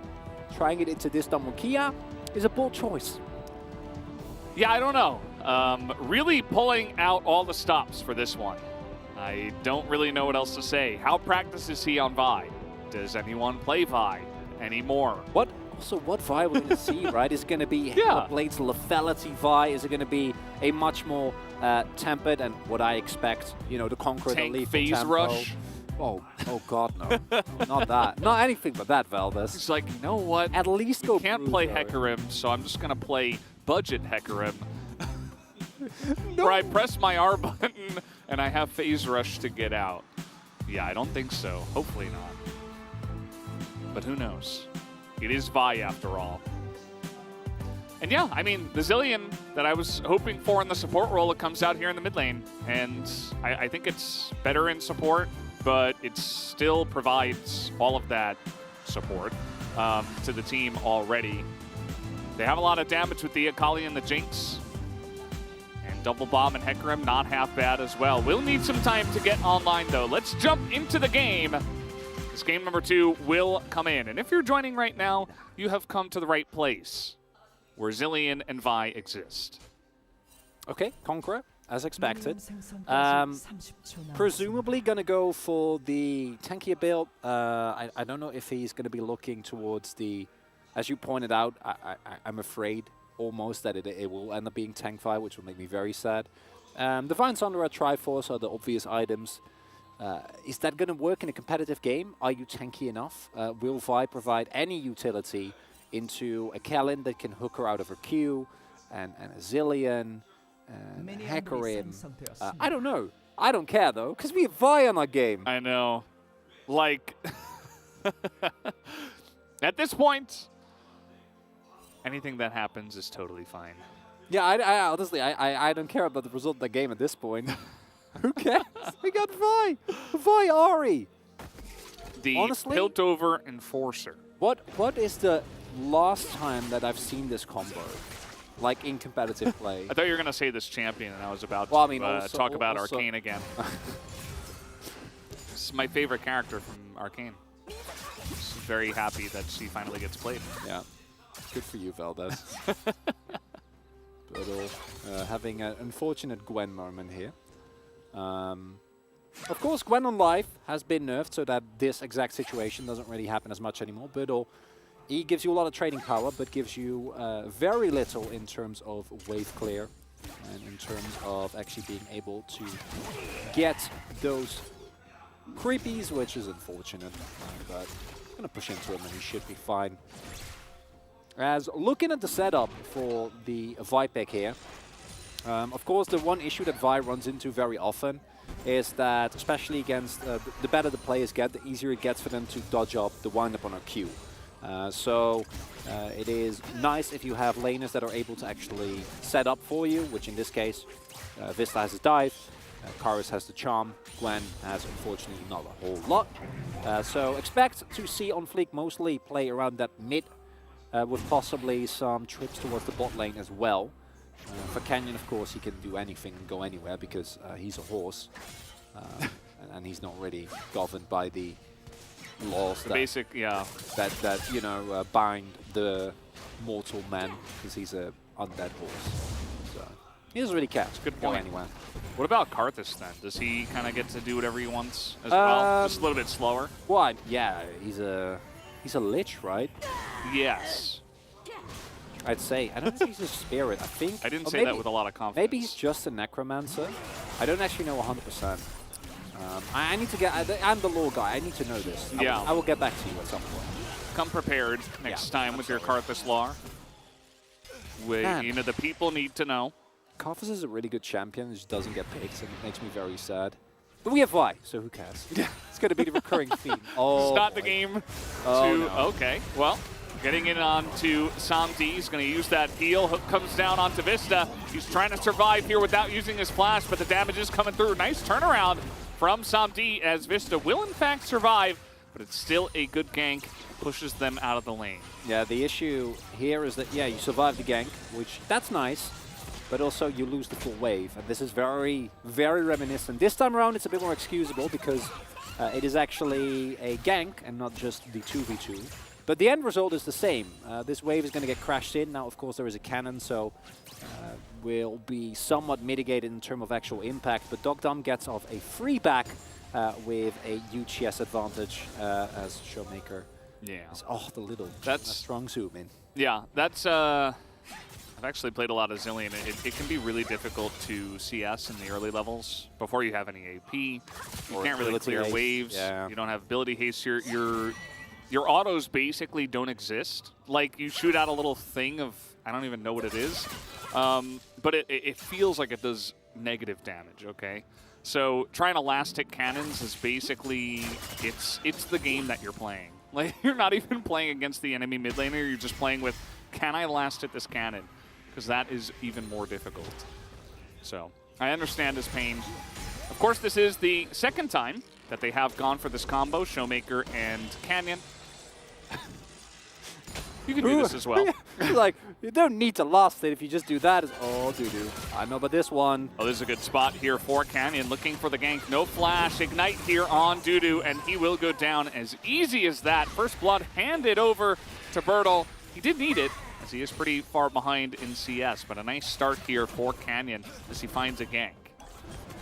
And we've been talking so much about the Gwen blind pick. I think that if both Jace and the Akali are open, which I think Jace might have been banned, but Akali was, clearly open. Jace was you run into trouble. Love this. Very good attempt at setting up a dive here. Will zone away the bot lane, and Canyon is kind of actually not that good. Wow, Kalin. I respect it. That was a pretty Chad maneuver. It was? I have to say. Really exerting dominance over that bottom lane. Wonder whether what you can do on Vice, you can go for an extra early point in your W. Didn't end up going for it here. And it is a way to kind of cheese early Drakes because it will allow you to obviously do a lot more on hit damage, get through the objective faster. Not something that we are going to see here, and also not necessary because it's a competitive game. You don't need sneak objectives. Either you're allowed to get them or you have to fight for them. as Canyon is definitely punishing on Fleek, as he should, of course. Uh-oh. This in a lot of trouble. He has to flash over the chompers here. Oh, verdant barrier first. Wow, that doesn't feel good. That doesn't feel good at all.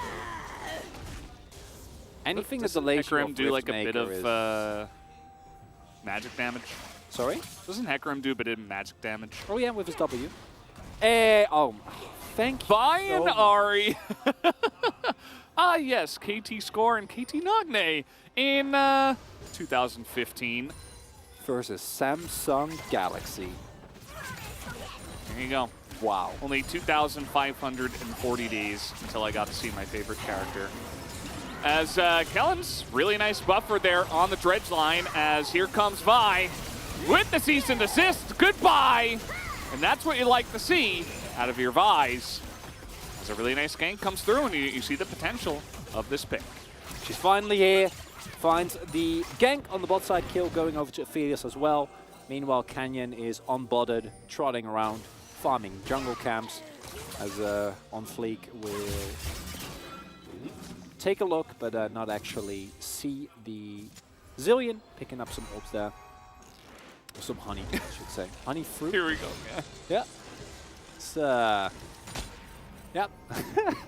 That's a way to last it. Yeah. Sometimes it's the only way. It's so funny because Zillion's like standard pose is also so goofy.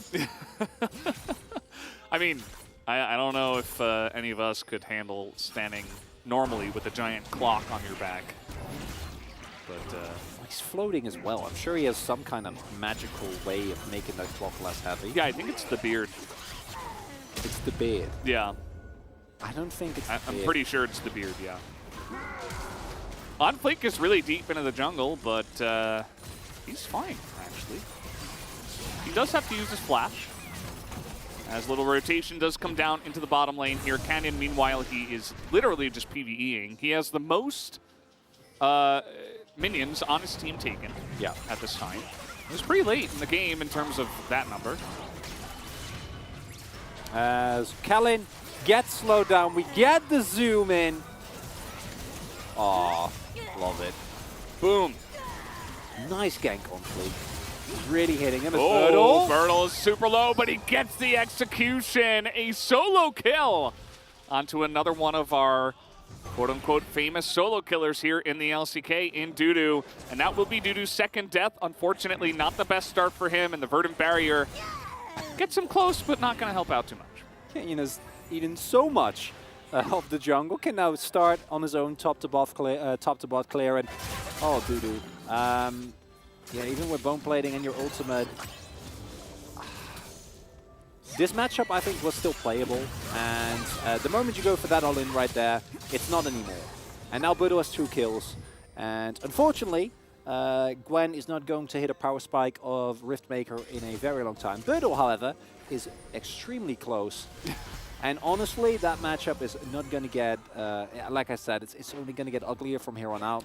Oh, this is a really nice spot. Oh, never mind. No, never mind. Not going to happen. Showmaker gets away with it. And Canyon, he knows there's no summoners here onto Dudu. Yeah, if they can gank her here, it's so good. Means that you can basically guarantee yourself a free first turret blood. Oh, I thought that was the moment. Trying to bait him forward. Bertle maybe trying to show a moment of weakness. Shoving. Yeah, Yep, taking a little bit of time there. In comes the Chilling Smite, and that is the most dead Gwen we have seen in quite a while. A 3rd kill now onto Bertle's Akali. I don't know what to say about that top lane, but it's over.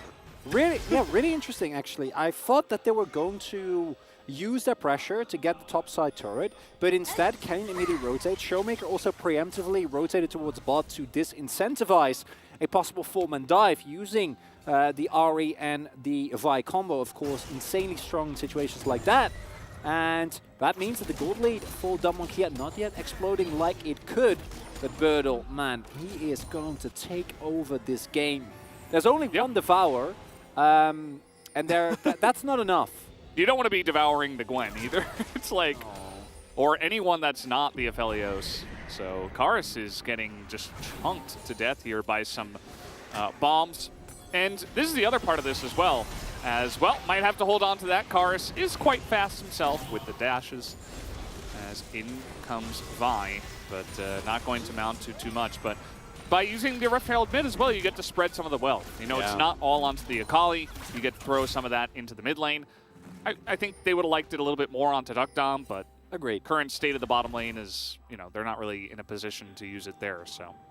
In an interview with Ashley Kong, Showmaker went in depth about the Zilean pick. He was like, yeah, I just gave Canyon all experience buff for the entirety. Like, he just got all my experience. Wait, so we're funneling again. And I go Emax because I don't actually play the video game. I just sit there and buff Canyon, and then he does all the work, and I can just sit there, and it's nice. You're saying he maxes E first? No, sorry, after Q. Okay. No, because I was gonna say, like, wait. Again, from the interview, one of the other notorious Zillion players in Bjergsen always goes W max, and Cameron's like, no, or Showmaker's like, no, go E max. I just wanna make sure that Canyon is fast, and Canyon greatly appreciates. It's currently 1,300 gold up, and we haven't even gotten started on actually maxing as. Oh no! I don't even know what else to say about this. I mean, Dudu's just in a world of hurt up in the top side. It's just total vision control, total dominance in the top side, and Canyon's been there so many times. I think that was the 3rd time now. One of them being a solo kill, and every time he visits, it's just another kill on the board. And now the Akali is 4-0. But there's a point-and-click ultimate that can CC her, because Vi is here to apprehend this scoundrel, right? It's such a good song, man. And there's also a point-and-click res on the side of Dalman Kia, well, thankfully. Yes. He died 4 times. The funny thing is, like, one of the times that he died was like a really awkward time in the first game that he played it, I want to say against Liv Sandbox previously, where he just died in River for no reason. Yeah. It's like one of his 4 deaths on the champion. That happens with Zillion sometimes. As here we go. The Emax is coming through, trying to get on in there. The bomb not quite landing. And Canyon's just going to awkwardly walk away. Or, sorry, trot away. More of a canter, I guess. Oh, no. This one might just be another solo kill. No item finished here for Dudu, and the damage is there. Uh-oh, the shuriken lands, and that is super easy. Doesn't even have his ultimate ability right now. Another kill, 5-0. Maybe this is the time that we learn that we can punish champions. It's a thing that can be done, even within our LCK, Valdez. And this is a great example. No, I mean, we're seeing it right in front of our... Oh, you mean they don't learn? Yeah. Oh, yeah, well, that's probably true. But we're seeing it right in front of our eyes as, yeah, as you're pointing out, he doesn't even have his ultimate, man. Just very straightforward, right? Procs Bone Blading can just run it down. All that matters is hitting the... He does. And that's the end of it. Let's Ignite as well. Hook in the bottom side. Vista in a little bit of trouble. They're trying to turn this one around. Moonlight Vigil forces the flash. And the 2v2 here. Duck Dom is going to Gale Force away, but now we've got Vi. Here she comes once again. As the kill will be given over to Samdi, and now Kellen is going to run straight into the Ahri, who will charm him up and get the kill down. Showmaker doesn't even bother to use his ult. He's like, you're dead even if I res you. With no flash available, that's a couple of kills now finally on the board here for Hanwha Life. Showmaker not wanting to run the risk that he also dies. Bot lane getting a little overexcited there from Dalman, and after a game where he was feeling like really a Duck Dom carry, barring one unfortunate arcane shift in the later stages of the game, we are now looking at a topside carry, as Birdle is 5-0, up 40 CS, and Dudu, I don't even know why you try to walk up, because you will not be allowed to. I can guarantee you that. But with that bot side play, it's actually Hanwha Life that picks the first turtle blood. So in terms of gold, we do get more and more gold on Sunday here. And yeah, this is Dalman Kia's bot side going for a very aggressive play here, but they're trying to play 2 sides of the map at the same time, right? Because Canyon and Showmaker are attempting to dive the Ahri. And Karis gets out alive. He's even able to make his way over here. Showmaker's like, you get bombs. That's it. Yeah. You don't get more. It's all I can afford right now. Zillion's trying to live too. And yeah, I mean, if it was an isolated 2v2 where they're fighting in the lane and you just back up to the turret if it goes wrong and maybe Kellen has to flash away, I think that's okay. It is. But as you mentioned, you don't have any support in the river. And if you go that way, you're just going to run straight into the enemy jungle and the enemy mid laner. Of course, Zillion isn't going to have prio. So I think it was a bit of a positioning error if they're going for that fight and they kind of got caught off guard. But Damon's still in a comfortable position with this. They have elite vision control right now around the Drake. Just throwing bombs, waiting to see if Homolife will take the bait into this fight. Dom needs to be very careful. As you can see on Fleek, he's looking. Ultimate on Showmaker, of course, available. Prio here for Homolife, and if they get this, that's soul points. Here they go onto the Tom Kent, and they use so much onto him. Canyon goes 100-0, but he's got a Zillion. As Bertle in the backside, he has the Zhonya's early. Vista will go down, and Bertle does survive. The Needles get so much work done, and Ari nearly gets the kill there on to Kellen. You can see, I mean, Dumlin Kia, yeah, they get a kill, but it was only Tom Kent, and the health bars are a bit better here for Homolife, but here comes Canyon once again. Not quite in range for the speed buff coming from that angle. He will not engage. Keeping now, Budel has gone for the back now, making his way over again. And you cannot lose this fight as Dumlin Kia, and they get very close. And again, barring Dudu, you got to give hats off to how Homolife have been playing this as Engage starts through here, but there is no damage, right? There is only Canyon. Bertle is a little bit late to the fight and immediately gets targeted, as we pointed out, by Vi. Immediate apprehension of the Ninja, unfortunately for Homolife. Bertle used the Zhonya's, immediately able to use his R2 to get out of there. And it will, in the end, be Damwon Kia who are able to pick up this Drake. Of course, unless you're Atlas, Cloud Souls or Cloud Drake's not the most important thing, but you do want to deny them to Homolife nonetheless. Yeah, you just don't want to allow them to get that objective, and it's also a reason to fight when you're in a pretty comfortable position. So they get it done, and yeah, I like how you point out the value that Vi actually does have. You know, I specifically have been doing a lot of memeing about Here Comes Vi and I love how amazing she is in my favorite animated TV series, Arcane. But other than that, she actually does have value, and we begin to see it here. You lock down the one person, even if they're in the Shroud, you can get a bunch of damage done. As Collector is finished up here for Samdi. I'm not that big on collecting. Yeah. Into Tank Hecarim, Nautilus, and Zillion, personally. Yeah. Bertle walks back into some snips, but not really going to end up mattering too much.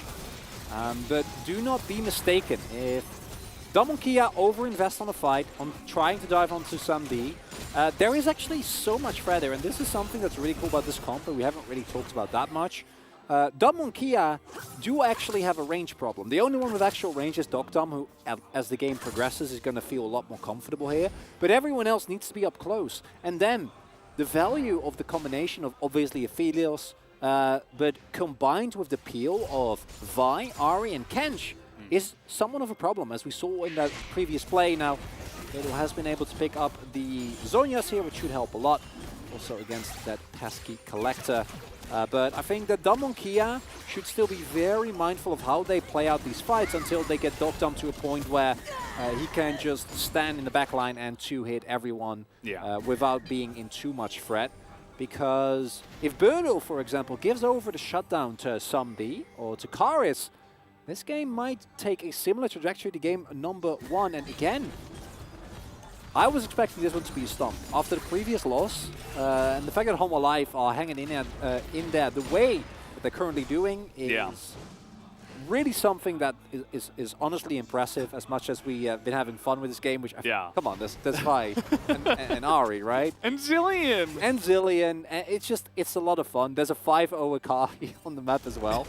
But it does deserve mentioning, I think, that this is far beyond what is expected of this team. And you can look at this and say, oh, well, Damwon sucks, but I don't really think that's doing justice to what Homolife are showing us here. Yeah, for sure.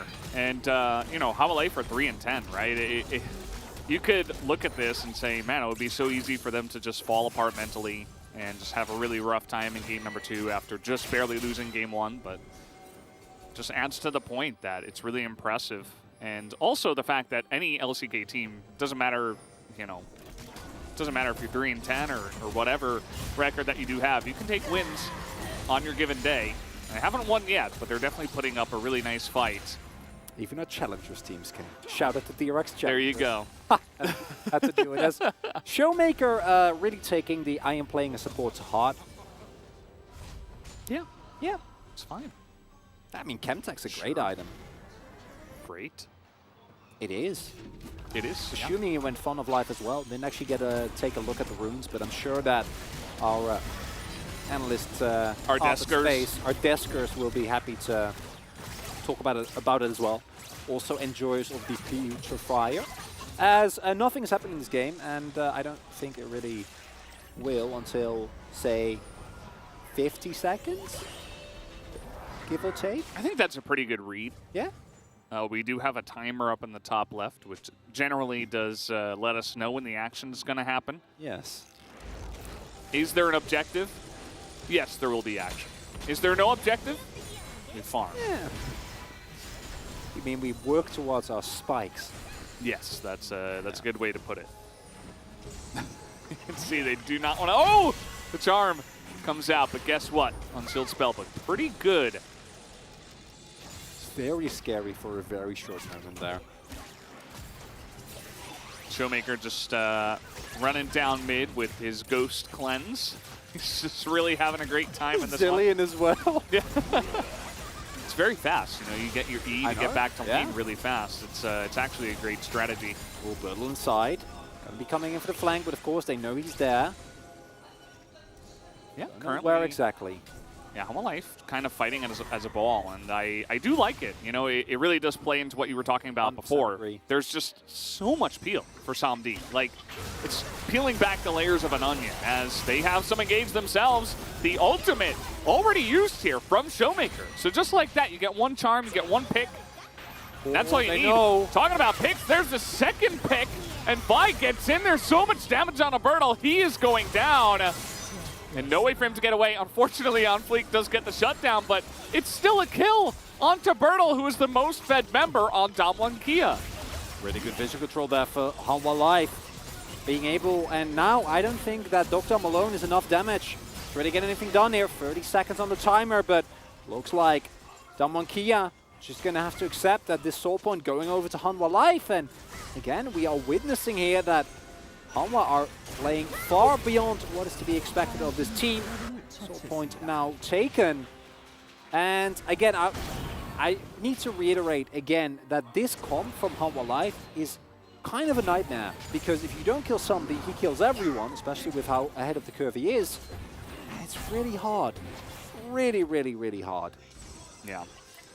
And it all starts with this. Karis has been doing an insane amount of carrying for his team throughout the entirety of the night. So he gets one pick, and then he's like, well, I'm not done there.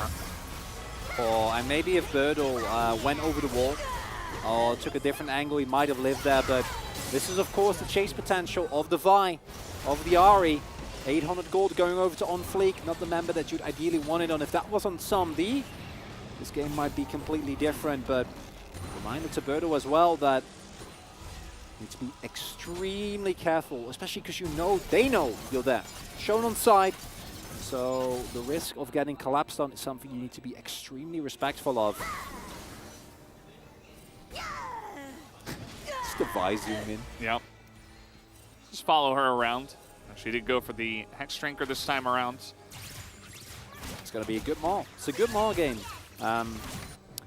Until, like, I want to say in 15 minutes when Doctom has IE and will Dominix, that's when it gets less fun. Then and your Mercs and Maw is not very good. Obviously, that's the real issue that we're going to run into here, is that I do think that Hanwha Life, weird as it sounds, has an expiration date on this comp.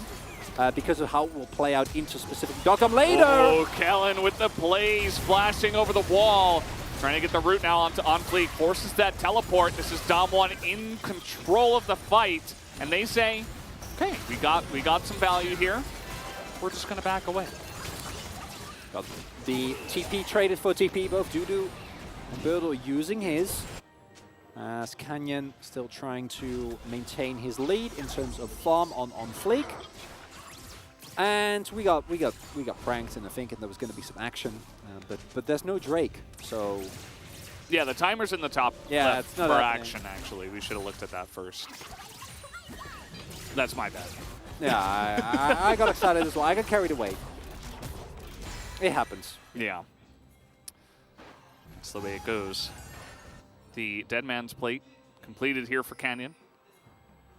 He is fast, but playing into Aphelios, even with Collector and a Gwen is going to, and Ari as well, honestly, especially with Void stuff, not going to make you feel great about your tankiness, generally. And Showmaker really just wants to ult Doc Dom, ideally. Maybe Birdle in some situations, but as the game progresses especially, it's all going to be about that Jinx. How much damage can she do? How is she enabled by the rest of the team? And it's up to Domon to show that they can actually utilize that pick. And it's really interesting to see that even with how fed Birdle is, I think that obviously the previous fight kind of a mistake of him, not respecting the vision that was there, being a little bit slow on the possible collapse coming through on him.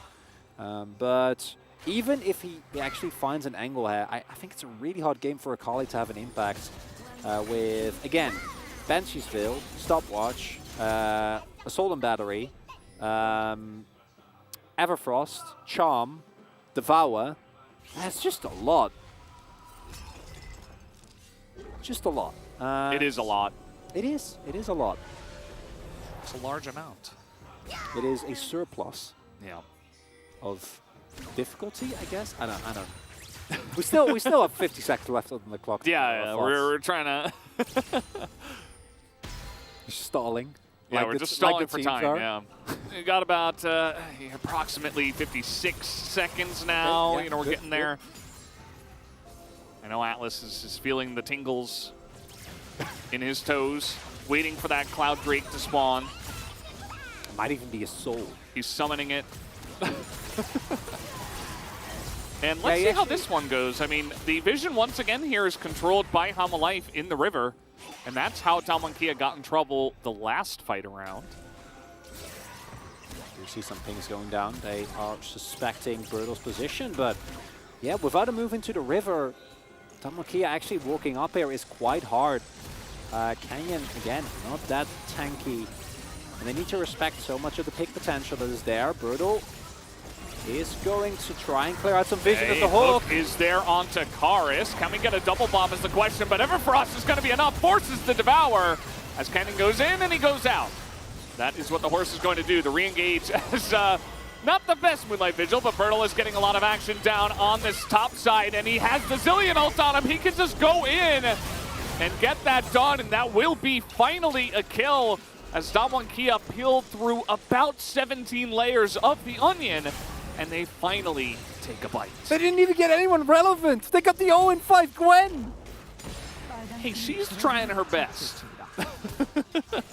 Not even Gwen is immune for that one as Damwon pick up the kill there, but it shows you the difficulty for either of these comps because it's just a nightmare, man.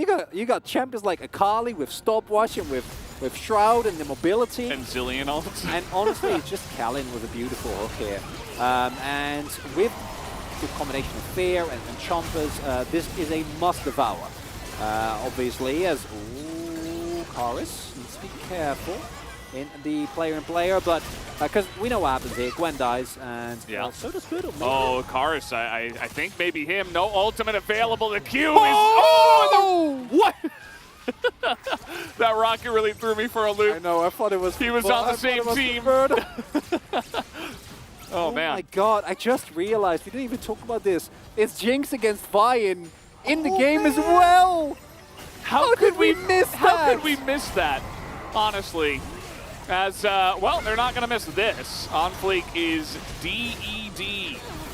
Dead. With 3 letters. In goes Birdle, and the rest of Homalife is trying to run away here. You see that Zomdi, you know, he has so much protection that he does actually just get to stand there and auto.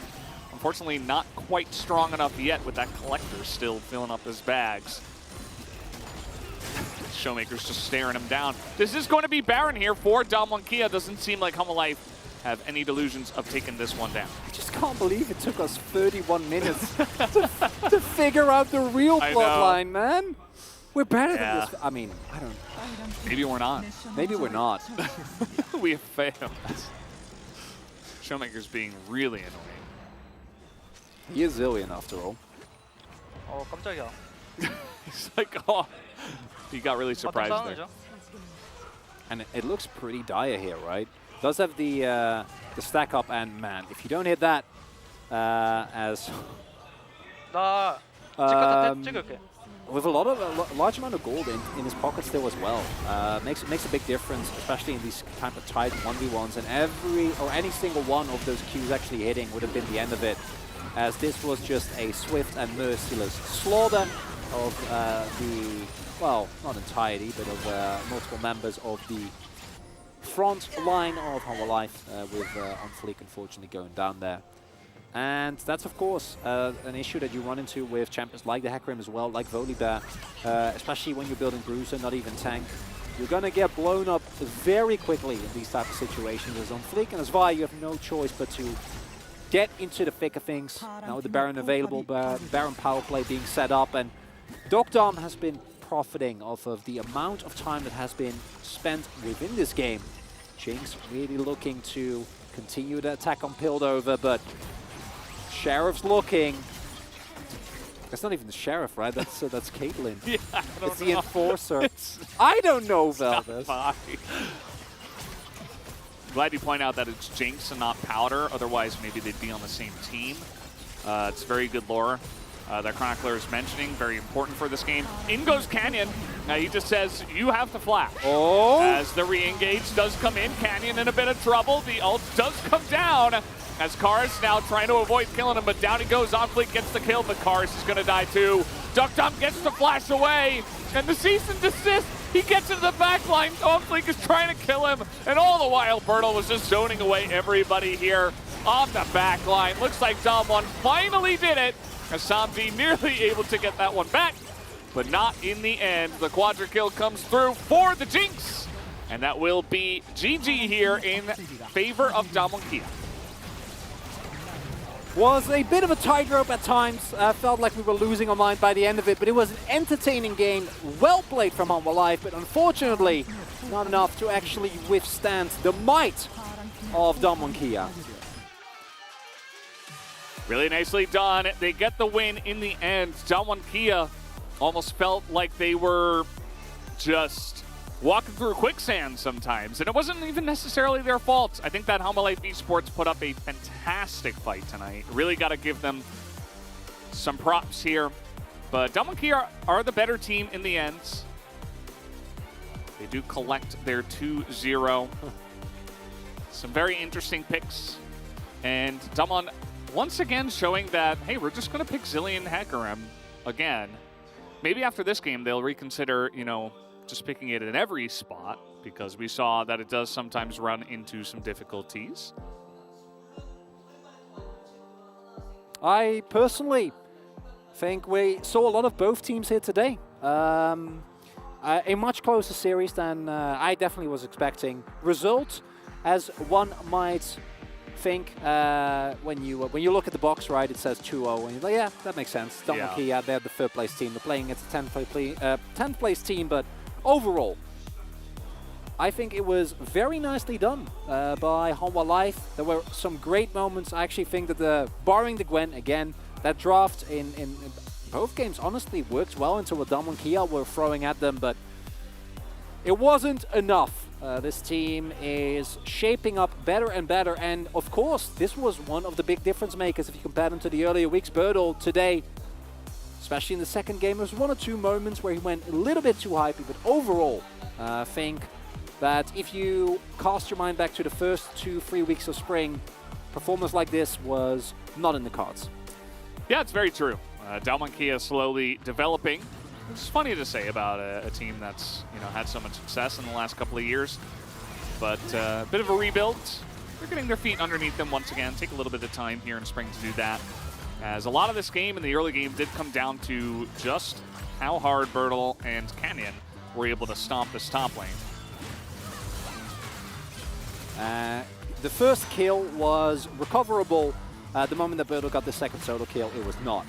And there were some mistakes still from Namokia there, by no means a perfect team. There's a reason why they're in third place behind the Titans that are Gen G and T1. Plays like this, a little bit trying to do too much at the same time, as the mid lane is also getting shoved in. Kane's pathing towards top, wants to go for Herald, so some of those miscommunications are rather unfortunate. And at the same time, I love that we got Vi. Didn't win, but honestly, as a pick into the Akali and with the composition that they had here, I think actually worked out pretty nice, all things considered. Could have been not a pick, yes, for sure, but it like was a Vi. Sejuani or something. I mean, maybe. I would have really liked Sejuani in this comp. Oh yeah, I think it would have been good. You know what I you have the Gwen, right? You got some melee in there. Like I want Zac. Something. I want Zac. I love Zac. But he's not an Arcane, so no dice. Yeah, as that's true. I mean, we don't yeah, Birdo just, man. he Able was to actually... so fed at this point, too. He was, yeah. Really and helps. Still almost lost. 아리 평타 칠게. It's the crazy part. 나 프리스 나 프리스. Dokkan desperately trying 이거 to 신경 die. 살려줄게. 켄치 노플이야, 켄치 노플. The Zerino on top of this. 앞라인부터 할게. Witness me. 가운데 가운데. 천천히 하면 돼, 세훈아. 이동 1초. Slow, take it slow. 나궁 땄어. 죽였어. 잡아줘. As 앞에, Birdo 앞에. dives into 3 people. 이속대. 펜타. 아니구나. 아 마지막 한타 아깝다. 뭔가. They're like, no. Stop. 나이스.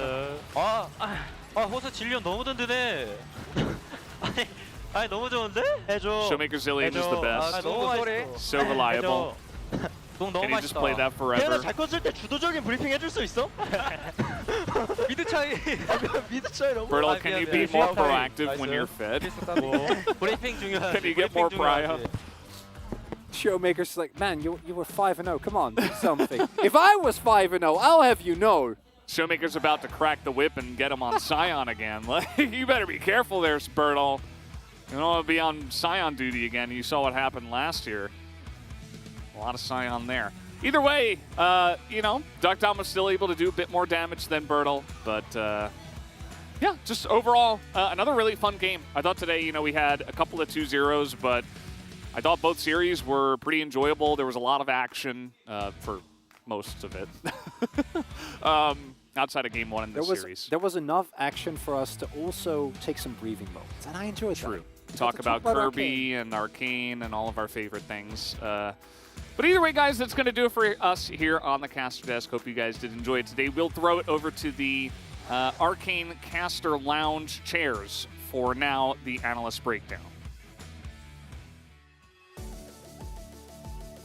Thank you so much, Valdez and Chronicler, of course, for a phenomenal cast on the day. And yes, welcome to the Arcane Analytical Chairs, where we will take you through exactly how things have gone. Of course, Vi makes her appearance. That means there is one Arcane champion that we do not have in the game at the moment. As you can see here, grayed out are all of the Arcane champions that have been played thus far, and there is a sad Heimerdinger. Sad Heimerdinger. Glad they didn't forget. Just pick Senna Heimerdinger, right? Just once. Everybody always forgets Singed and Echo, but Warwick? Question mark? What's going on with that? Oh, I think we haven't seen an Echo. Have we seen one Echo? I don't. Maybe think we haven't seen an Echo. Right? So maybe Echo also hasn't been played, but sad Heimerdinger because we actually managed to find a picture of sad Heimerdinger. Also, Silco has been played somewhere in TFT, which is pretty cool. Yeah, anyway, let's get into this game. Yeah, because it was a bit of, you know, Powder versus Vi, some stuff like that. But the draft was, I kind of really didn't like it. I think I might have been in the minority with how much I didn't like it from Humble Life Esports. It was definitely, they definitely picked Aphelios into Jinx. Yeah. They definitely then also picked Vi. So, you know, by default, we were kind of hating it in terms of its ability to win. And I also thought this was kind of frustrating for me because I thought Humble Life Esports really overperformed in game 1. You know, I wouldn't say they barely lost, but they looked fantastic, right? Like after a game 1 like that, you could really come with a standard draft here and be like, we can actually maybe go to game 3 against Damo and Kia. Maybe your mentality is at the highest point. Maybe for the players here, that is the confidence that allows them to pick a Vi like this, but the comp worked out in practice better than we thought it would. Like, we thought, like, okay, well, this isn't even going to be a game. I was just disappointed because I wanted to see Hanwha Life Esports play standard, because after game one, like, I kind of believed maybe we could have a series on our hands. Yeah, I was a little bit worried though, because after all the bans came through in the jungle, on Fleek, what does he go back to most of the time? It's things like Olaf and stuff like that. And with the composition that they put together, that really doesn't fit. I like that he thought a little bit outside the box. I like the idea of, you know, the Zach Sejuani and like the options that were mentioned by the caster desk, but Vi, I wasn't expecting. Ari Vi did win, not recently. It was 2,500 days ago. However, it was a victory, and it's very good at locking down a single target. And we saw that Vi did get a lot of work done in the early game. But let's go into our first highlight, because it has something to do with some errors happening towards the top side of the map. We were talking about how, like, the rest of the game might just not even matter because Birdall actually gets extremely fed early, has 5 kills, and we're just going to have a little montage of him and Canyon bullying Dudu in this early part of the game.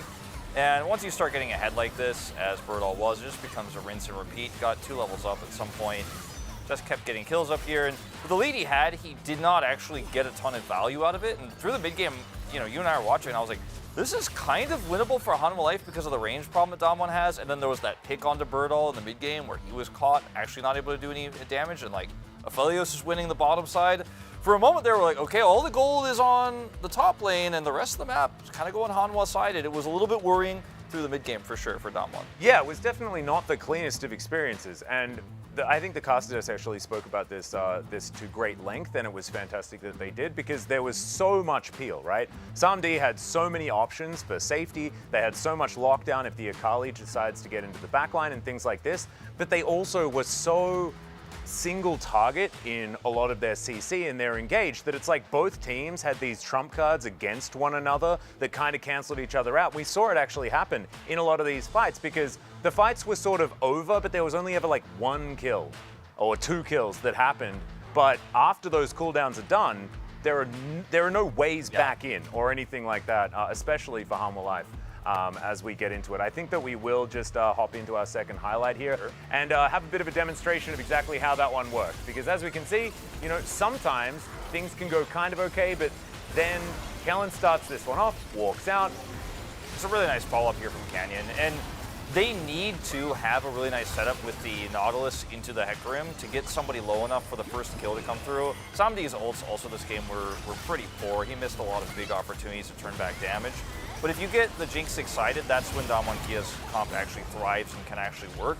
This time it was the pick for the Akali that ended up working out for them, but you needed Nautilus to actually start things off, then Canyon comes through, and in that particular moment, Damwon Kia were not defending a turret, they weren't lost in map control, they actually had an opportunity to make a proactive play, and finally, they actually took control of the game in a solid, real sense, because there were a lot of back and forths, there was a lot of top control, but that was the first real team fight win, quote unquote, for Damwon Kia.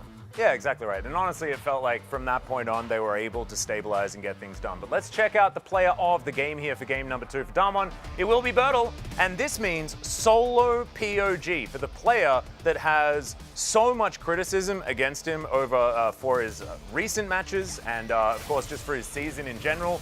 This was probably one of the most important victories for this player so far this season. He really has had such a big turnaround. And not that he was weak per se, but when you're with the greats that are the players that are around him on Damwon Kia, sometimes you do feel small, right? But to get the back-to-back POG here definitely is going to feel amazing. It's going to do a lot for your confidence.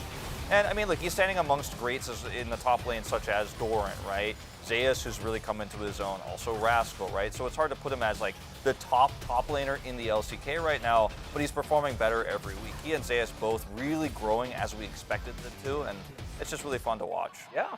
He just had an absolutely fantastic game. It's a good matchup, though. It goes back to a lot of our draft woes that we had for Hanwha Life Esports this time around. 8 out of 13 is going to be the vote count. 4 of them going over to Canyon, I think, because, you know, a vote for Canyon is generally one that you could get behind, but I think that this should have been a 13 out of 13. 1 vote down for Duck Dom. I think that's kind of an interesting choice, but That's maybe true. they're just going with the arcane lore. I don't know. Yeah, sometimes, you know, I mean, Powder did win up against the Vi this time around, and we know Vi's the older sister, so theoretically it's a bad matchup for the Jinx.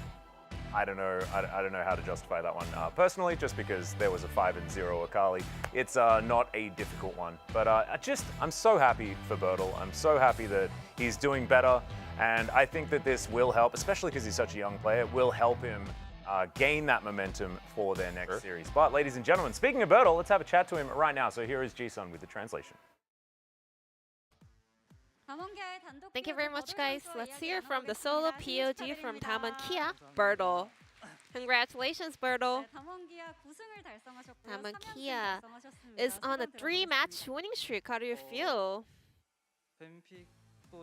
I think we had some decent pick and bends, so we were able to kind of grab an easy game, to be honest. And you know, the Hyungs, my teammates, are doing a fantastic job, so we were able to win. You are the back-to-back POG on the side of Damwon Kia today. Did you expect this? Well, I think I don't deserve POG in both games, but I somehow got it, so I was surprised. A very humble state of mind from Bertel after a fantastic series. Game number 1, we had the early lock-in for Hecarim, and then it was followed up by Ezreal and Karma. Could you break down the theme of your comp? I think we had some good picks down on the bottom lane, some priority picks. So we wanted to play around the bot side. Moving on in game number 1. Well, it was going 50-50 on the top side between you against Tryndamere, but later on, your Greaves was able to always zone the Tryndamere out during the team fight. So when this Greaves kind of gets the edge over Tryndamere in the game, well, to be honest, I was not sure whether I could actually win Tryndamere or not, but like when he's out of vision, Hecarim feels so much pressure, so I think I was able to kind of man-mark him together with our jungler. Game number 1 was not that easy, you know, it was pretty long, and then it ended up with your backdoor with the other fights. So let's take a look at this replay. We had some Elder Dance here, but Bertel, you decided to take down the enemy Nexus by yourself, and the Showmaker joined you with this backdoor mission. I felt like I could push this Tryndamere away by myself, so as long as our teammates can, you know, hold the opponents on the riverside, I was pretty sure that I will able to, you know, take down the Nexus, and it worked kind of well. Then, was that your calculation that you'll be able to take down the Nexus? Without that Showmaker teleport, no. But with that, the teleport support was so good. Bertel always sharing some credit with his teammates. In game number 2, we had Ahri Vi comp after about 7 years. I didn't predict that comp to come out, but that was something really good in the past, so we were kind of worried about it, to be honest. How did Showmaker or Canyon react to that duo? We just wanted to, you know, play out really well against them, you know, with some better plays and how to counter them, how to deal with them.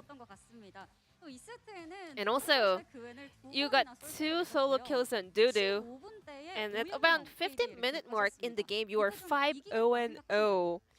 Were you confident that Damwon Kia will just easily close out the game? We had some good comp, you know, and the game was going pretty well. It was smooth sailing. We were not like, we're gonna win like no matter what, but because we later on was able to win the team fights as well, we finally closed out the game. At the same time, did you feel a lot more pressure because you were the one who scaled well and got fed to carry the teammates? So I tried my best, you know, to not die and like do a lot of works, but it's a bummer that I actually got picked multiple times. And we had so many solo kills secured by your Akalis. Even you got a solo kill onto the enemy mid laner Ahri. So I think this game can be a huge moral boost for you. I mean, well, my confidence is getting better, but still I think I have a long way to go. You know, there are a lot of works to be done. Then is there any message you want to send out to the fans supporting Damwon Kia and you, Berto? I think, you know, I do like a lot of things still, but I will do my best to become a better player and have a better teamwork in my teammates. And the upcoming match for Damwon Kia is against Genji, the current second place team. Genji is a really good team, you know. They're very strong. So, I think we're gonna do our best in order to get the win in that series. And this is the end of the interview from Berto. Back to Atlas and Wolf. Thank you. Thank you so much, Ji-Sun, for the translation of the solo POG interview with Bertel. Absolutely well-deserved and really, really cute to hear from him as well. Looked like he didn't quite have the nerves that a lot of our younger players do have, so shout-outs to him. Let's check out the standings, though, and Wolf takes us through how things have changed. Well, I mean, nothing has really changed except Damwon Kia pushed themselves further ahead of DRX, now 9-game score ahead of the 2-0 we expected. Hanwha Esports playoffs still possible here, but a really tough loss tonight, I think in part due to how close the first game was and how sadly the second one really was not in terms of the drafting there and how Damwon defeated them.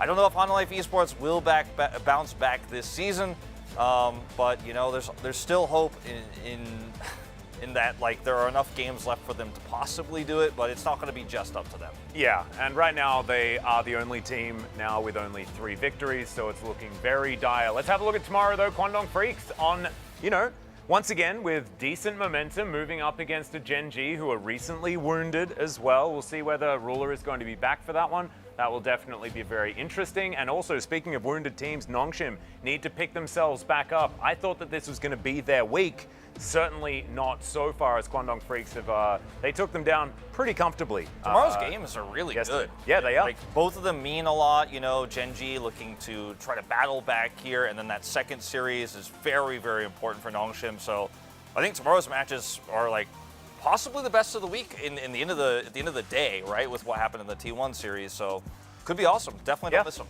Very much looking forward to it, but that is all we have for today. Thanks so much for watching. We'll see you tomorrow for more LCK.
Standing on the edge of this big love, I'm not looking down.